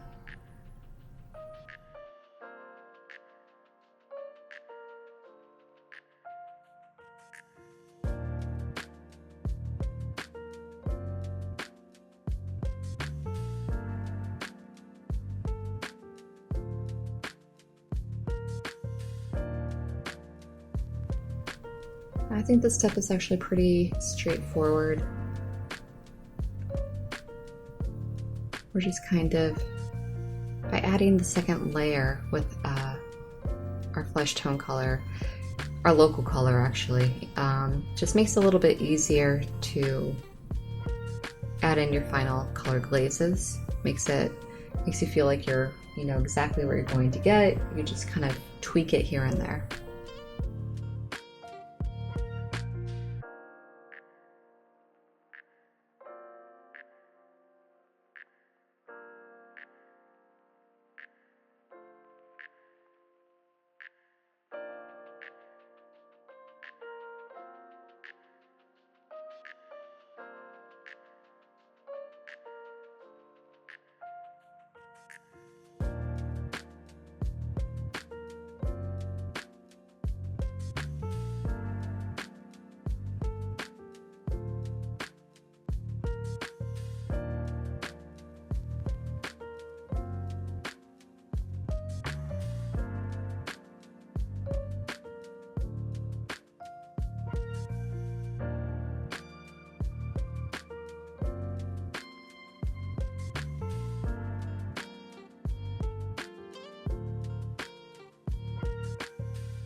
Here we go.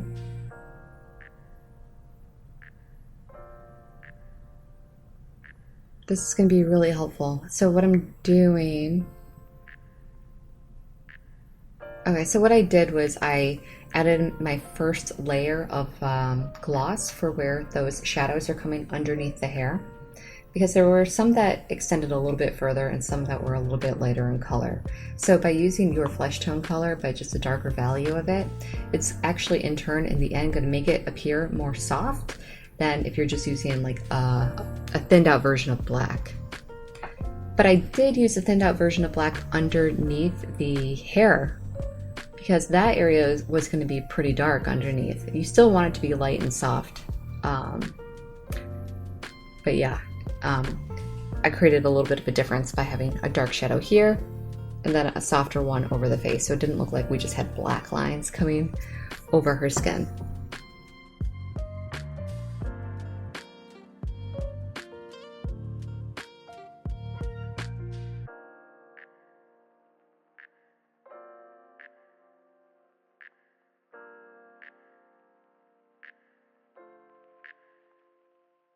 Now what I'm doing is actually using this like pyrrole orange flesh tone color for the sweater. It's good to keep the same colors throughout, even if you want to switch it later. If it's popping through a little bit, it's going to kind of blend a little bit better with the skin and everything together. And if you're thinking about it, everything is kind of giving a reflection of light off, even if it's just minuscule. So something like wool would definitely probably absorb some light, but it would also get, you know, the color of the skin on there. So a little bit of the flesh tone color on there is a good thing. We're going to move on to the next part of the painting. We're getting close. All right, we are beginning with color glazing. We have our Hansa yellow, cad red light. We have our Windsor blue or phthalo blue, white black, and I added quinacridone crimson to it and my glazing gloss liquid. Now, as you remember from our last painting, the quinacridone crimson has almost like a purple reddish hue. It's a little bit on the cooler side. So the cad red light is a little bit orangey, more on the warm side. So if you mix those two together, you're going to get kind of this interesting, like rosy color that works really well for flesh tone. That's why I like to kind of keep both of them in my palette. It really mixes it up a little bit. And here I am adding white again. Although, like, I know what I'm doing, so I guess we'll see what happens here. So this is what I'm talking about. By adding the cad red light and the quinacridone magenta together, you're getting that rosy hue. So you can see kind of in the middle, that's the two mixed together. At the bottom is more of the quinacridone by itself with the glaze. And you can kind of play with that mixture with going a little bit warmer to a little bit cooler. And it'll give it some shape, because if you think about it, warmer tones are more where like more light would be, and sometimes cooler would be in the shadows, so that would be kind of fun to play with. And I'm actually taking the quinacridone, mixing it with my carbon black. Carbon black is blue underneath, it has a blue undertone, so it actually will make the quinacridone crimson a little bit more violet, as you can see right here. And I have no problem with adding violets to skin, ever. Because if you're thinking about how we're seeing through skin, skin is slightly transparent, so you can actually see the effects of blood vessels. And in our cheek area especially, it's kind of like this transition with our skin being very thin down by our chin, where it's more blue. And it's more rosy here, so the two together are going to have more of a purple violet effect at times. So I think it's really good to kind of play with that. It makes your portraits come to life a little bit more, because it's kind of emulating nature and how we see people, not in a perfect photograph that's been airbrushed, but how we're seeing people moving and with flaws and blemishes and blood vessels. So it's good, it's really good to just push these ideas a little bit more, even if you're not seeing it into the painting. And I think that's where it's fun to be an artist, is you can push your ideas. And even though we're creating paintings for this specific class to look very similar to a photograph, the more you can push the ideas of things that you learn in science, nature, and anatomy, makes your paintings more interesting, more lifelike, and more you, because you're the one who sees these things and you're the one who is conveying that message to your audience. I like now that you can see on the left hand side the purple violet kind of quinacridone colors compared to the right side of the painting where it's warmer. It really causes a push and pull of these colors.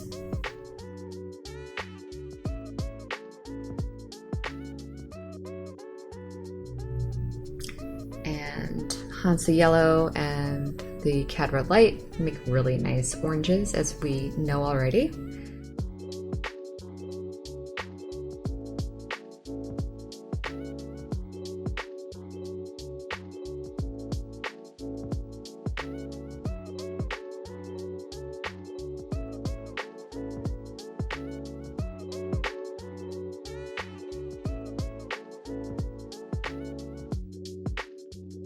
And you notice I didn't put Pyro Orange on here. I felt like I kind of, if I need to, or if I needed to, I could always add it later if I felt like I lost some of that underpainting. But at this point in time, everything had been laid down already. So now what we're trying to do is enhance what we did underneath.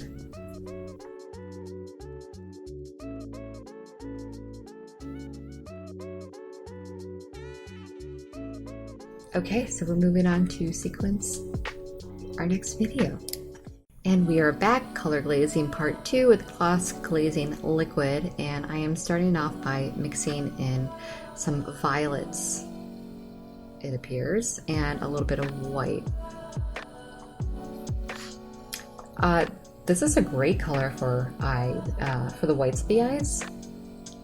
And I'm having a little bit more orange for the inside of the eyes. I think that's really good too.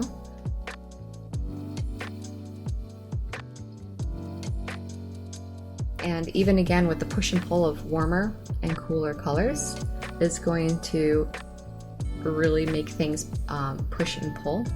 So again, now we're going in with the quinacridone crimson, which is a cooler red.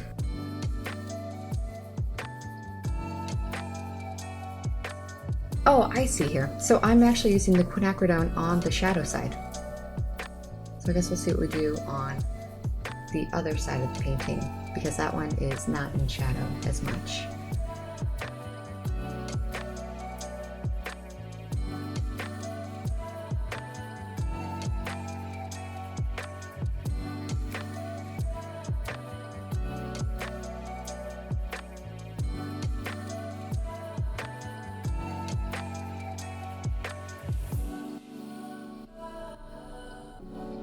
Okay, so as the eye is curving into the light, I am adding more of the CAD red light, which is a warmer red. Because remember, even though we're seeing the eye is kind of flat, but it's rounded. So the shadow side I was using the quinacridone red, and on the other side I was using the CAD red light. And now what I'm doing is just adding in very thin highlight glazes for the highlight part where the shadows are not. And I'll just make those shadows pop a little bit more.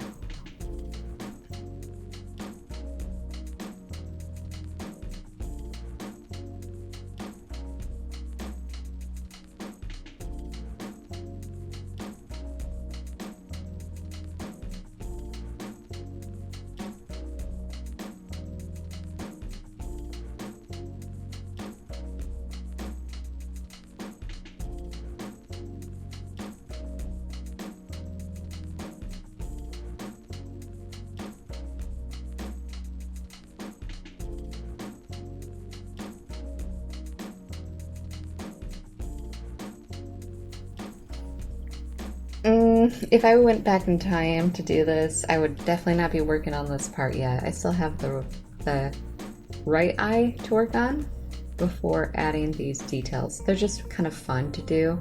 Sometimes I'll work on like the final details, highlights before I should, although it is kind of fun to see them pop. It kind of makes everything pull together. So when you're at this point in the painting, I guess you could do it, but I'd probably focus on keeping the eyes as even as possible, so I don't forget like what kind of paints I was using, or technique I was using, or even paintbrush.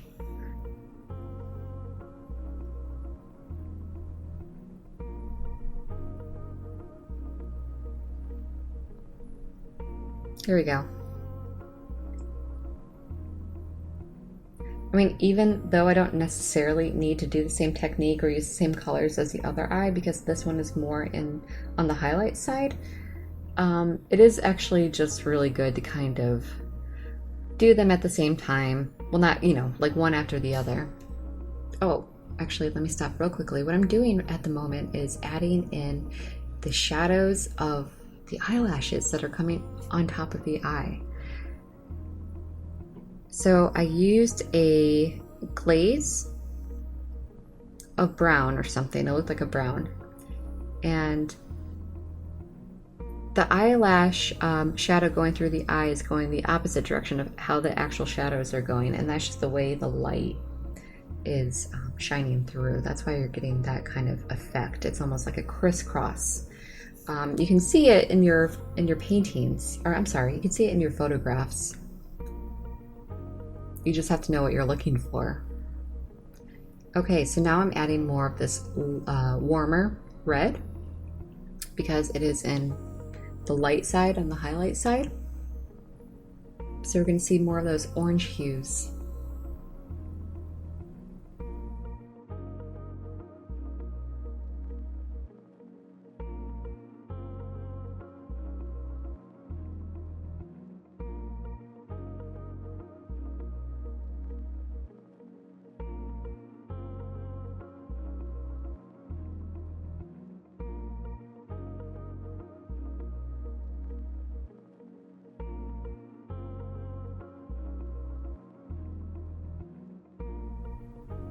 So I kind of want to remind you again that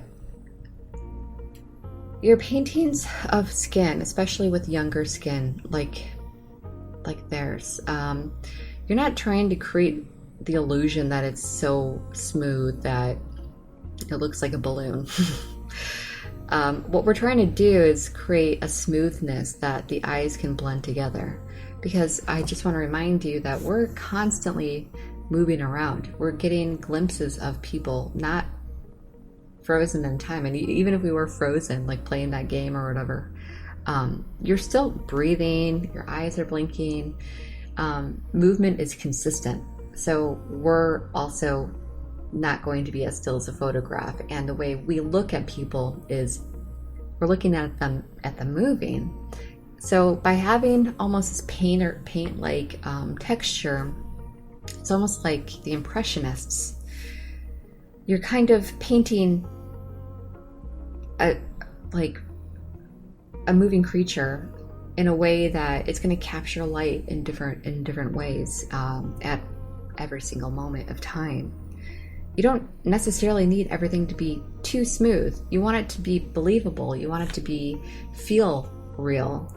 And I know that a lot of my paintings, you can see like every single blemish and pore. It's not necessary though. It really isn't. I think that was more like sometimes you want to do something to prove to yourself that you can do it. Those paintings are definitely the ones for me. But now that I did it, now I'm starting to realize that I just want to push ideas more, push colors more. So it'll be really interesting to see what the next year of paintings will be like. It's exciting for me to think about just as far as like the uncomfortableness, how uncomfortable it is to push yourself with new things and how scary it can be. Like this, I feel like the realism is fun. Now I need to push myself with trying something new.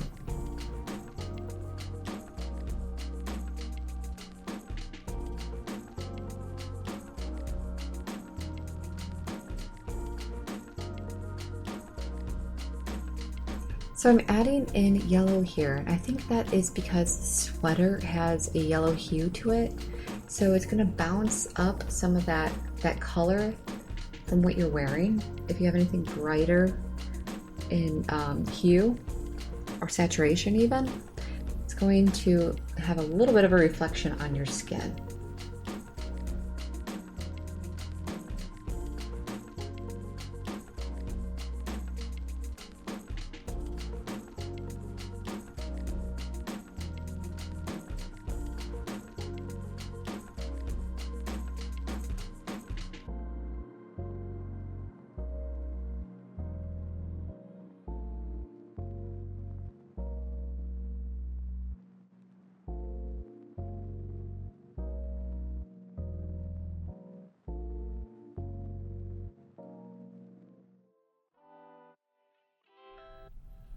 And you can see there, I didn't have to like go over my shadows too much at that point in time. I didn't want to take away from the shadows that I made already. I just wanted to make them pop a little bit more. So I just worked that darker value of skin tone up to the shadow line and stopped.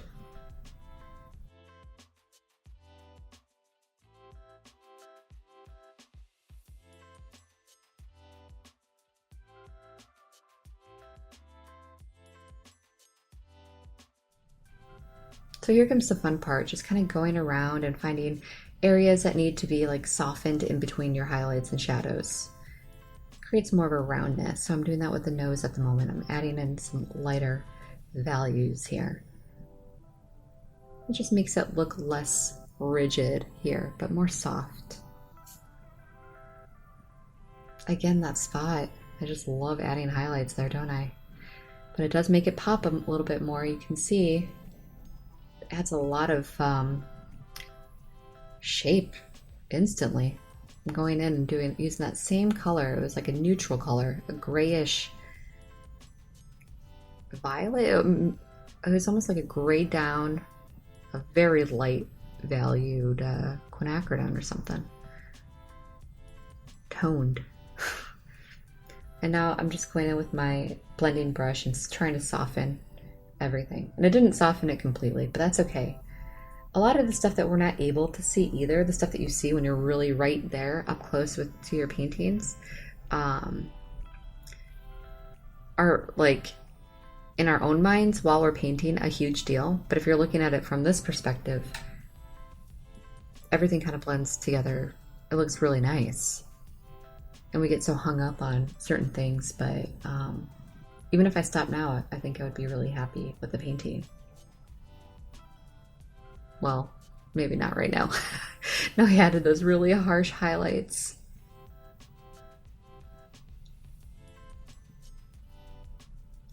Ooh, man, now look at the right eye.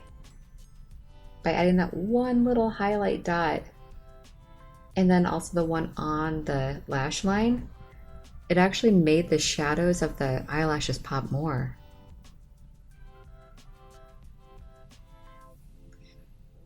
Like, it's always fun to see because you're not really quite sure. Like, I've been doing this for my whole life and I still am not quite sure how things are going to look at the end, or like what my painting will look like. I know obviously it's going to be close to like what the picture is that I'm looking at, but it's always going to be different because I'm not a printer, I'm a human creating. But little things like that, like, you know, you have to paint this because you see it, but then it doesn't really look like much until one point you add a little white dot and everything just pops and you're like, oh, that's why that looks more real. That looks okay. This is looking good. That's why it's really important to kind of stick with it, even when you're frustrated, because sometimes you just don't know where things are going to go. You kind of feel like you're stuck, but I don't know. Being stuck is sort of also like part of the project. Like, what am I doing right now? I feel like this is a mistake. I feel like maybe I'm starting to get tired or something because I'm starting to use bigger brushes. When I'm very tired, I always end up using bigger brushes and kind of trying to like speed through things, which feels like what I'm doing right now. I know that I was sitting for almost 4 hours for this one, so maybe what happened was I got to the end of my book and I'm like, I need to finish this right now. So I end up using bigger brushes. So hopefully it doesn't bite me in the butt.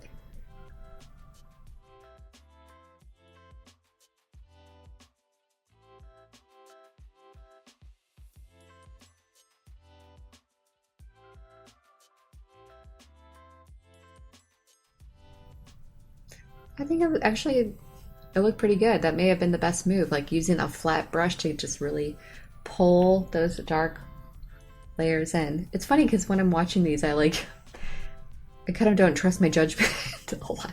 Like when I'm looking back at it, I'm like, why did you do that? But still the same person, you know, like you would probably end up doing the same thing if you're in the moment than watching it as a fly on the wall later.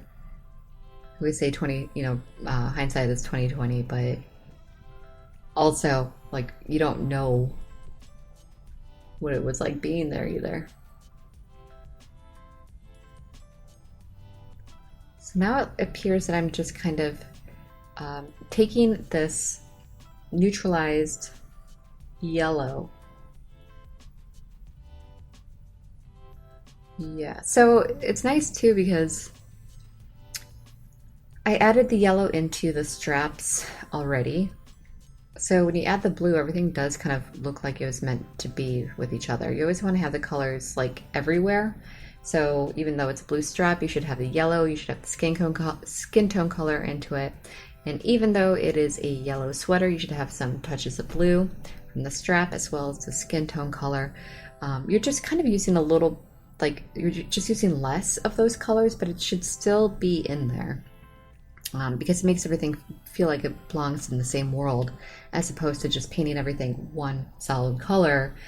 It looks more like an illustration, it looks more like a cartoon, that they're separate from each other but together.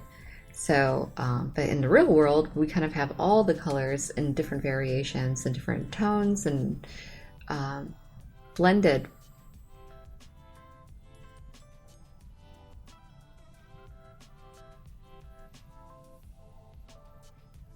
We are coming to the end of this.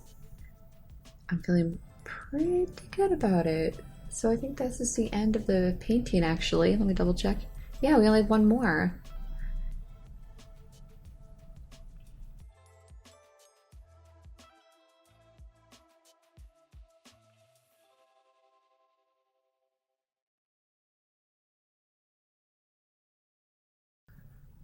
Okay, I'll see you next time.